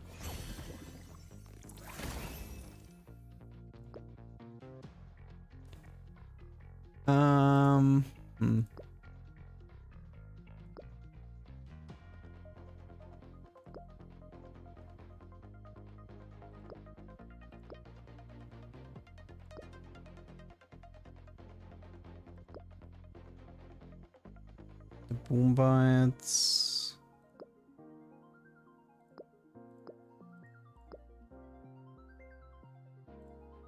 Should be a bit better, but You smell stinky. still not fully convinced of this build here. My subjects need never toil, and our feast never ends.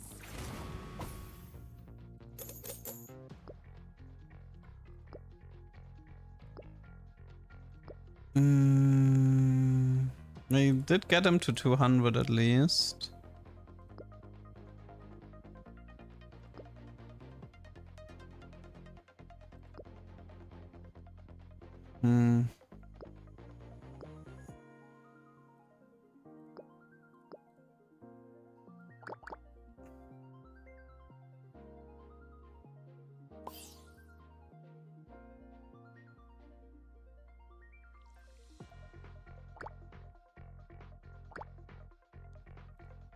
Starting to fear me.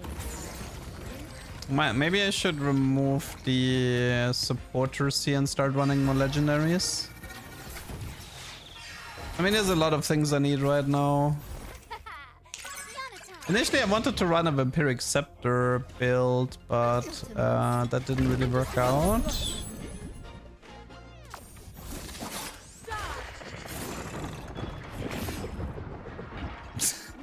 Yeah.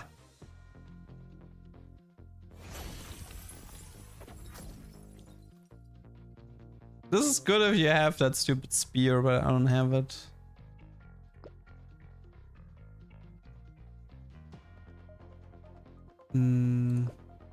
This is retroactive, right?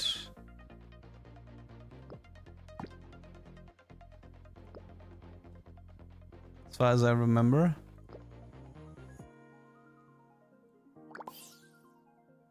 We could dip these two and run some more high tier legendaries. Served.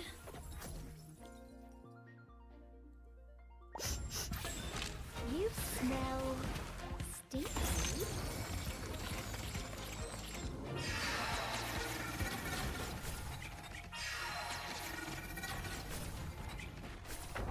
I'm not a monster. I'm just a bit of glutton.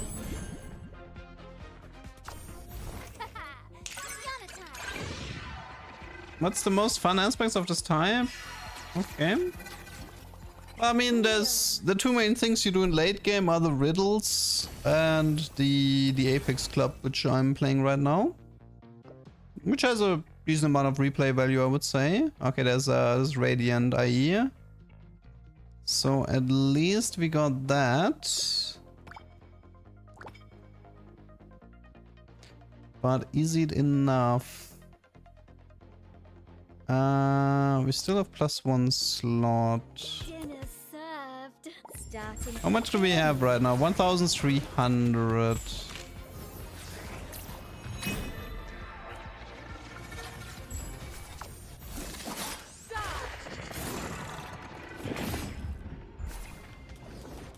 I'm not a monster. I'm just a bit of glutton. Oh, am I gonna lose this? Wait. Yana time.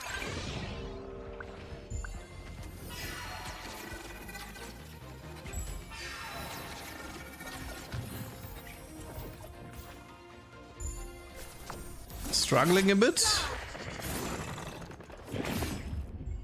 Struggling. No! Honestly, I think I'm just gonna claim and leave here. I didn't really like my setup very much.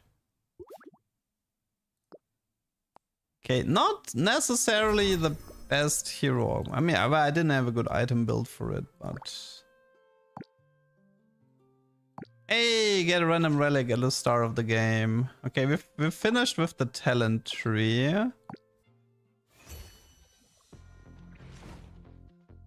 Ooh, I think I like this one. Obtain a random trophy, hype coin or relic after directly defeating an opponent with an active skill. Ah, yes. That's like Giga Tahm Kench. Okay, for sure. Chao Pon for sure. Loving it. Okay, let's do our support group again. I think I'll do Puddle.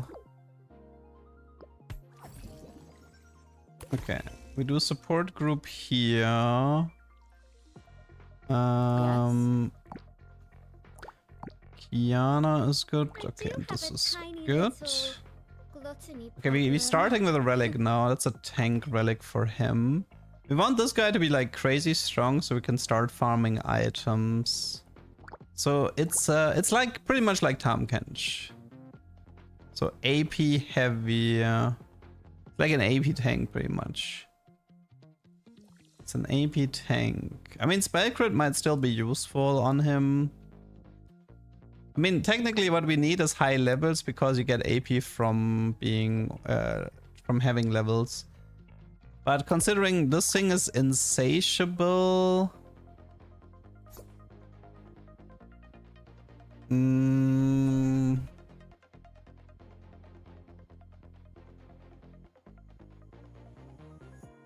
Recess. Take a moment to gather your strength. Do you get like a buff? We could play the 2-piece here, but maybe on level 7. It's not gonna be good though to go for... And getting this guy to high level will definitely be difficult because it's not a large trade. Time for class. Okay, let's see where this takes us. Okay, we definitely need, I feel like we need a... Okay, it's very high mana cost. Very high mana cost.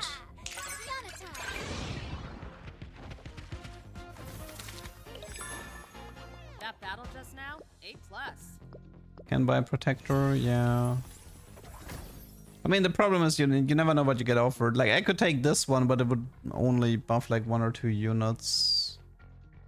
No, I didn't play test at 18, there was none.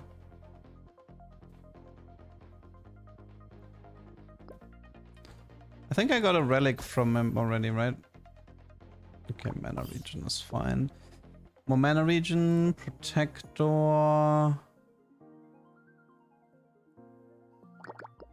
Okay. I'll keep you safe.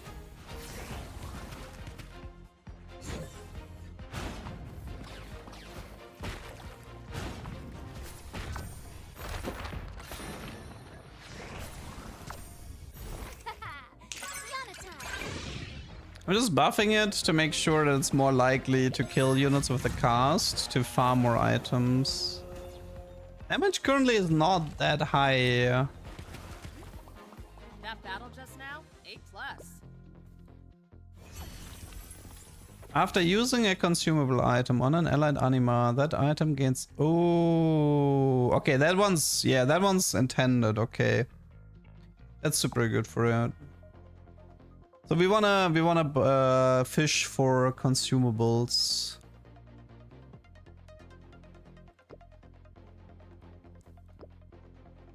Okay.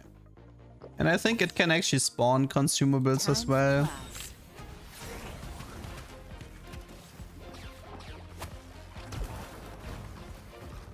The damage still isn't high enough, like it's struggling with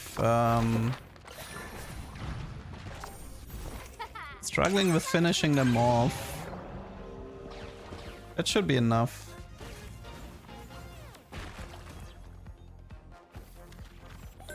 Come on, one more. I wonder if there's a limit.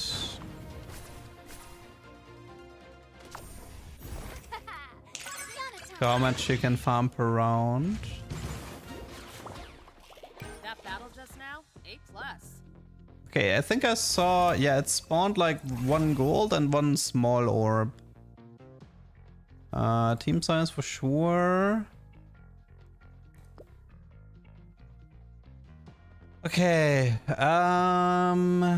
lots of damage or spell crit? I guess we kind of want both, but I guess spell crit takes prio here. Okay, what was the orb? More coins. I think I said something about wanting to add 1 insatiable.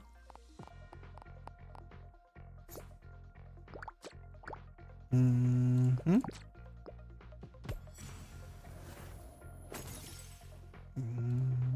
mean, if I... maybe it's Koala, because it's like frontline. For now. It's like, he has like... I think I maxed out the Koala at some point, because I was like testing some stuff with him. Nothing to worry about.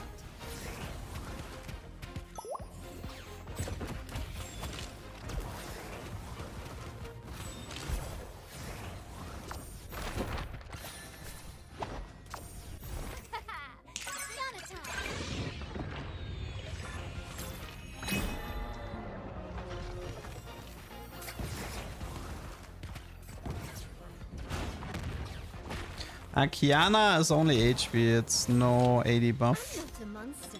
I'm just a bit like Lottie.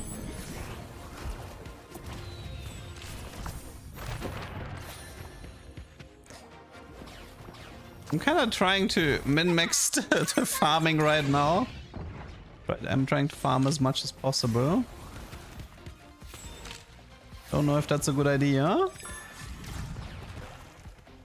We shall see. I'm not a monster. I'm just a bit like Lottie.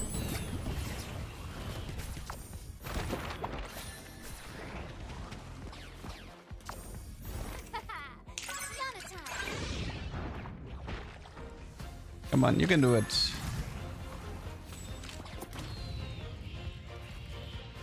The damage is still not as high as I want it to be. A+.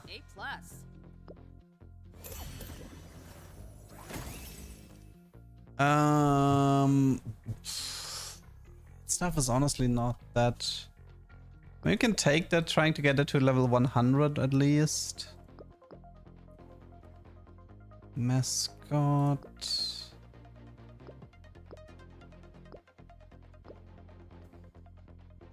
Okay.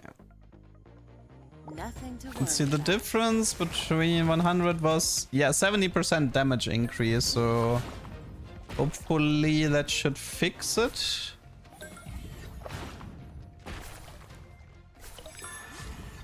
That's all. Class dismissed. Okay, consumables. Yeah, that's also important. The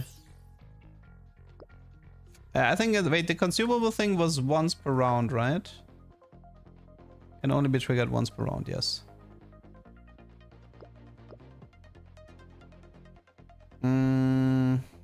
Should I take that? Okay, more damage. Screw it. Nothing to worry about. Okay, surely you can one-shot stuff now. 2.1k.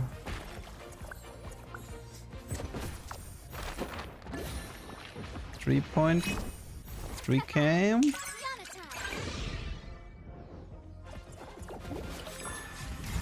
That guy should live.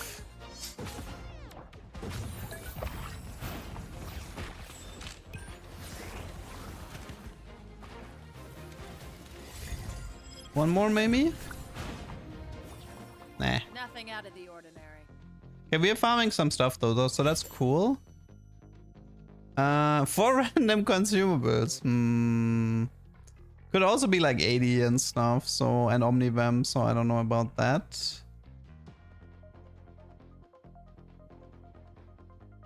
Maybe I should take this?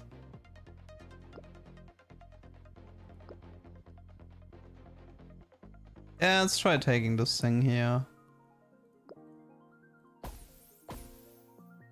This is a sword. It's like a hybrid item, I believe.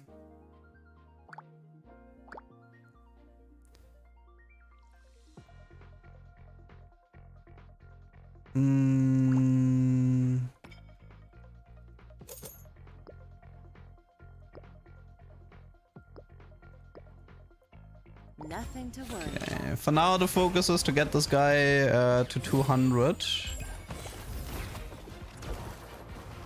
Cannot open trophies during battle. Rip. 3k.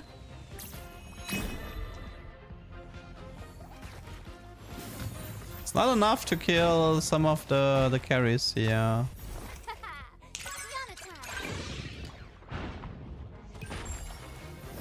Okay, we needed a 200 for the mana region increase.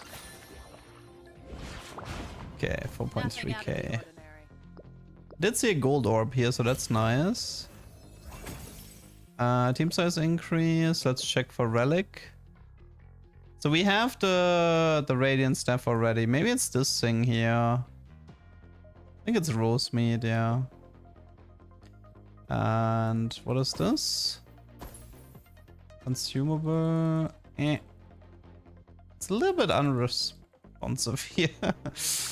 Okay, so you go here, you take this, you take this. It's just money for now. Satiation sigil. Wait, if I get this money, I can get the second star anymore. Oh, we have that one, so perfect. Nice. Okay, nice. It's a good filler unit right now. Recess. Take a Could moment to gather your use. strength. Let's see. We have maybe one more change, like this guy here. I'll keep you safe.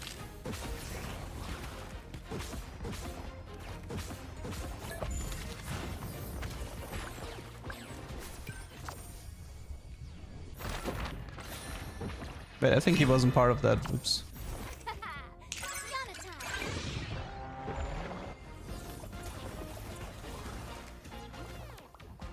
The problem is my second guy here is kind of a little bit too strong now.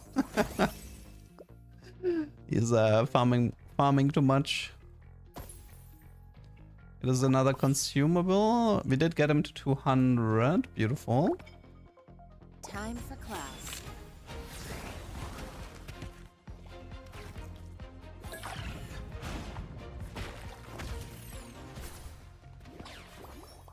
Nice. I think, was that a second orb? No, right?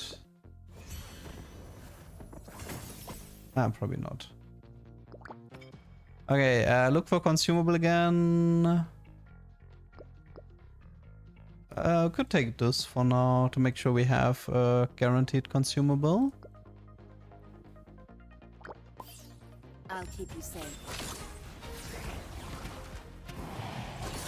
I kind of wish we had the Radiant Rabadon instead of the Jeweled Gauntlet type item.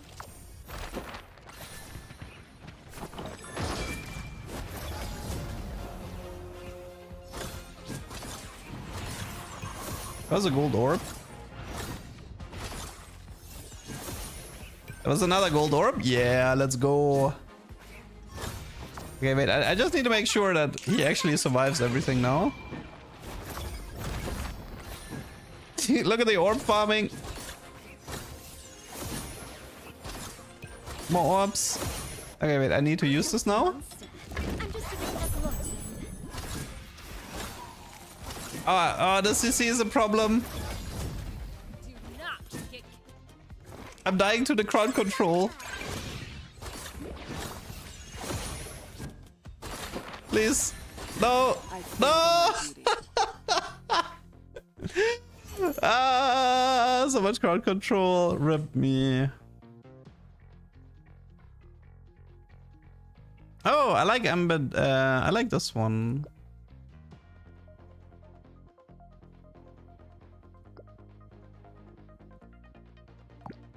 Okay.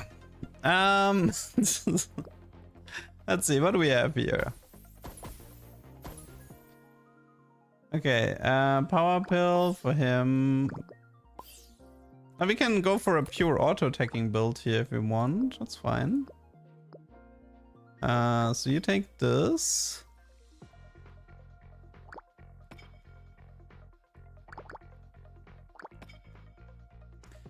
Some frontline items if you want. Okay. Time for class. But yeah, our crowd control is currently our biggest opponent.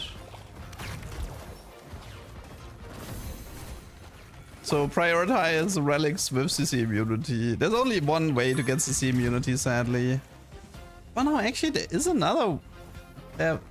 Nothing out of the ordinary. Wait, we can run Oblivion to fix this. Okay, one second. First of all, let's take this and look for crowd control. It's no crowd control, I believe.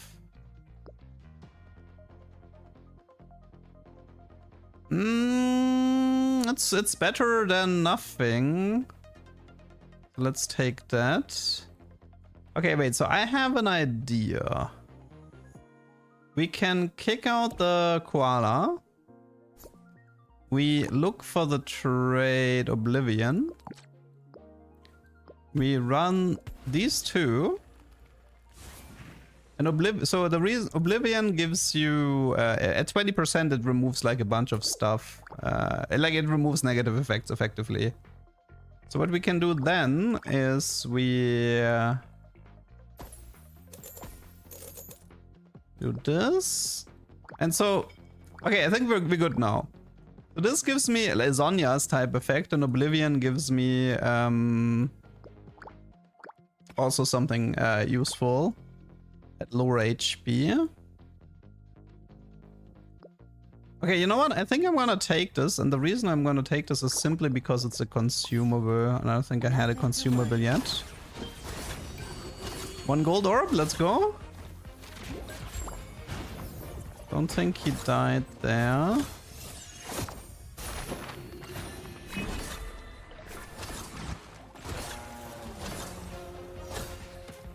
He's quite tanky. What is this?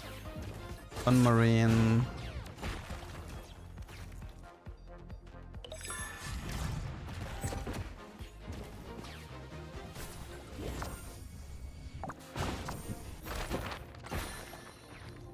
we're struggling against this guy. Okay, this is awkward. Seems to be too tanky. I'm not a monster. I'm just a bit athletic. Could this be a timeout? His damage is just... He has 36,000 HP on this guy. And I'm dealing like 3k. I don't really know what to say about that. Need to cast like 10 times. I'm not a monster. I'm just a bit athletic. And the problem is there's 2 people on his team that I need to kill, not 1.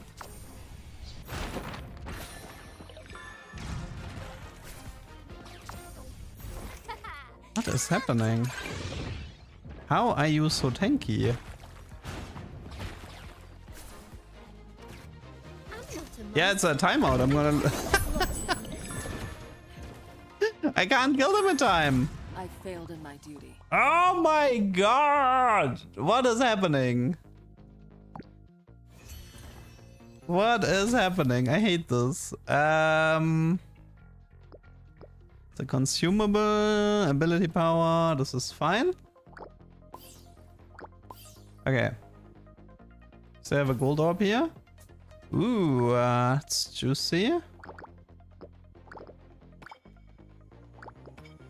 Time for class. Okay, the Raven should actually be fairly strong now as well.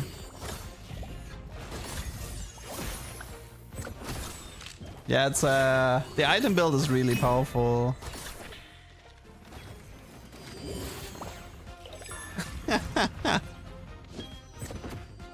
Well, I mean, I guess that's one way to solve the DPS issue, right? What am I watching? Wait, I need to make sure he doesn't die. Well, we solved the DPS issue, people. Just farm nice 80 relics.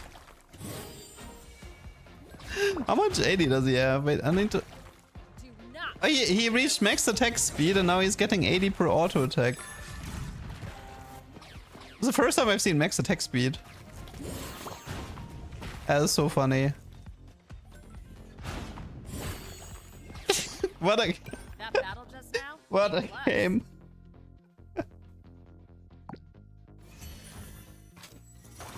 Okay,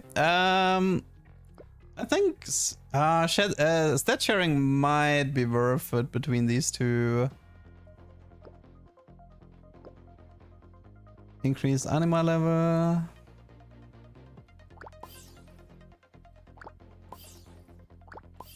I could technically do this so they share the stats here.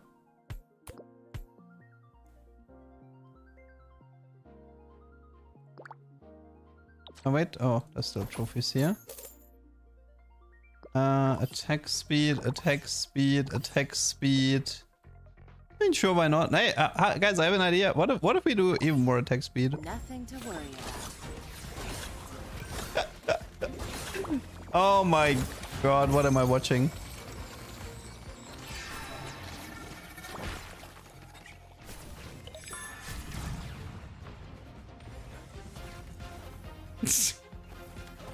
He did die in the end. Rip. I mean, I could have saved him, to be fair, but... I'm trying to farm items here. Okay, I definitely like the hero thing here. Farming items is always a nice power fantasy.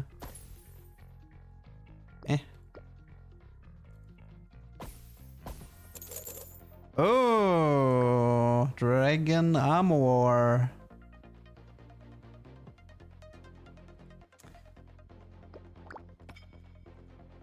We can also give all of these items to that guy here. I don't really mind. I mean, he's not really a tank, but like, who cares, right? Consumable. Level. Buff. Buff. Okay. Buff. Buff. How much HP does this thing have now? 15,000. Class.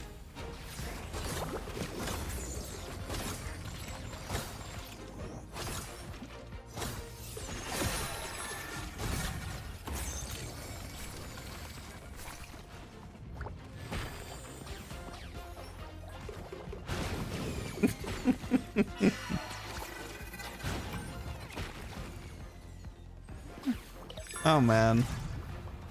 Nothing out of the ordinary. I like it though. I would play that again. It's a fun hero. Even though I lost like 2 fights, it was still fun.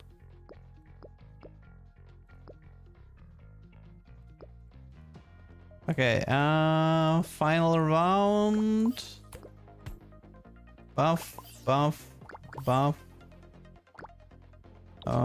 Trophy. I'll keep you safe. Let's go. Okay, so he has 12,000 HP if I connect him. So now he doesn't die. I think I didn't connect him properly before. I think he was 1 hex too far away. So yeah, now he has 12,000 HP, max attack speed with scaling 80. That is so stupid. Whee! The mosquito build. That's all. That was great.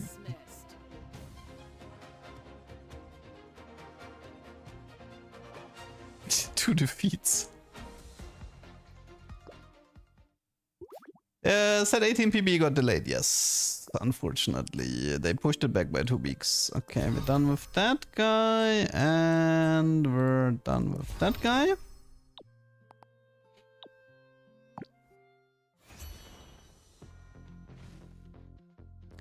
Okay, we already did this one. I could go for reviving Bladehound, maybe. I don't think I've actually played him yet. Okay, I mean, should be a chill strength setup, probably. So strength. Backliner.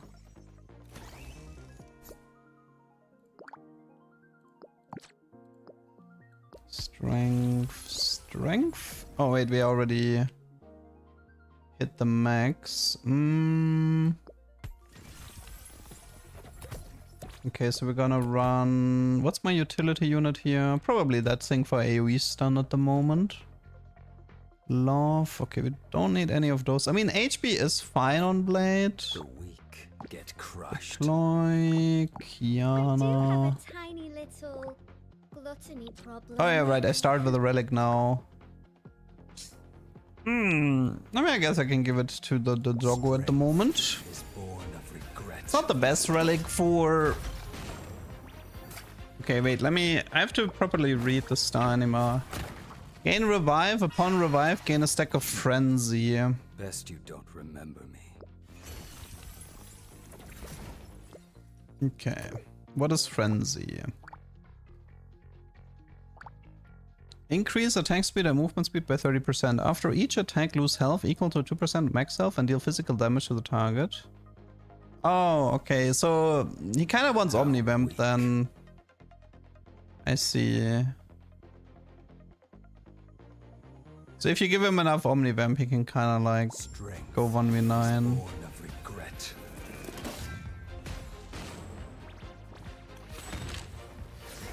He could also use something that gives him movement speed. He's fairly slow on the board.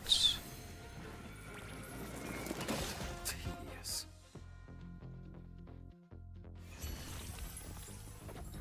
Festering Heart. Might be vertical strength here.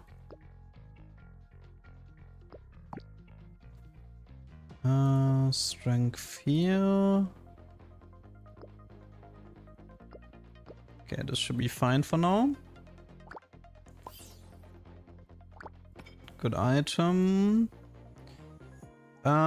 This allows me to dip. I guess we can dip this thing later. We don't. I mean, we can dip both and run Situation for the time being.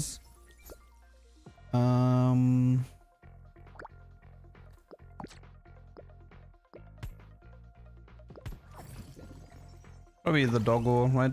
Was doggo 80? It was kind of enough. Nah, it was more AP, but technically this was the seagull 80? No. Nah, none of them were 80. Okay, so the strength sigil isn't really useful for any of the situation units here. Whatever. I mean, they still get, I think Mastermind still get like attack speed or something from the effect. It's not that big of a deal.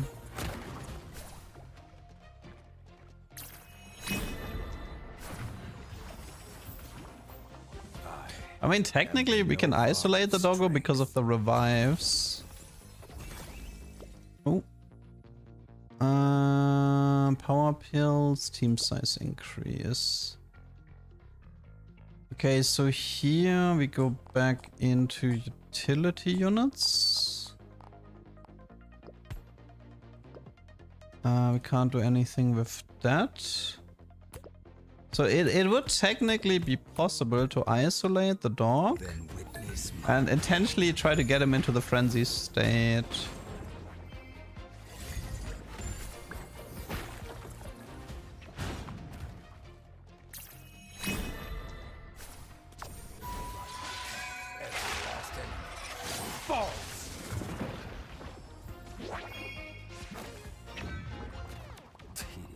I would like a Vamp Scepter on this guy, I think.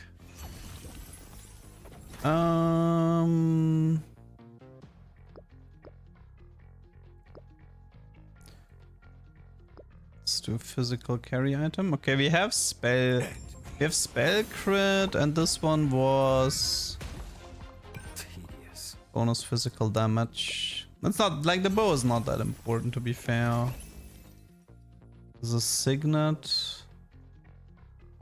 Also doesn't really matter.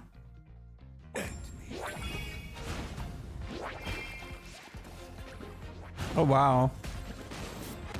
Okay, we're gonna see the revive here.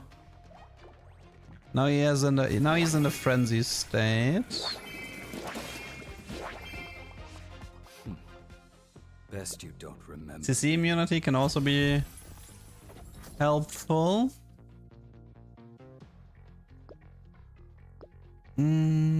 This one is really good. Attack speed and movement speed, that's exactly what I need right now.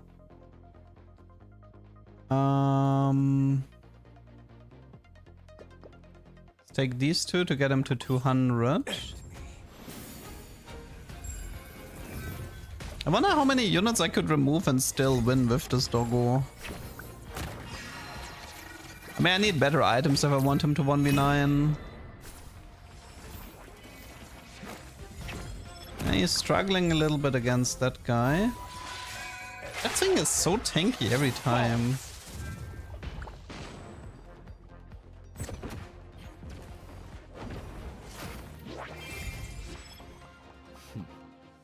Best you don't remember me.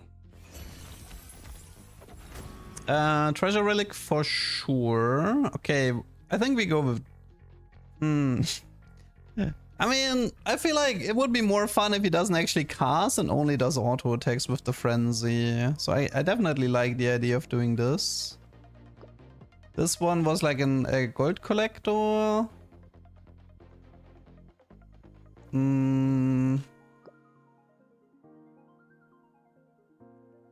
I think I'm gonna go with the... Okay, and this and this. Okay, so we don't cast anymore, which means we don't need this thing. And we have another strength emblem. Do we have 7 strength already?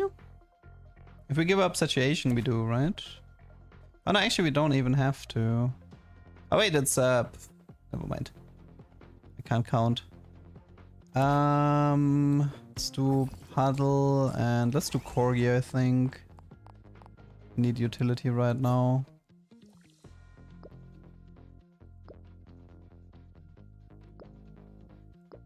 God, it can be so difficult to find. Let's just do it with memory. Okay, run the Corgi. 5 strength and 2 saturation. Yeah. Okay, we play.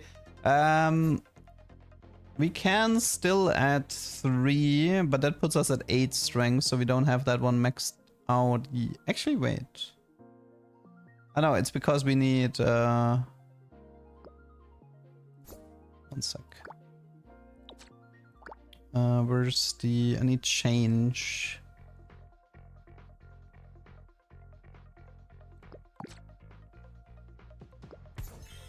Okay. And here, this is nothing. Okay, go. Oh, the doggo looks. Ooh, wow. The doggo looks great.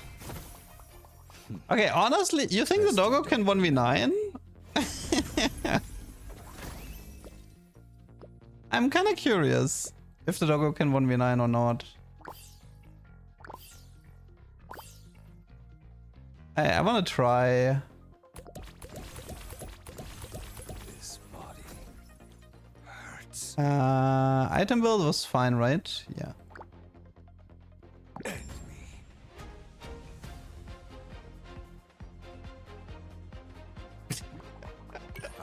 I mean, I feel like we need CC immunity for this to work, but if I had CC immunity, then we would be good to go. This guy, wait.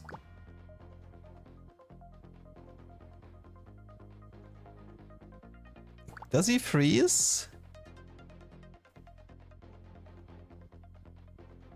Okay, I don't know. Let's just try and see what happens, okay? Wait, I mean, you can still buff him a bit more. Okay, let's see if you can 1v9 this. Strength is born of regret. Oh god. I've made a terrible mistake.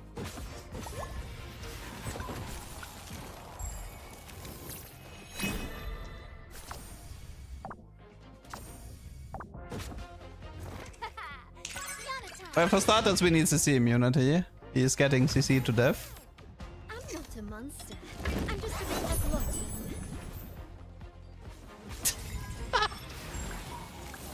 glutton. Nah, okay. That was optimistic.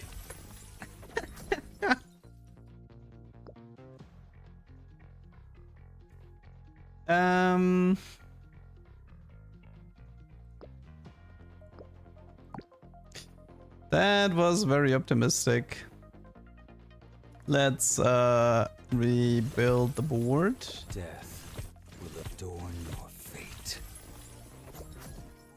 How many unit slots do we have? One more.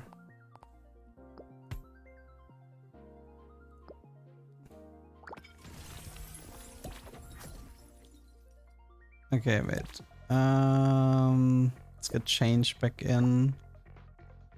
I mean, I was just curious, you know. But I guess the unit just wasn't as strong as I thought Will adorn your fate. they were. I guess I don't have saturation. This And body hurts. okay, let's properly play this. Okay.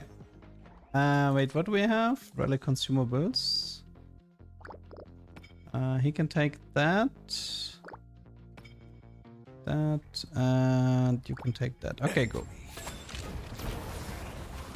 Oh! Get an Oblivion for the CC immunity. I think that's a good idea. I should do that. But the problem, the way I understand Oblivion, it's just a one-time CC immunity removal. I am the Novarg. But yeah, you're right. It's a good idea. Unless we. Nah, it's no CC immunity.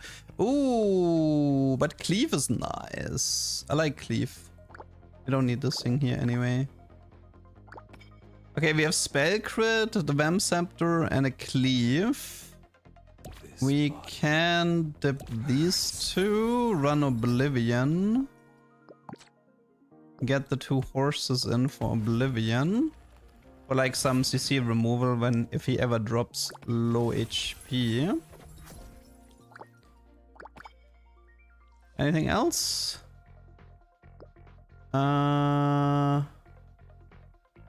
This one I don't care about. This one is fine. Then witness my pain.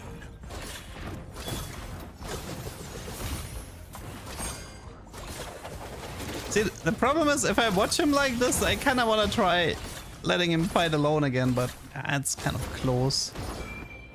Looks great though. I am the Novark of strength. Okay.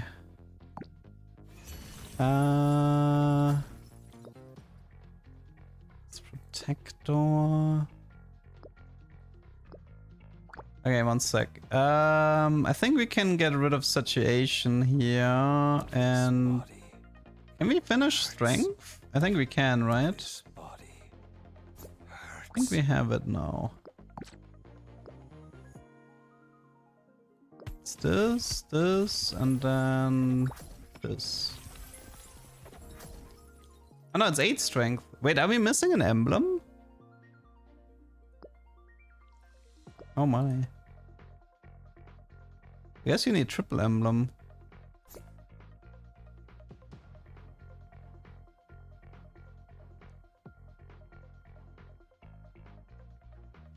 Yep. Okay. That change. Okay. Well, then back to the back to the drawing board. No wait. That was Satiation. So you go back in, like the utility change units go back in. death will adorn your Okay. fate. Guess we're fine now. Okay. Then witness my pain.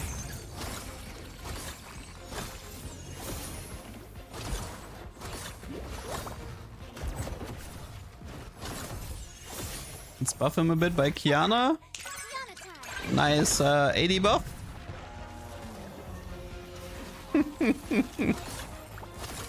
$1,864.80, yeah, not bad at all. And he still has 2 revives left in the tank.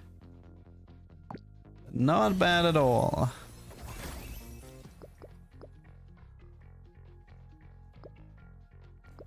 Okay. Yeah, the only thing I'm kind of missing is the CC immunity, but unfortunately Oblivion and that one relic is the only way of getting it as far as I know. Oh, he already died there. Crazy. Kiana time.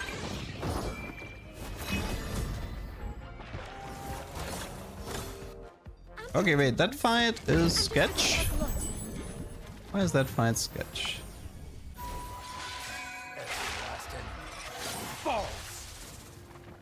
He still has 1 more revive after that, right? I think. Okay, that fight almost a little bit sketchy here.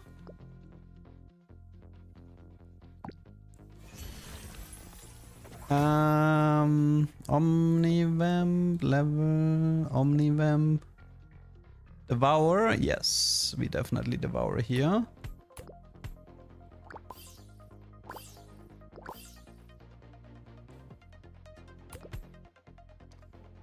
Okay. Let's see how much we can get. He's 1-6. CC is still an issue to an extent at least. Kiana time. Okay, Big Doggo, how much?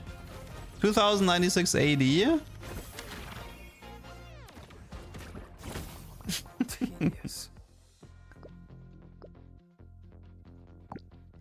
Okay, final fight. What can we do? Level here. Level 80. Buff. Okay. About as much as we can buff him.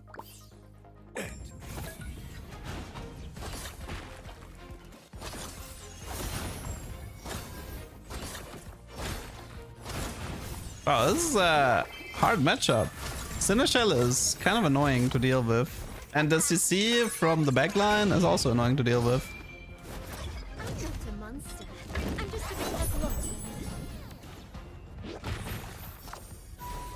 Okay, the crowd control is still pretty big, quite the problem here.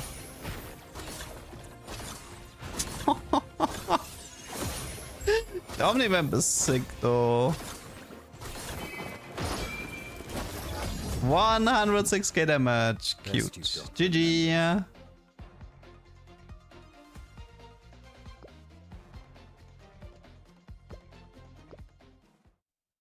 Our Queen is actually taking a little bit longer to progress. You need more points for it compared to the rest. That is the Blade Hound done. Noise.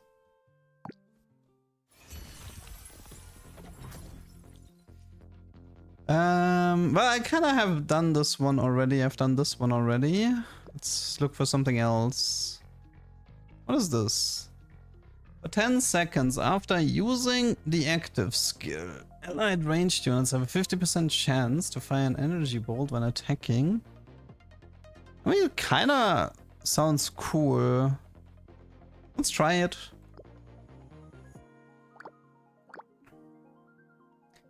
Okay, fires an energy bolt that deals damage to the nearest enemy unit. In addition, it enhances itself, where it can like gain... Allied ranged units have a 15% chance to fire an energy bolt when attacking.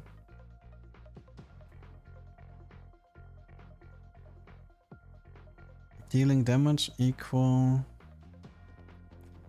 So we want to combine this with...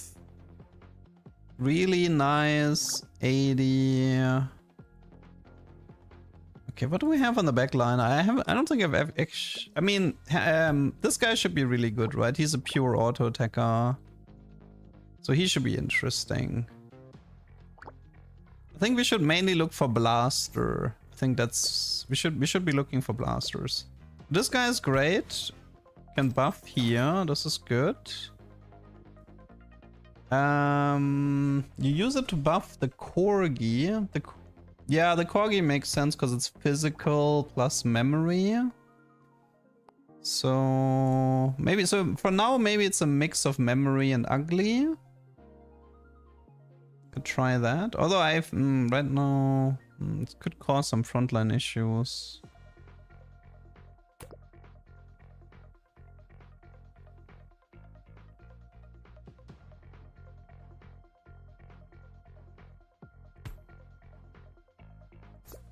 I mean, I think for now we're gonna have to run the triple memory setup. I mean, we could try memory ugly and see how far we can. At least we get avocado there for an additional front line.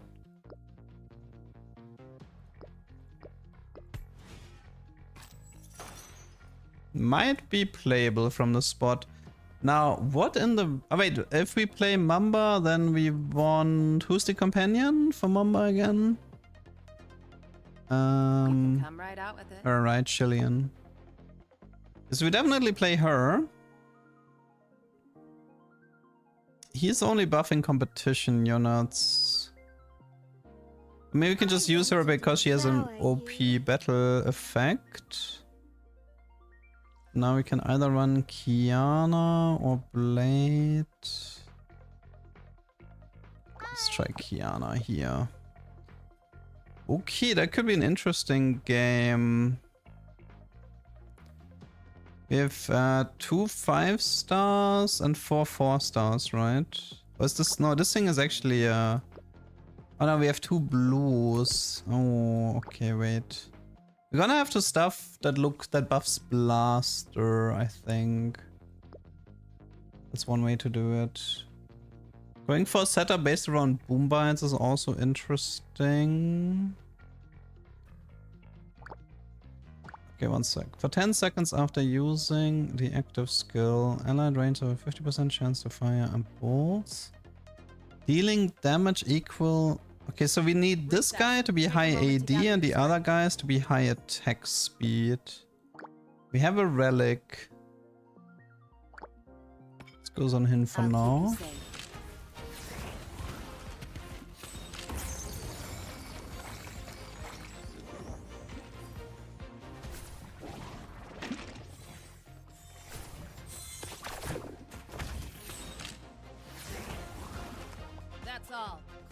Dismissed. Hmm.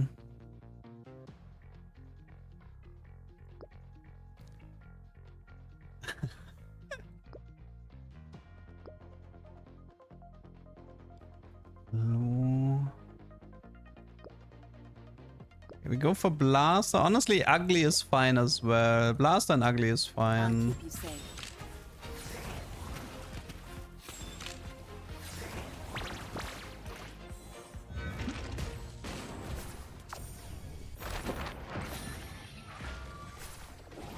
I mean, for now we're fine. Damage is good.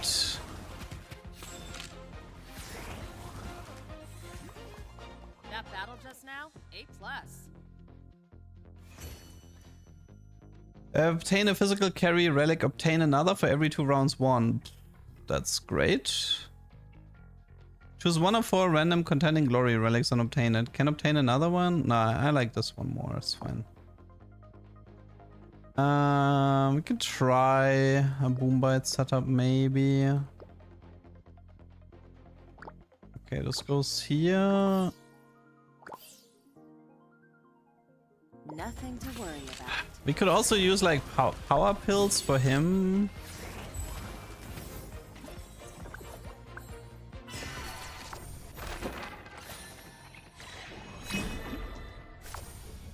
I mean, if I Kiana buff the serpent, then that's a massive 80 increase. Nothing out of the ordinary. I'm enjoying the game. I definitely like it a lot. Oh, perfect. This one is great. This one is great, and this one is great. Okay, that was a really good one. So we already have a ton of boom bites.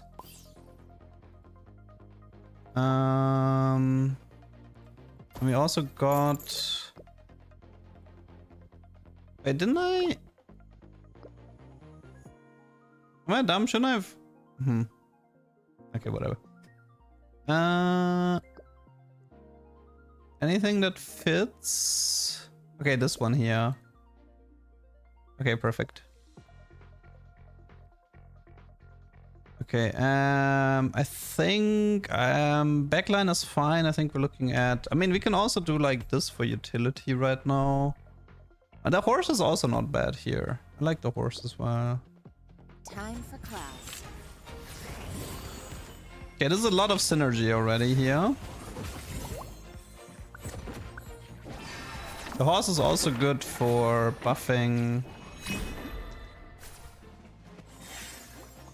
Okay, pretty good, pretty good. Ugly, this is fine. Don't have that many 5 stars here. We could position. I mean, the problem is this is 80 buff, 80 buff. It's for 10 Reset. Take a moment to gather your seconds. A position like this and then buff here, it hits all of them. Sure. That how much 80 is that? 25. Time Okay. for class. That battle just now, A+.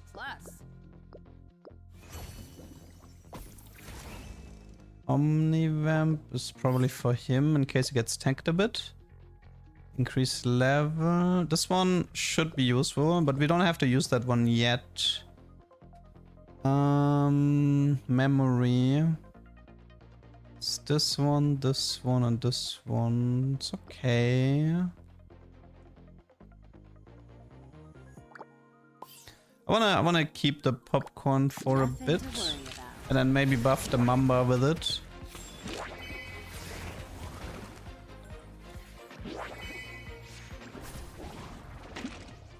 So I need to pay a bit more attention to the Corgi Nothing out of the positioning. ordinary. How to tell if a unit is a tank? One sec. Alright, equipped with relics, fire light. Equipped with relics, fire lighting at the nearest unit every 3. Ah, it's based on that. I think it's consumables. Yeah, it's consumables. So if you check, if it says protector means, I mean, so you can filter by these. So frontline means it can be bruisers or tanks, and backlines can be usually utility units or AP carries or AD carries. Blaster is effectively AD carry. Mastermind is AP carry. Explorer means AD or AP bruiser. Protector is tank. And mascot is support utility. So you can just filter by that. And then you know. Oh, we have a double popcorn. Interesting.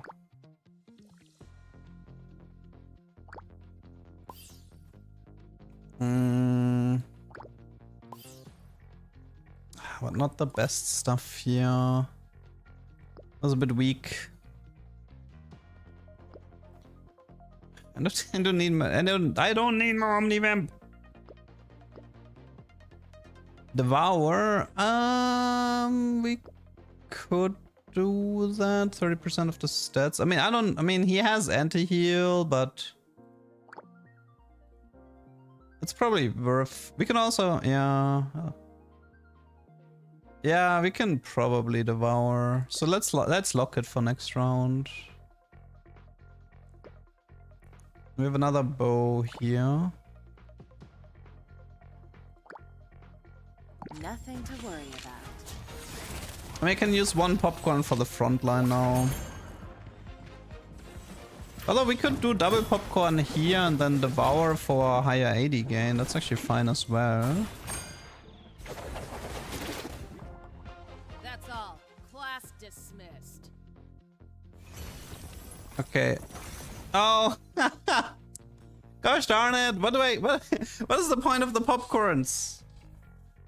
I mean, maybe I just don't take it because I have double popcorn, but the rest is pretty horrible.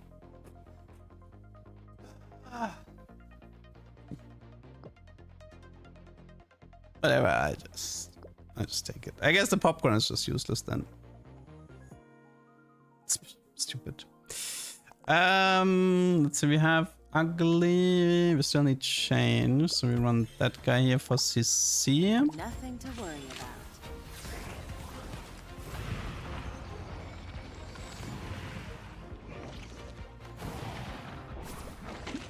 Oh wait, I still had to buy it. Okay, I'm still gonna keep it locked and it's fine. Okay, 1 sec. Let's buy this. Allows us gain level. This is fine, this is fine, this is fine. Yeah, he's gonna consume the owl, which is what we want. Time for class. That battle just now? We could use like some starting mana for the snake. The snake is taking.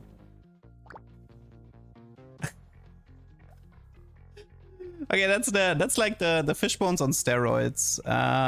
So we move this here. Give him the fish bones on steroids. That should be fun.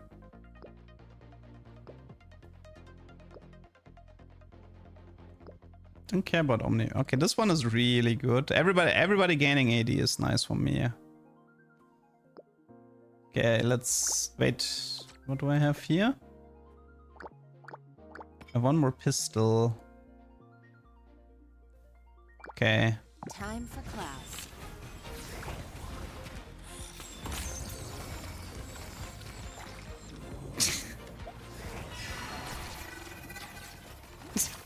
That's all.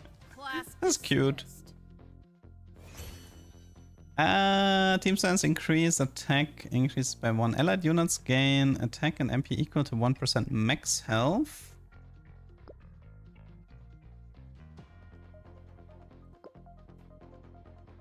I think +1 team size is the no-brainer here. I mean, I don't really mind if he does auto attacks. Right now, I kind of want to get these two to level 200. I mean, I only need to get him to level 200 because I still have the popcorn, but I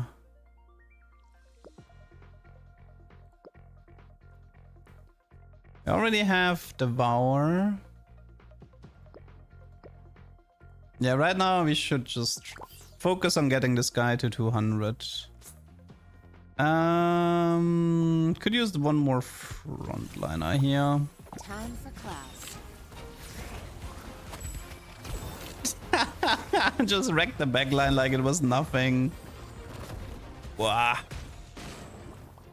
That's insane. Class dismissed. How much attack speed does this guy have? Again? Unbelievable. I think I'm gonna take this. It increases the level up stuff in the shop, which is quite useful for me. Because I'm looking for stuff to add levels. Should we add more change? I mean, we can also just add some. I mean, I guess we don't really have anything in terms of level. Although we could. Wait, I just realized something what we could do. So, for example, we could run the teddy bear and then give the teddy bear like a popcorn, and now he's a tanky teddy bear. I mean, I could have done this with Blade as well, to be fair, but with the Blade doggo. Time for class.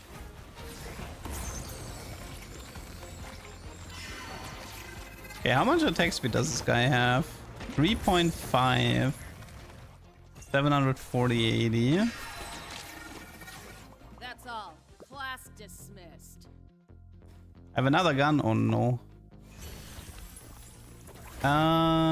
Levels. We don't need popcorn. We don't have share stats yet, right? Like we share stats and then we consume. That should still send. Oh my god, I have so many guns.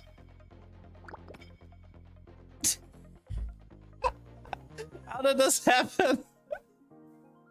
How did this happen? How did we get here?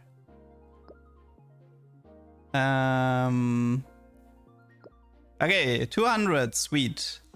Now what we can do is we can popcorn this guy, and now he's also 200. Nice.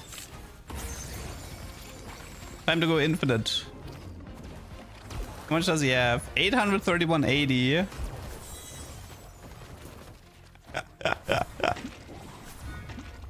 That is pretty ridiculous.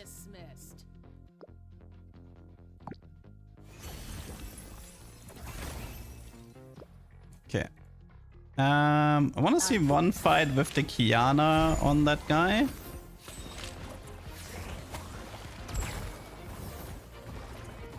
Although the fight is kind of like over by the time the Kiana buff activates.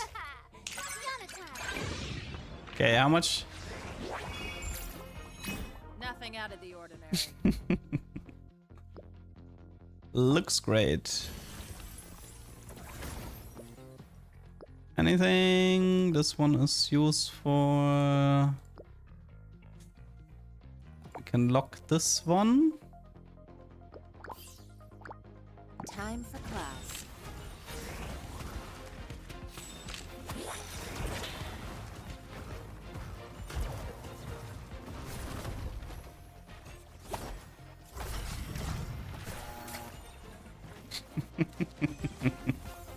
Nothing out of the ordinary. So far, my absolute favorite augment, though I've only gotten it once, is the one that makes everybody randomly attack everyone. Like, it's pure brawl. That one was so much fun. Okay, how many more consumables do we have? This is this. Can we do? No, it's once per. Okay. Wait, I could have given it to this guy and then sacrifice him so I get it at the very beginning. I just realized. Yeah, you can actually sacrifice somebody who's high level and immediately spawn the Puddly King. There's a synergy there that I didn't think about.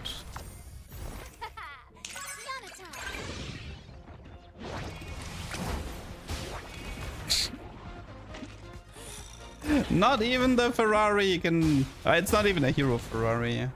Quite tanky though. Nothing out of the ordinary. GG.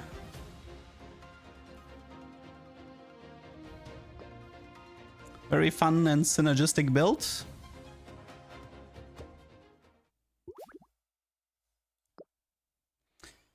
That is from Mamba. I think we had the hamburger guy already earlier.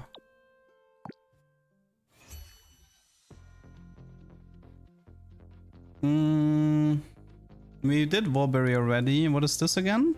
Oh, it's like a Syndra thing, right? After each use of the active skill, subsequent throw 1 additional orb up to a total of 7.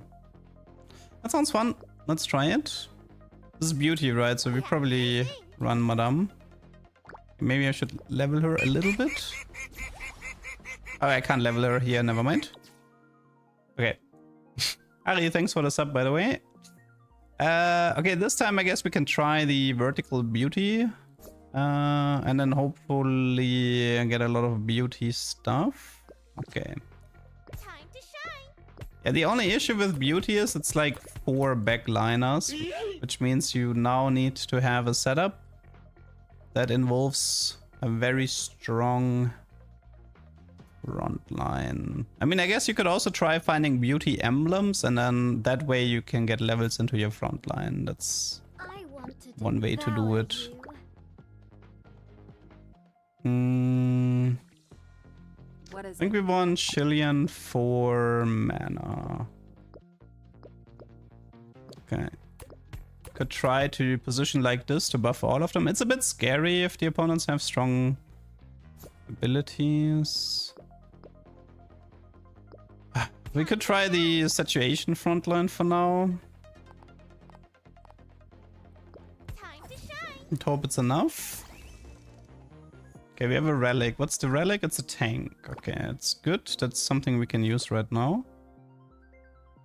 I think mana region is worth taking. What's this?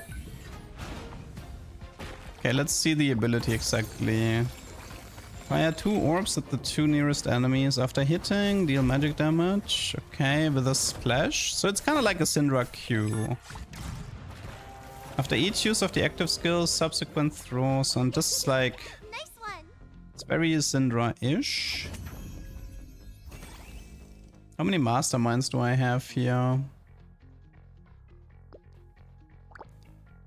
1, 2, 3.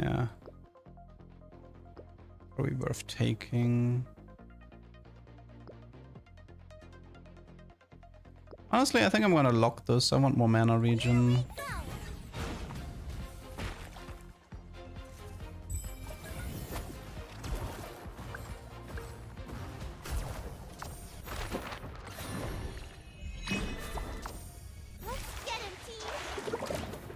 Honestly, her Eidos is so weak though. Like, she's so underleveled that I'm not even sure if it's worth it to use her ability at the moment.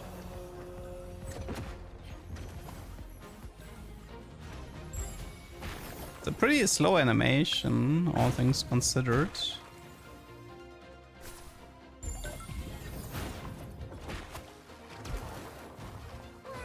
We won. Obtain a rose meat every time Allied's Dynamite uses their skill 5 times. You know. Okay, this one is definitely worth taking. Beauty, mana region. Okay, good stuff so far. So rose meat was... It's like a AP item. What's this? Okay, how much mana region have we reached so far? Does it say? 13. Memory emblem. Yeah. Memory Syndra could work as well. Syndra. Memory beanie could work as well. Yes. I already play a lot of memory though, so I don't want to force it. No, I'm missing. Oh my god, I'm missing 2 points. Contending glory relics. I think I have to do glory relic. I think this one. This is the radiant item. So I think this is like radiant Rabadon, radiant jeweled gauntlet, I believe. So I have to take it. I mean, at least, or one of those, I guess.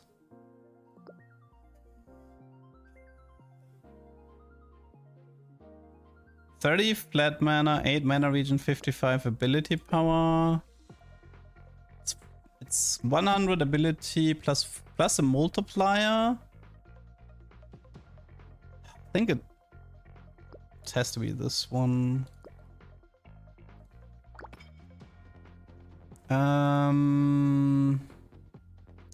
If team size increase. Time to shine. Could run the corgi. No rush. Teddy bear. The horse. Let's actually run the horse right now for some frontline. Watch this.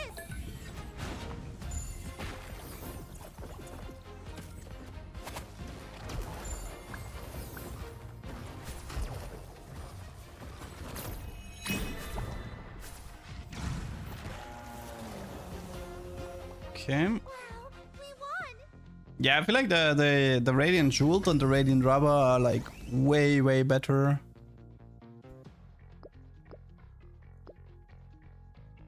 I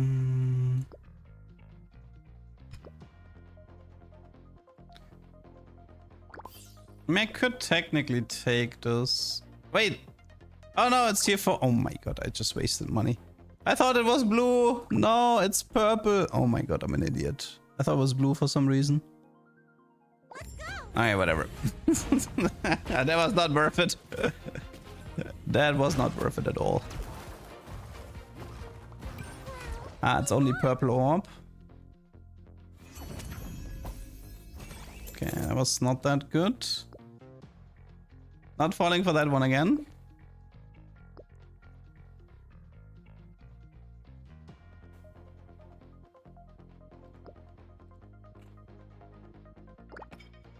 Here we go.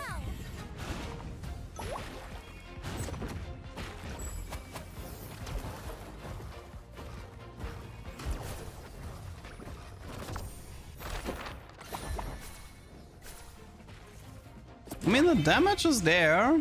We're pretty, like, this is still fairly early and we definitely have a nice damage. This one is attack speed, no thank you. This is like lone hero. I think its energy cost is decreased. Yeah, its energy cost decreased. It's pretty good.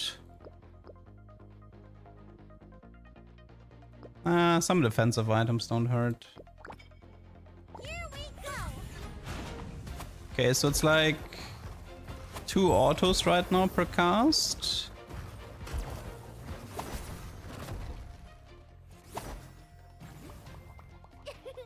Nice one.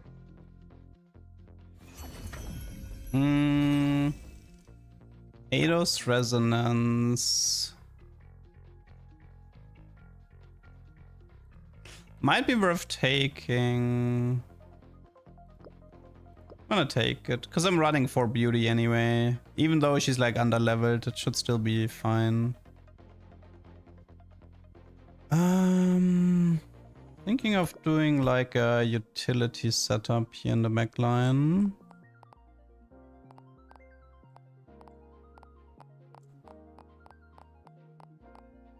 No rush. Take your time.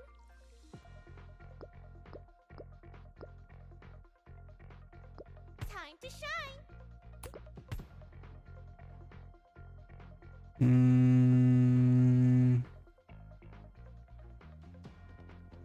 And there's also the corgi maybe that might be worth playing right now.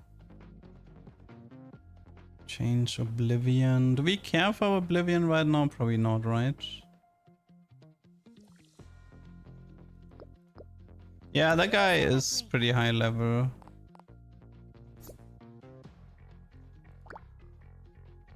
But that doesn't mean you can't beat him. Let's try the corgi for now. Let's go.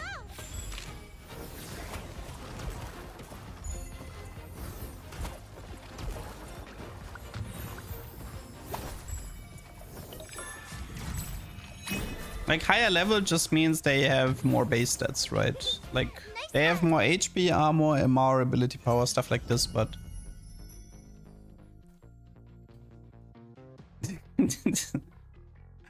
screw it? I think screw it, okay.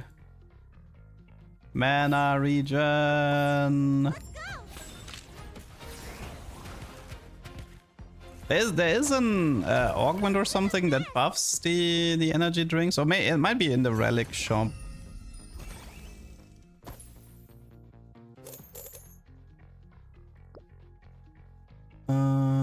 Beauty, purple buff. Need to get this guy to level 200 soon. Yeah, my opponents are like 300, 300. There's nothing to scoff at. Okay, one sec. I actually have to be a bit careful because I don't exactly have a strong front line. When allied units in the back 2 rows attack, they regenerate more energy. Yeah.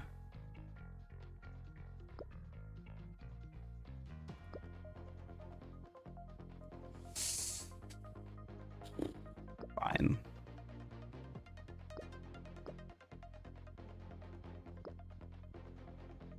Okay, this should be fine. 371. Good lord. Feel very underleveled right now. Oh, the CC, dude. Wait, I can lose this. The CC from that stupid legendary is so brutal. I'm not a monster. I'm just a bit That ice beam thingy is so brutal.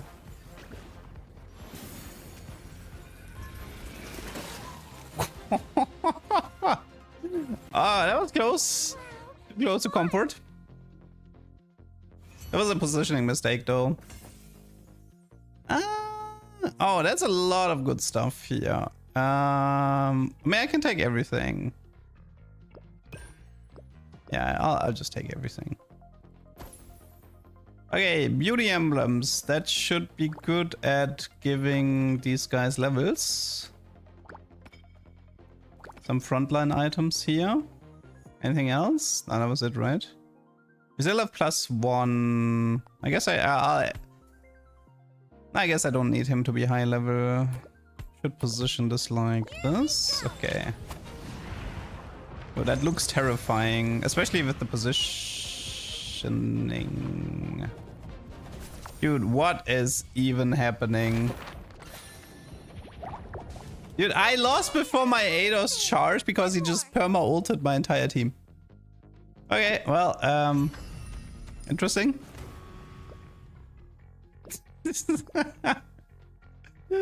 That's wild. That is wild. HP needed. Yeah, there's a lot of things that... I mean, often it's... Ooh. Wait. Oh shit. I just saw something that bothers me a bit. Here we go. Oh shoot, the Corgi doesn't stun him here. Oh, it's dangerous.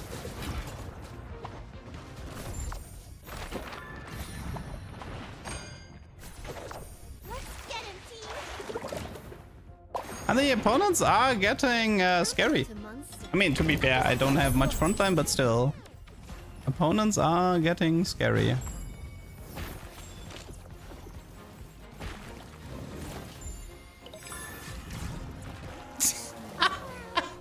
Okay, I don't know how, but I kind of won that. Not sure how. I need this thing. I need 10 levels. It's 4 levels. Okay, this one is good. Okay, finally level 200 here. My god. Let's go. What is this? How much HP does this have? 21k, right? Okay, that's manageable.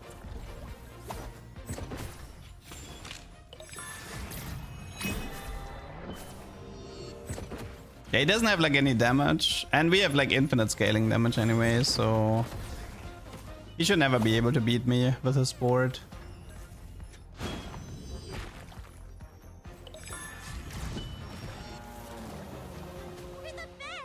Bit sketch. That was a cool ability, I have to say.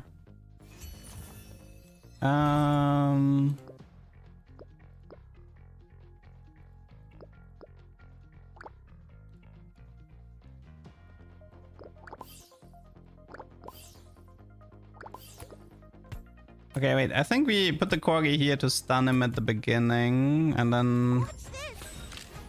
Okay, this guy is stunned now.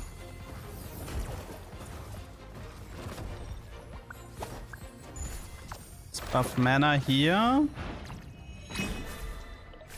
Okay. Not a monster. I'm just a bit of a glutton. Okay, we should be fine, right?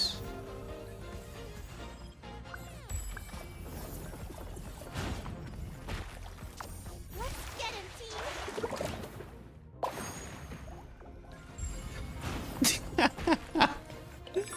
Ah, this is quite nerve-wracking. We're the best. One more.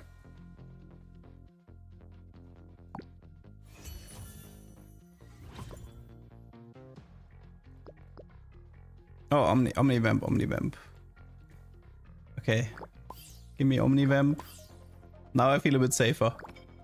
Let's go.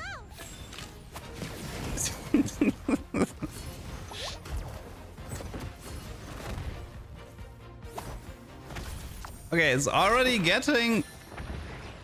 Oh my god! It just bursted through everything. Rip. I think I needed to be on the left side for that fight.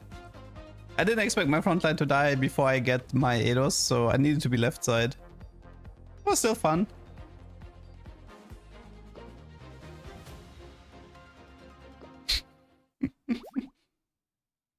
It's getting more difficult though, now that we're getting closer to King.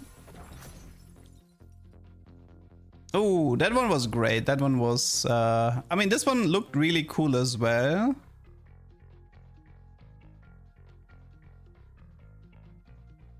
I think I'm gonna go with this one first. This one had a really fun ability. I already did the Bobat here. Okay, so when using an attack, this means we can technically give him the Vampiric Scepter. Yeah, we can technically give him Vampiric Scepter and not make him cast if we want to. So this can be an auto attack build, which, yeah, I'm very much interested in.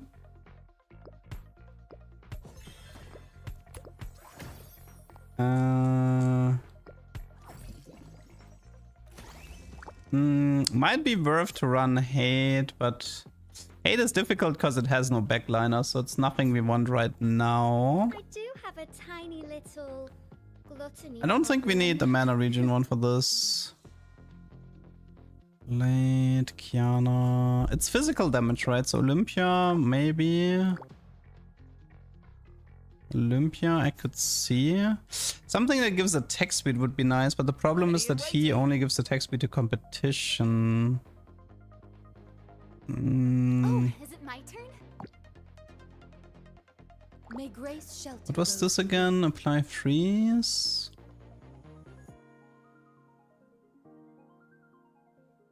Let's try her maybe. I haven't actually tried her.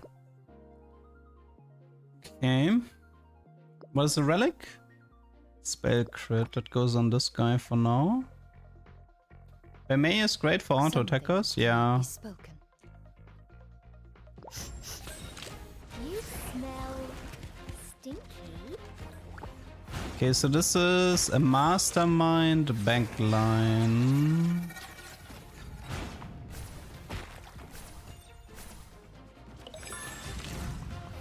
Master desire.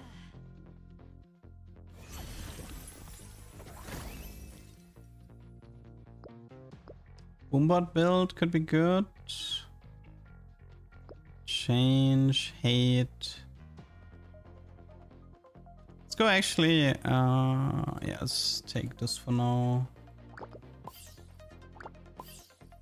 Maybe we get lucky with one of the consumable relic. Stinky. That is a PvE game.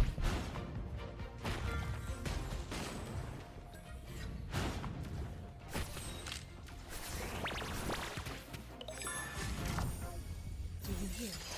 The sound of plum blossoms falling. Looks cool.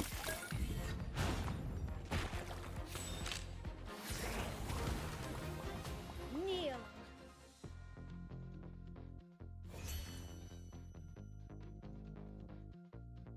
Mm.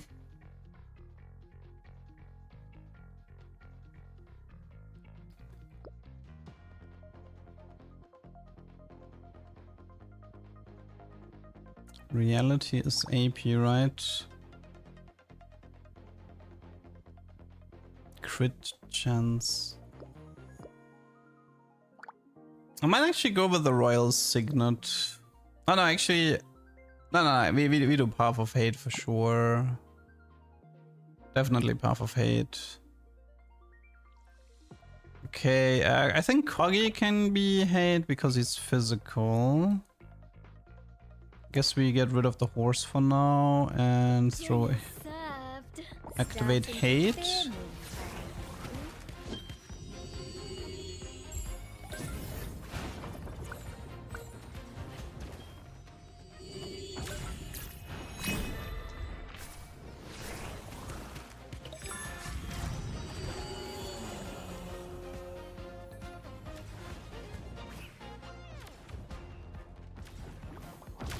Master Desire. Ooh, okay, this one for sure. I don't think we care about summons, so we're not gonna take the summon one. We did have double rise already, so... What is the orb? Pink item. And one bow, one radiant bow. I feel like that... I think that thing is too broken, by the way. This is that thing feels way too broken. We can go into 5 hate if we want. Dinner Mesmer. He was front. Nah, he can't. I mean, I guess we can run him. It's fine. This was also physical caster, right? I mean, technically it's not. I mean, it is 30 ability power, but technically anybody can take it.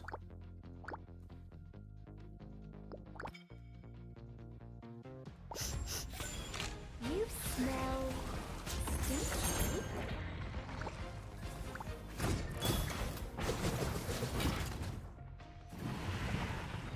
Okay, so the goal is to get this guy to 200, obviously. Try to find a Vampiric Scepter with high attack speed. I mean, we didn't really find the right relics for this.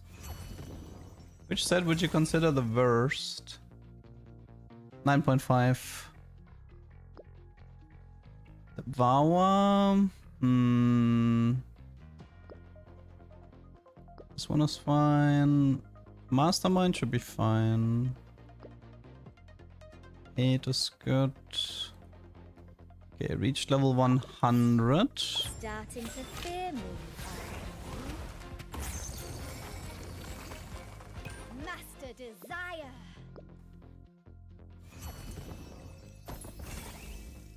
Oh, we got another hate emblem.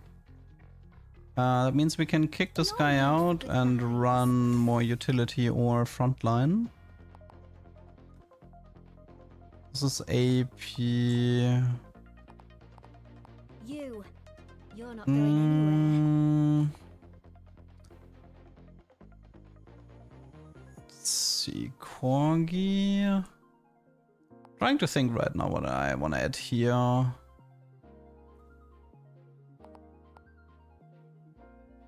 this guy technically should be good with hate. Just need to make sure I have enough frontline, but I do have the double tank consumable with a strong tank item. Although I might actually, maybe it makes more sense to give him the hate emblem for the levels right now. Make sure that frontline stays alive. Ah, but he doesn't give attack speed if I don't activate. I guess I get rid of. I'm getting rid of the Corgi for Mr. Avocado.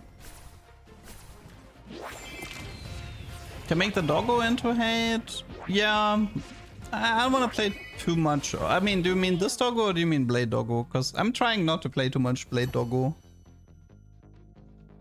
When allied hate units are defeated, surviving hate units get... Okay, that's pretty solid. This doesn't matter. Doesn't matter. It'll be fine.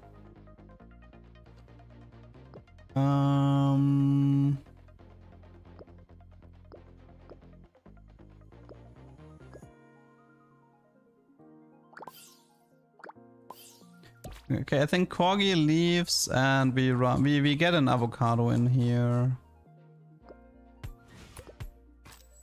To activate the ugliness trait and to add another frontliner. It's like a lot of durability when he drops low, so even if he's lower level, it's fine. Send EFT with extra steps. Like a different take on Aoshin's Ascent, I would say. The sound of plum blossoms fall. This guy looks so great already. Can't wait for him to max out the build. Master Desire.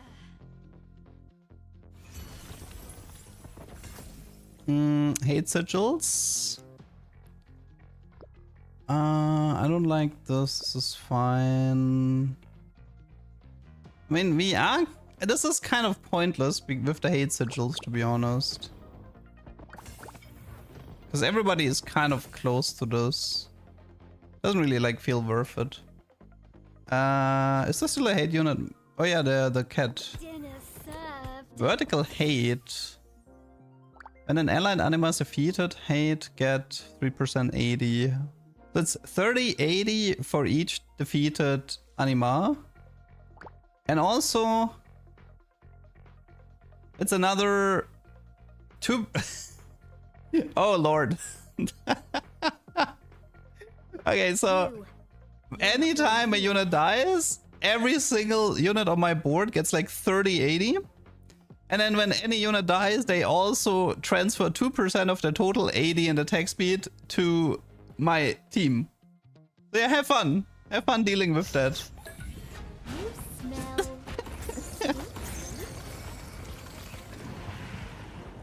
The only thing we need is like attack speed, and this guy on level 200.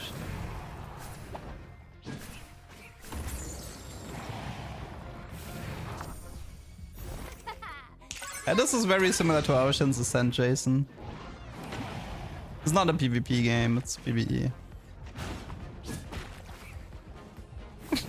My subjects need never toil, and our feast never ends. Okay, Puddle King is great, all animals get attack speed is great. Mofuju Rise is good.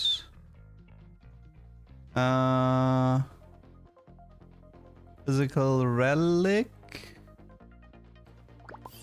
Okay, this guy is gonna be a beast, so that's nice.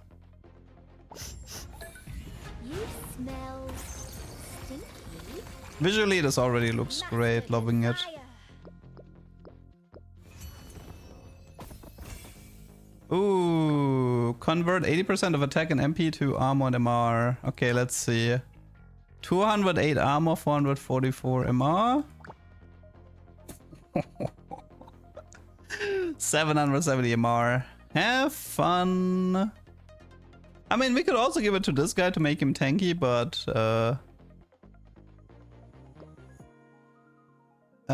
he was mastermind, right?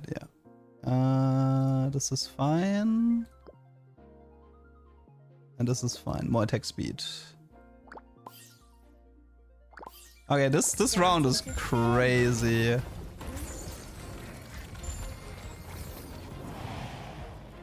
I love the visuals of this. Need to be a little bit. Oh. Oh wait, can I lose this? I'm just a bit like Lottie. Maybe I should have given it the. The sound My team kind of died super. It's always against this guy, right? Oh no, this was Loomheart. Hmm. Can't believe I actually lost the fight there. The Loomheart kind of just nuked my. Can I? I might be able to tie this, by the way. You're not killing me that easy. Do you hear the sound of plum blossoms falling? Not a moment shall pass without feasting.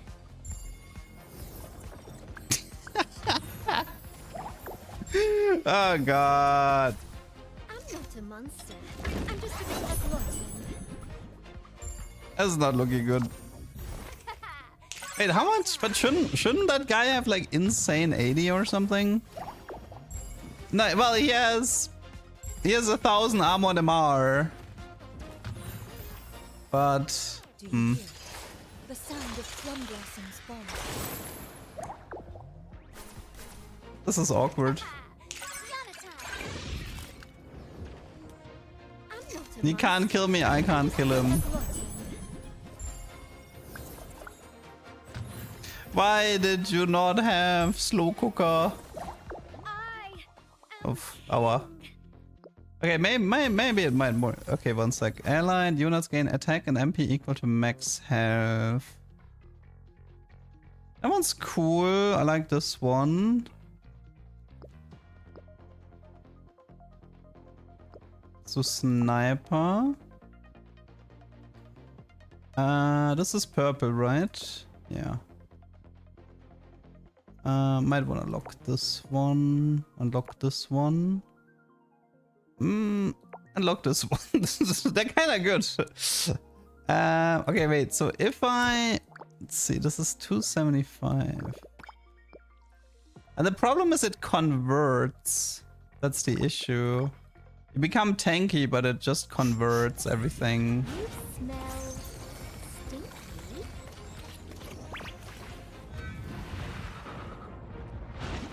I mean, like, they can't get through my tank. My tank is unkillable.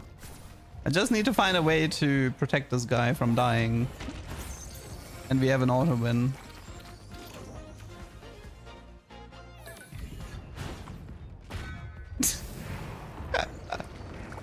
Master Desire.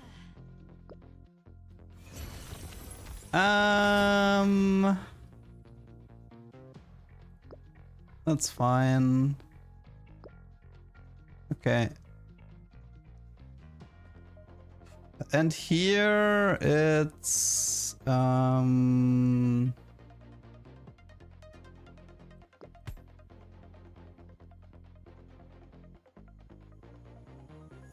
this one's the one with the yeah. This is the one with the storm, the Victor ability thingy. So let me make sure that this is not catching me. Starting to fear me,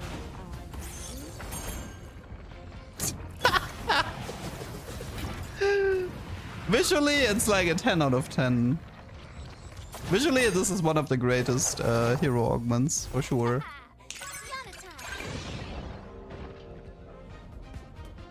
Do you hear the sound of plum blossoms falling? Dude, how broken is that AoE stun? Master Desire. It's pretty ridiculous how broken that ability is. Okay. You smell Oh, this is a very unfortunate positioning for him. I'm not even full build, like... Oh, wait, I need to be careful. Don't want this guy to die. Do you hear it? The sound of plum blossoms falling.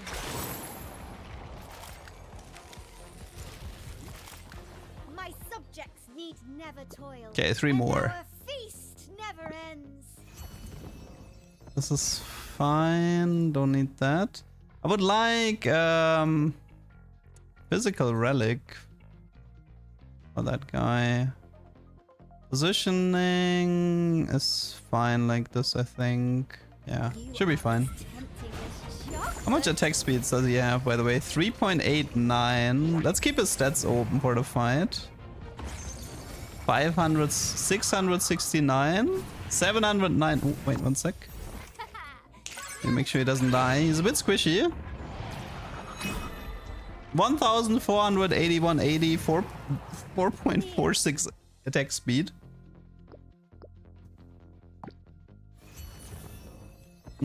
Omni Vamp is great. I can definitely use that. More attack speed here. Okay.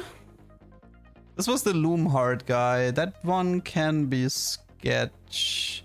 But actually, I think I know the solution to this. If I position like this, it should hit him, right? I think. Okay, let's hope. Does this work? We're making progress. Yes, success. It worked. Adwana, thank you for the sub. Okay, now freeze the board and clean him up. I'm not a monster. I'm just a bit of a glutton.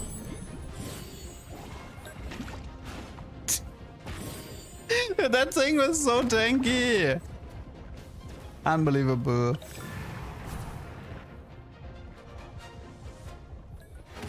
I love the visuals of this.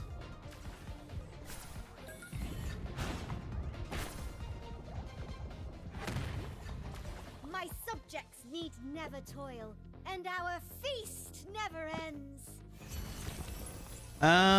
Dude, it wants to give me that consume thing so badly.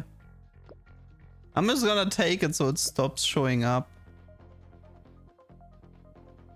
More rice. Honestly, I think I can just give this guy rice because he's like so low HP. Okay, fine. And it's a dragon. Whoa. He has a. Wait. That guy is so tanky, but I don't know if he has that much damage. He locked it. Oh, I'm so used to when you click unlock, I'm so used to it unlocking. In the following round from TFT. It's like instinct, right? You smell stinky. Oh, that thing is just so tanky. A little bit worried about that fight. I'm not a monster. I'm just a bit of a glutton. None attack. Do you hear it? The sound of plum blossoms falling. Okay, we got him.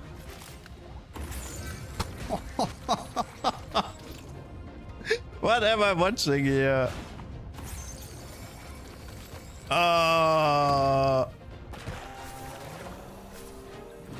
Okay, he's gonna rest. This is gonna be our new damage record, I think.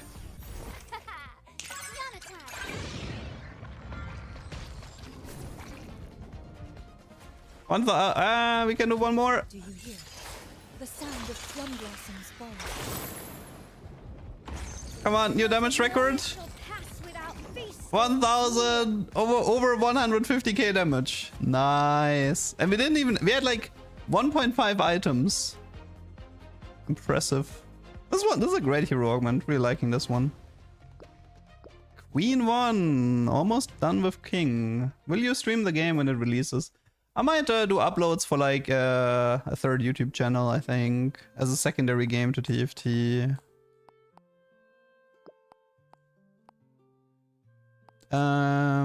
Wait, it says... Which one did I... Ah, yeah. Okay, almost done with King. We had those already.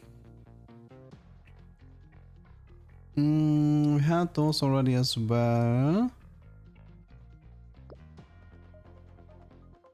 Oh, I don't think I had this one yet. When defeating an opponent, permanently steal 3% attack from the defeated target. That sounds crazy. Gain 2% attack as energy regen. That sounds crazy. We have to try that. So he's Change. Change is pretty easy to build. You do the horse. This is like utility. And then we run this for the front. The satiation. Maybe Corgi.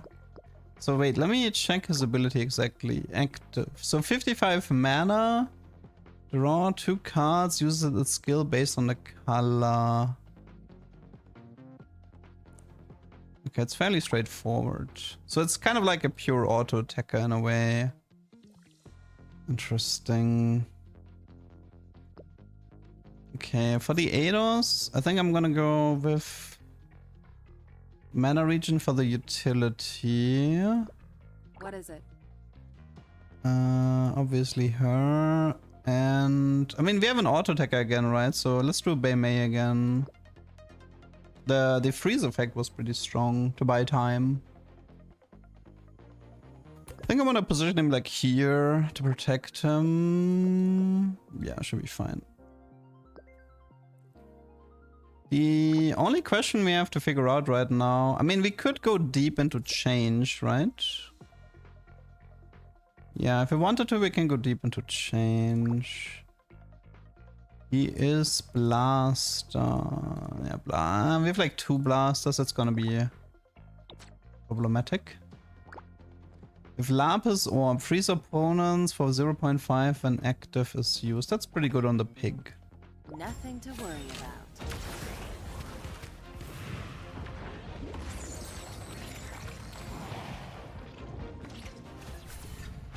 He needs a range increase though.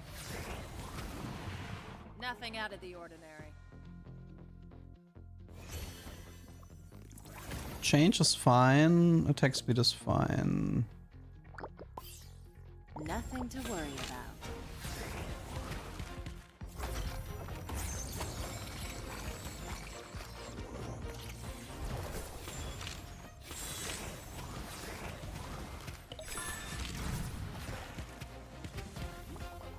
That's all. Class dismissed.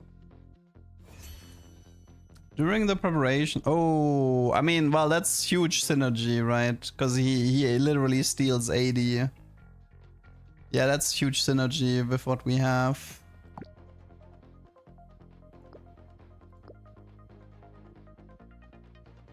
He was Blaster, right? Yeah, we can do that.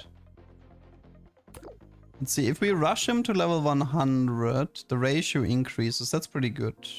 I don't even think 200 is that important on this guy, but 100 is definitely important.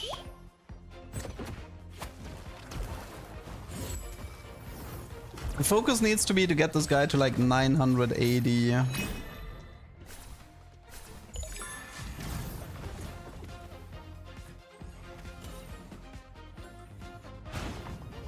Nothing out of the ordinary. The game has a tutorial, yes. Change sigils is great. It's yeah, we can do this. Okay, wait, I need to figure out which one to take. That's pretty good considering, yeah, it's pure attack speed as well, right? This one is not it. This one is not it. Pretty sure it's the bow. We take the change sigils as well, simply for levels for the front line. So we can keep focusing on change. We also maxed out the change effect, which is good. What can we run right now? I think I want to run Recess. Take a moment to gather your strength. Could try to go into memory. Display. I think we go with the horse fine for now. choice. I'll keep you safe. Okay, it's looking promising so far. So how are we doing on the 80? 338.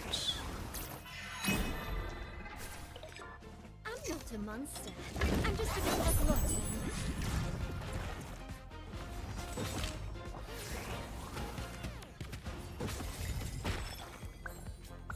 I kind of want this. I think I almost want this guy to have like Vampiric Nothing Scepter. out of the ordinary. Just don't waste his time with casting. Could try Boom Bites again. More 80. Power Pills would be better. But I guess maybe we should just focus on levels right now. Get this guy to level 100 for the 80 increase. Nothing out of the ordinary.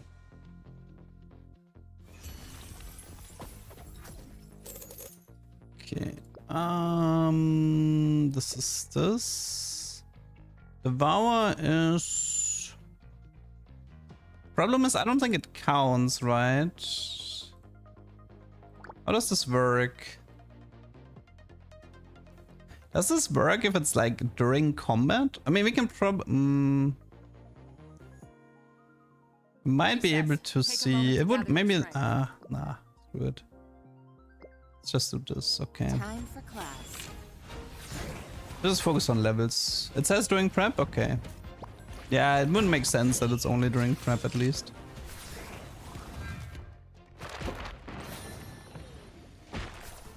That guy's a bit sketch.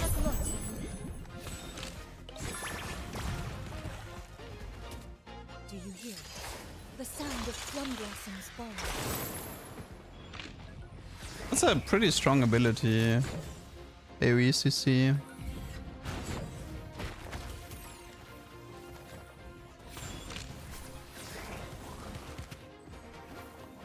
Nothing out of the ordinary.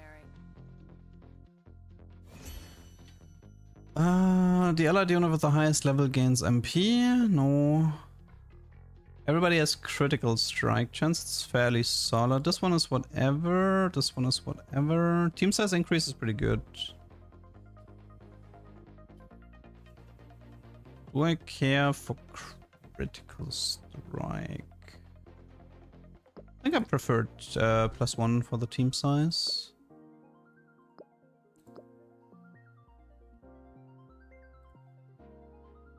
Okay, you take this, you take this. We could run Oblivion maybe.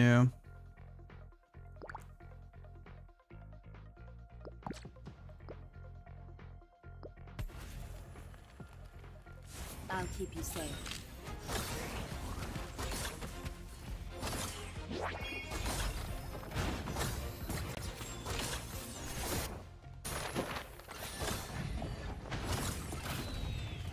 Ooh, that's very sketch here. That guy is really strong.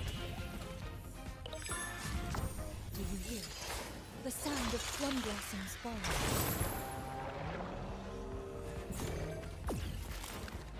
That was kind of scary.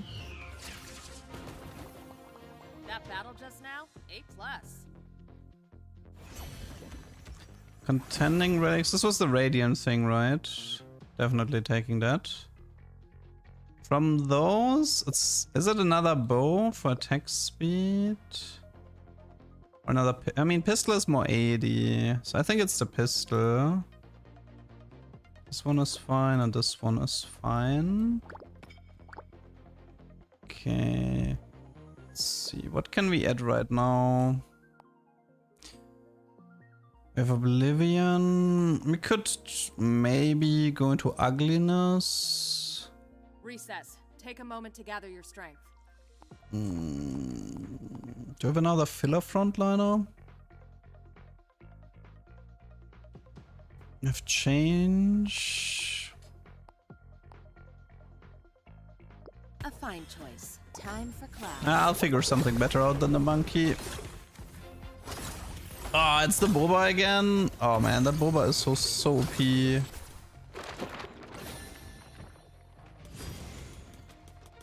Oh my god, so close. That Boba Burp needs to be nerfed, man. The sound of plum blossoms fall. This is ridiculous. Yeah, that Boba Burp thing needs to be nerfed. That's the most broken thing right now in the game.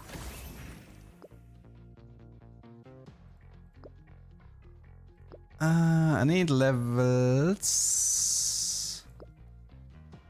Okay, we have one more round after that to buff. What is this? Oh, we have the power pills. Nice. So next one is 900. We're not there yet. It's giving us another, yeah. Nothing out of the ordinary. It's giving us another golden pistol as a reward. Another change sigil. Definitely want to get rid of this guy. Technically, change. I mean, we could stay on 6 change, to be honest, but Recess. Take a moment to need to figure out good utility units. I think I'm gonna go with the anti-heal, so I'm gonna get this guy in for anti-heal, and maybe I'll... Currently, I don't really want to replace any of my change units, and I want to keep Oblivion in as well. I'm gonna play it like... I'll keep playing it like this for now. Oh shoot, lock this. Lock this. Oh wait, but it's... No! The lock doesn't matter because this is... They're gonna lose the bonus level. Ah, I'm so dumb. I am so dumb. You have to buy... Like, you can't... I saved up money to make sure that the last round where you get the bonus levels that I use up all the money, and then I feel like they should maybe change it. That you can still activate it during combat, but whatever. Whatever.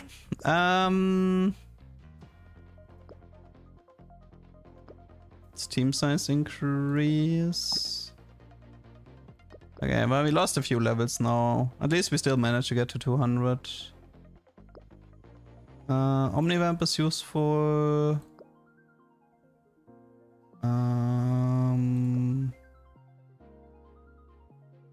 Okay, whatever. Okay, so Omnivamp here.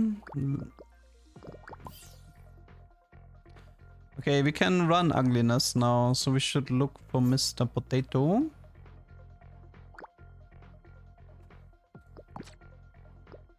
A fine choice. Nothing to worry about. Okay, how are we doing here on the 80, by the way? Close to 900. Though I don't know what my opponent is smoking, but it's crazy.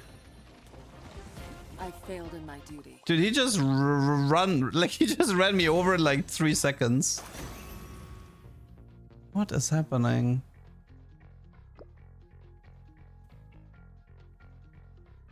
I mean, it's still useful, I guess.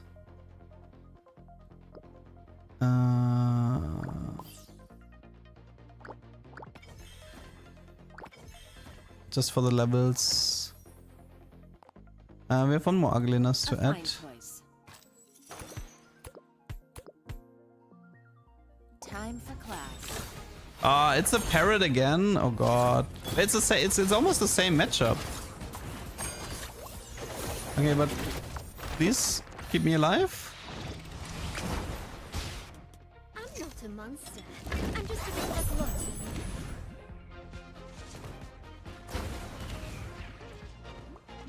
Okay. Just now, A+. I'm not sure about the Jester bird though. Something about it feels weird. I can't really explain it.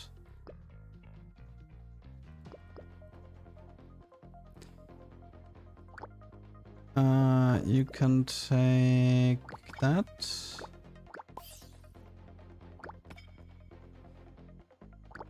I mean, he has 1080, but I feel like he needs... There's an item where if you auto attack, you gain more attack speed. And I kind of feel like he needs that item also. Wait, there's a problem here. there's a problem here with we can't have him get taken out. Time for class. So his main carry is the guy who does like a big AoE thingy. So I need to respect that and spread out my board a bit. I'm not a monster. I'm just a bit of glutton.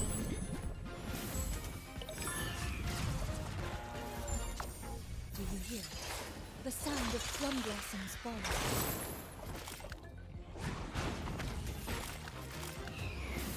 So I think his animation is too long, maybe. That's all. I mean, it was 70k damage in that fight. It was pretty solid. I think what bugs me with him is a spell, I think.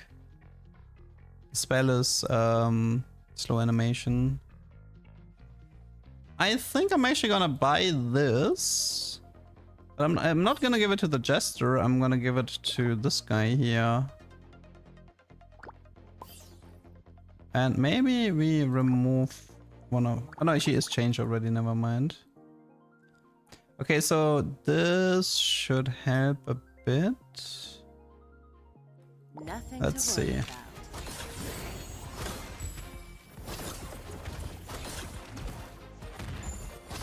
How much AD? 1325? It's crazy that fights can be over before the ADOs are even charged. A+.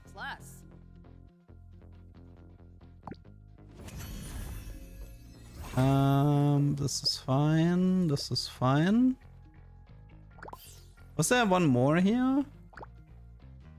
900 was the max, right? Oh no, there is. Technically it says there's one at 2k, but getting a unit to 2000 AD is brutal. That is brutal.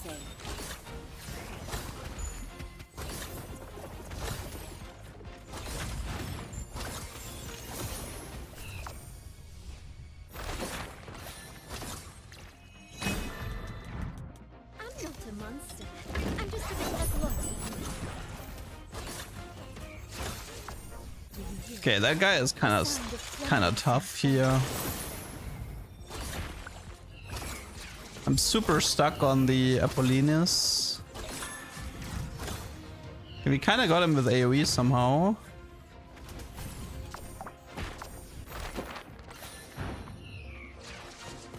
Rough fight though. not a monster. I'm just a bit of glutton. How much AD is he at? 1400. Do you hear it? The sound of plum blossoms falling.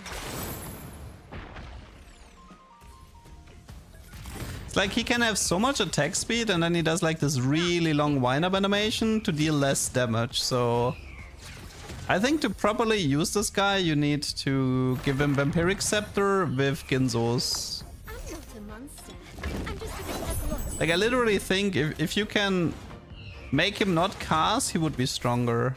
Do you hear it? The sound of plum blossoms falling.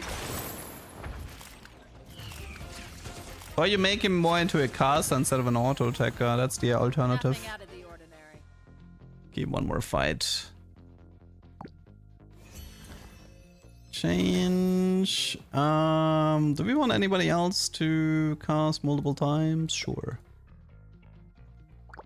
You can cast multiple times. Piggy. Positioning should be fine. Actually, we can position the Corgi a bit better. Time for class. Okay.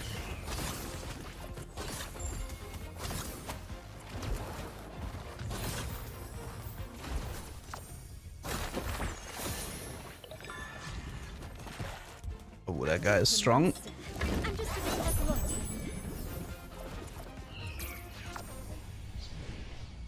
Do you hear it? The sound of plum blossoms falling. What? How much shield did I get? What? I failed. No! Yeah, I don't like the crow that much. Feels a bit weak.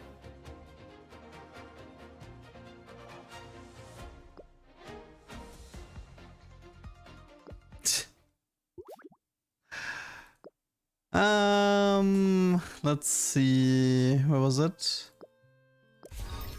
Like, how can the legendary be so weak and the freaking Boba Burp is just like one-shotting the entire board? Gain a hype coin when attacking. Okay, that sounds fun. Let's go for a hype coin build. This is competition, right? Yeah. Okay, so this is a vertical competition build. Because competition gives a lot of attack speed. I keep forgetting that competition is a 7-piece. It's always so awkward. Okay, so for this one, we're definitely running Hua. And by the way, oh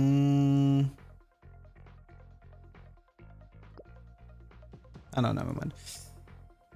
Okay, so what we need is, well, we could run the situation again. Gluttony problem. And the Bay May for auto, because it's auto attacking. So we can run this. We have a defensive, this goes on him. Okay, so for the time being, let's kick out these two and run Satiation, and then go into 7 later. Okay, so for the time being, we're running the piggy with this guy. Change beauty, this is easy. Okay. What was the ability again? Enter party state while active, basic attacks via firework. It's like Kog'Maw, right? Kind of. It's a little bit Kog'Maw-ish, yes.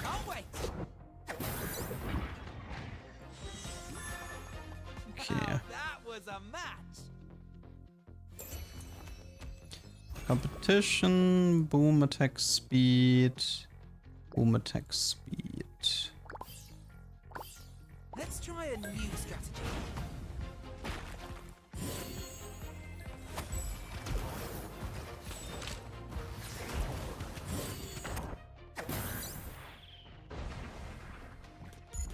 I'm not a monster. I'm just a glutton. Opponents are like level 70 all. Do you hear? Definitely it's getting more difficult in the early game. I mean, there's partly the problem that it's kind of a utility hero augment in a way with the money gain. Gain 3 lit hexes. Animas gain 30 attack speed and a max health shield. Oh, I mean, this is... Oh, wow, both of them are so good though.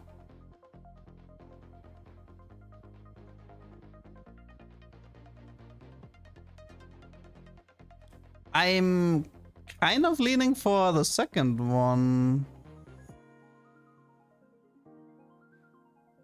But then again, I mean, the Spotlight obviously has huge... Okay, I'll take the Spotlight for now, but both of them are pretty good here.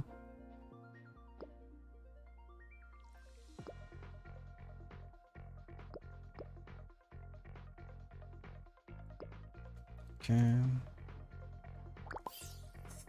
This is getting a bit sketch. Definitely gonna need the Eidos abilities. I mean, part of my damage is gonna come from competition. Oh wait, I should have checked where these special hexes were. Oops. The sound of plum blossoms fall.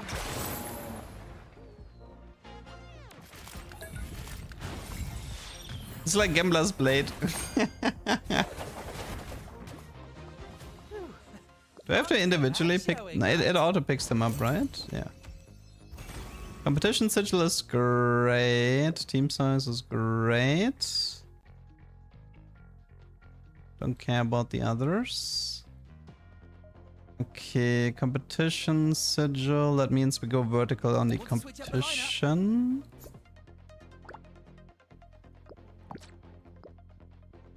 Nice pick. Okay, so one is here, one is here, one is here. You take this one. Want to switch up the lineup? We kick this guy out and run... I think we can actually run the piggy because the piggy converts attack speed into mana if I remember. this right.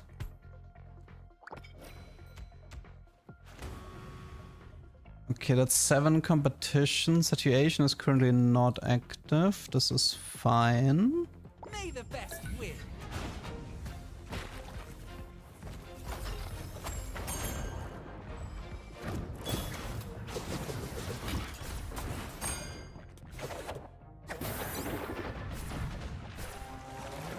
We need to get this guy to higher levels. It's important. This win was in the bag. Competition, check. Puddle King. Competition. Okay, this should be fine. Let's try a new strategy.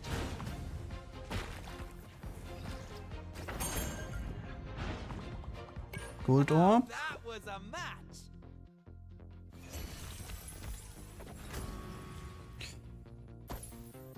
Okay, second one of those. Interesting. Memory Dark, no. This is fine, this is fine.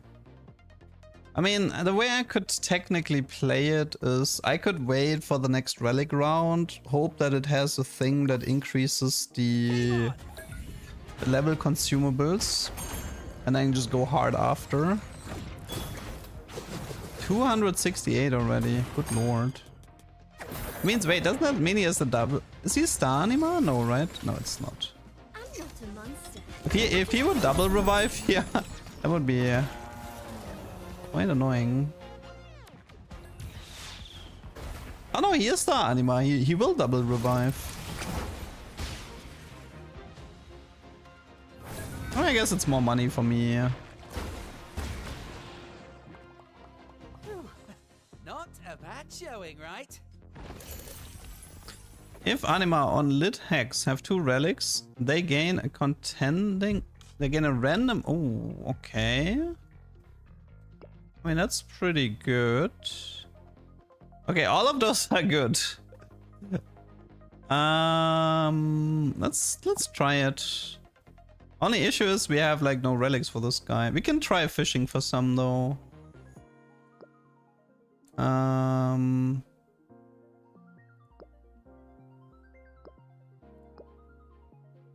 Hybrid relic.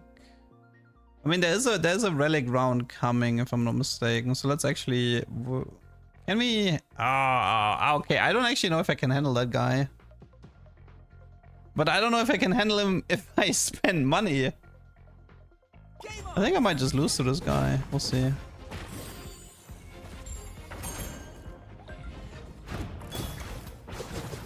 I mean, I guess we have the Eidos to help us out.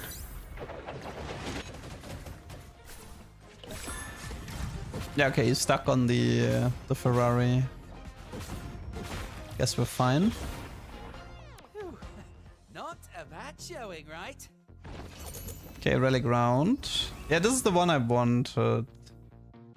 The only issue is there's no relics here. Meaning... Do we go... I think... Yeah, we kick out this guy. Throw in the puddle. And we have +1, which means we can start.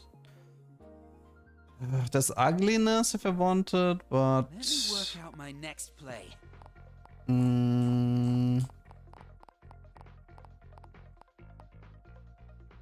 It's anti here. Let's go with the horse. I like the horse. It has a good utility ability.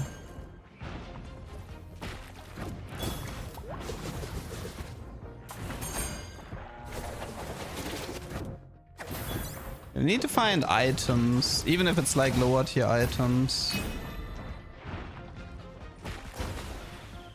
Okay, the parrot is going pretty hard already. With 2 top-tier talents like us teaming up, this win was in the bag. Let's see, blaster. Hybrid relic is fine. We can give the hybrid relic here. Defensive relic. Consume. We have like a physical carry relic maybe.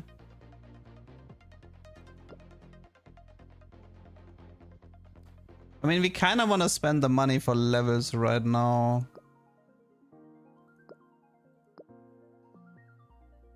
Yeah, I guess it's fine. Okay, so this gets a third item, this gets a third item, but we're currently no progress on items for the parrot.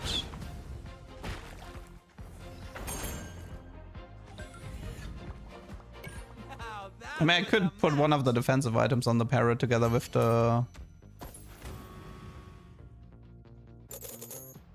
Okay, so let's do hybrid. We have enough levels right now. I want to find physical carry stuff. Still nothing.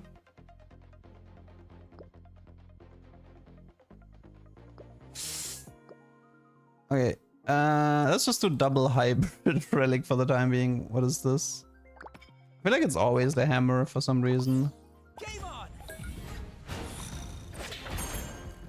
Binary, my beloved.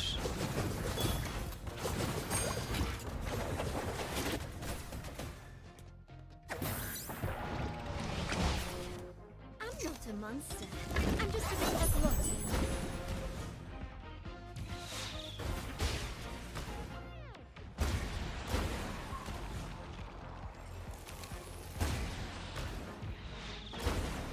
Yeah, this is close beta. It's the second one. Now that was a match! Okay, it's going well so far. Oh, it's immunity for sure. I wanted to click on it. I didn't want to whatever. Whatever, I don't care. I don't care anymore.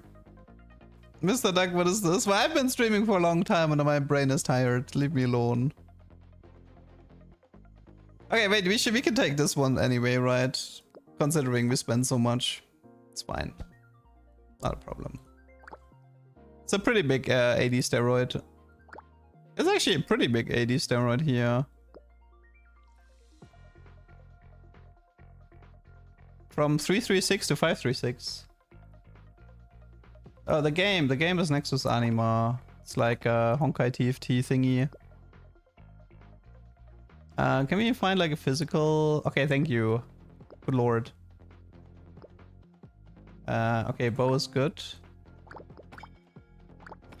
Good. Should be fine. May the best win!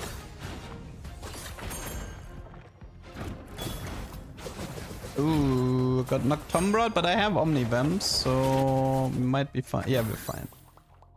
With two Easy peasy. top-tier talents like us teaming up, this win was in the bag.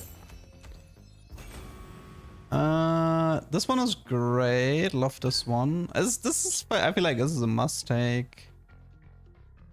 All of the stuff is great. Could go for a Ferrari maybe.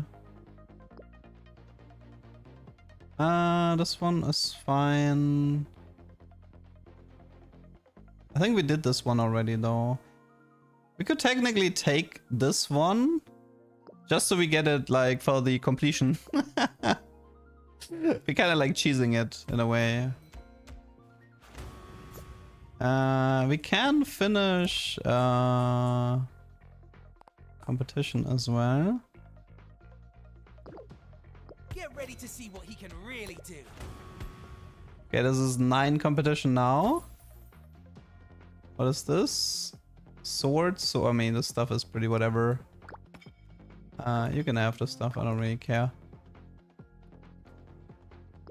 And this is fine. Okay, let's Game go. on!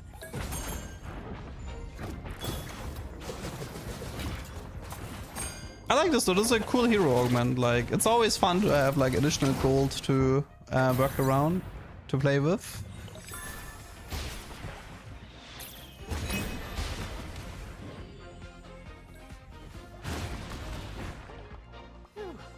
Not a bad showing, right? Hmm.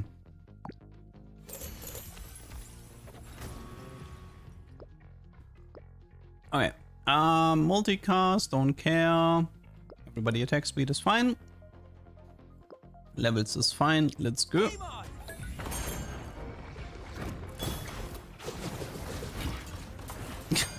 How much attack speed does he have? 4.46 attack speed.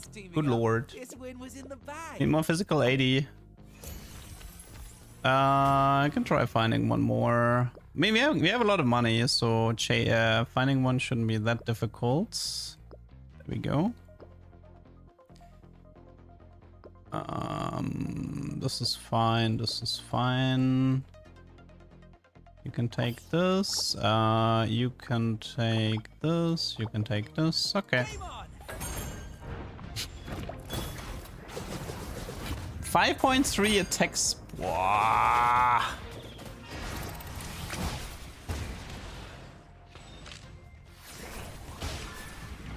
Quite nice. With two top-tier talents like us teaming up, this win was in the bag. Omnivamp. I mean, we are getting. It doesn't really say how much stronger. Oh no, it says how much we get. Okay, we're gaining 171 attack speed and an 86 shield from the Work special out the next hexes. play. That's pretty wild. May the best win. That is pretty wild.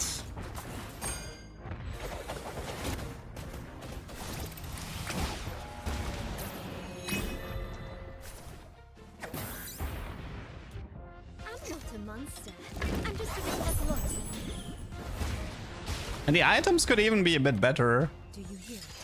The sound of plum blossoms falling.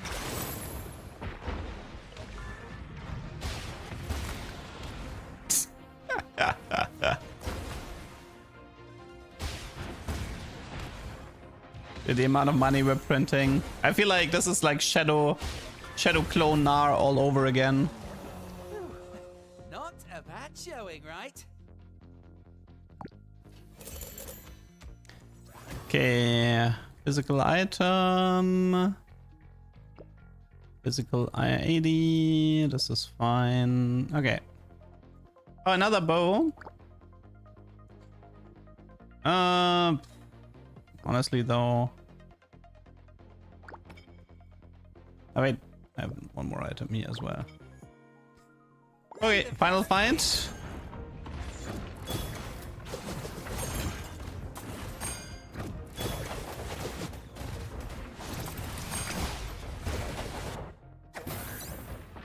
Can we cap out attack speed? Wanna click? 931. 5.5. 5.25. Okay, that was a fun round. GG.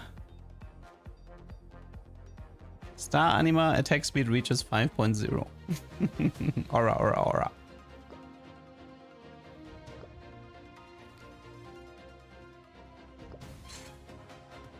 Okay. I'll leave the king for tomorrow. I kind of want to take a break here.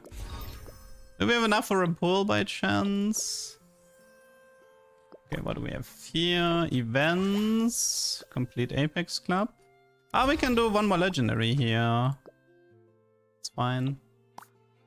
And anything else? Can collect some money in the that thing here. 503k. Okay. So we can collect one more legendary. We can choose between the Synod Shell, which is memory. Honestly, I should probably take it. I've been struggling with frontliners in memory. Glampa is light. I didn't particularly like. Yeah, I think I'm gonna go with the frontline. Memory, having a good frontline is so important. I feel like this thing should be prioritized higher. Because then you can run like the Corgi together with this thing. And then one memory emblem, for example. Okay.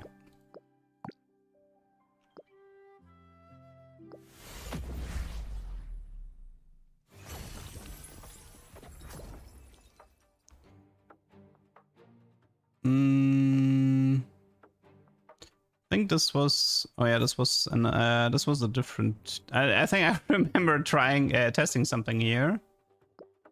Let's go with this team here. I've got this one.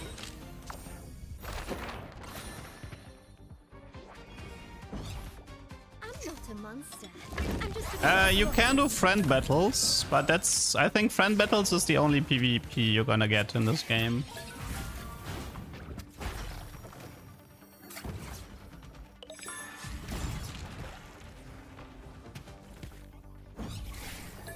Because it does have a pay-to-win element to it, which means PvP would be quite pointless because you would lose to the whales.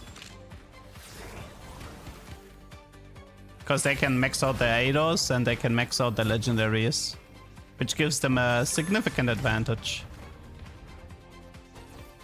Dude, what is... Why am I losing to this thing? Why am I losing to this thing? one last push. Can you like die?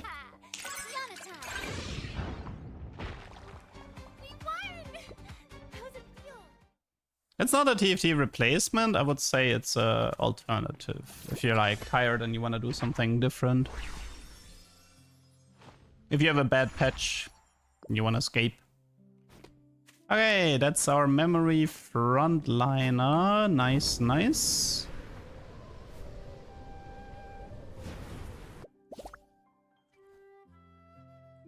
Okay. Then I think we're done here for today, yeah. Tomorrow we're gonna get King and then play a little bit on the King difficulty. I could definitely tell it has gotten more difficult. And depending on which hero you take... I mean, I haven't lost a run yet, but I'm definitely... It's already annoying me if I lose a single fight, to be honest. Because then it's not a perfect win anymore. But, yeah.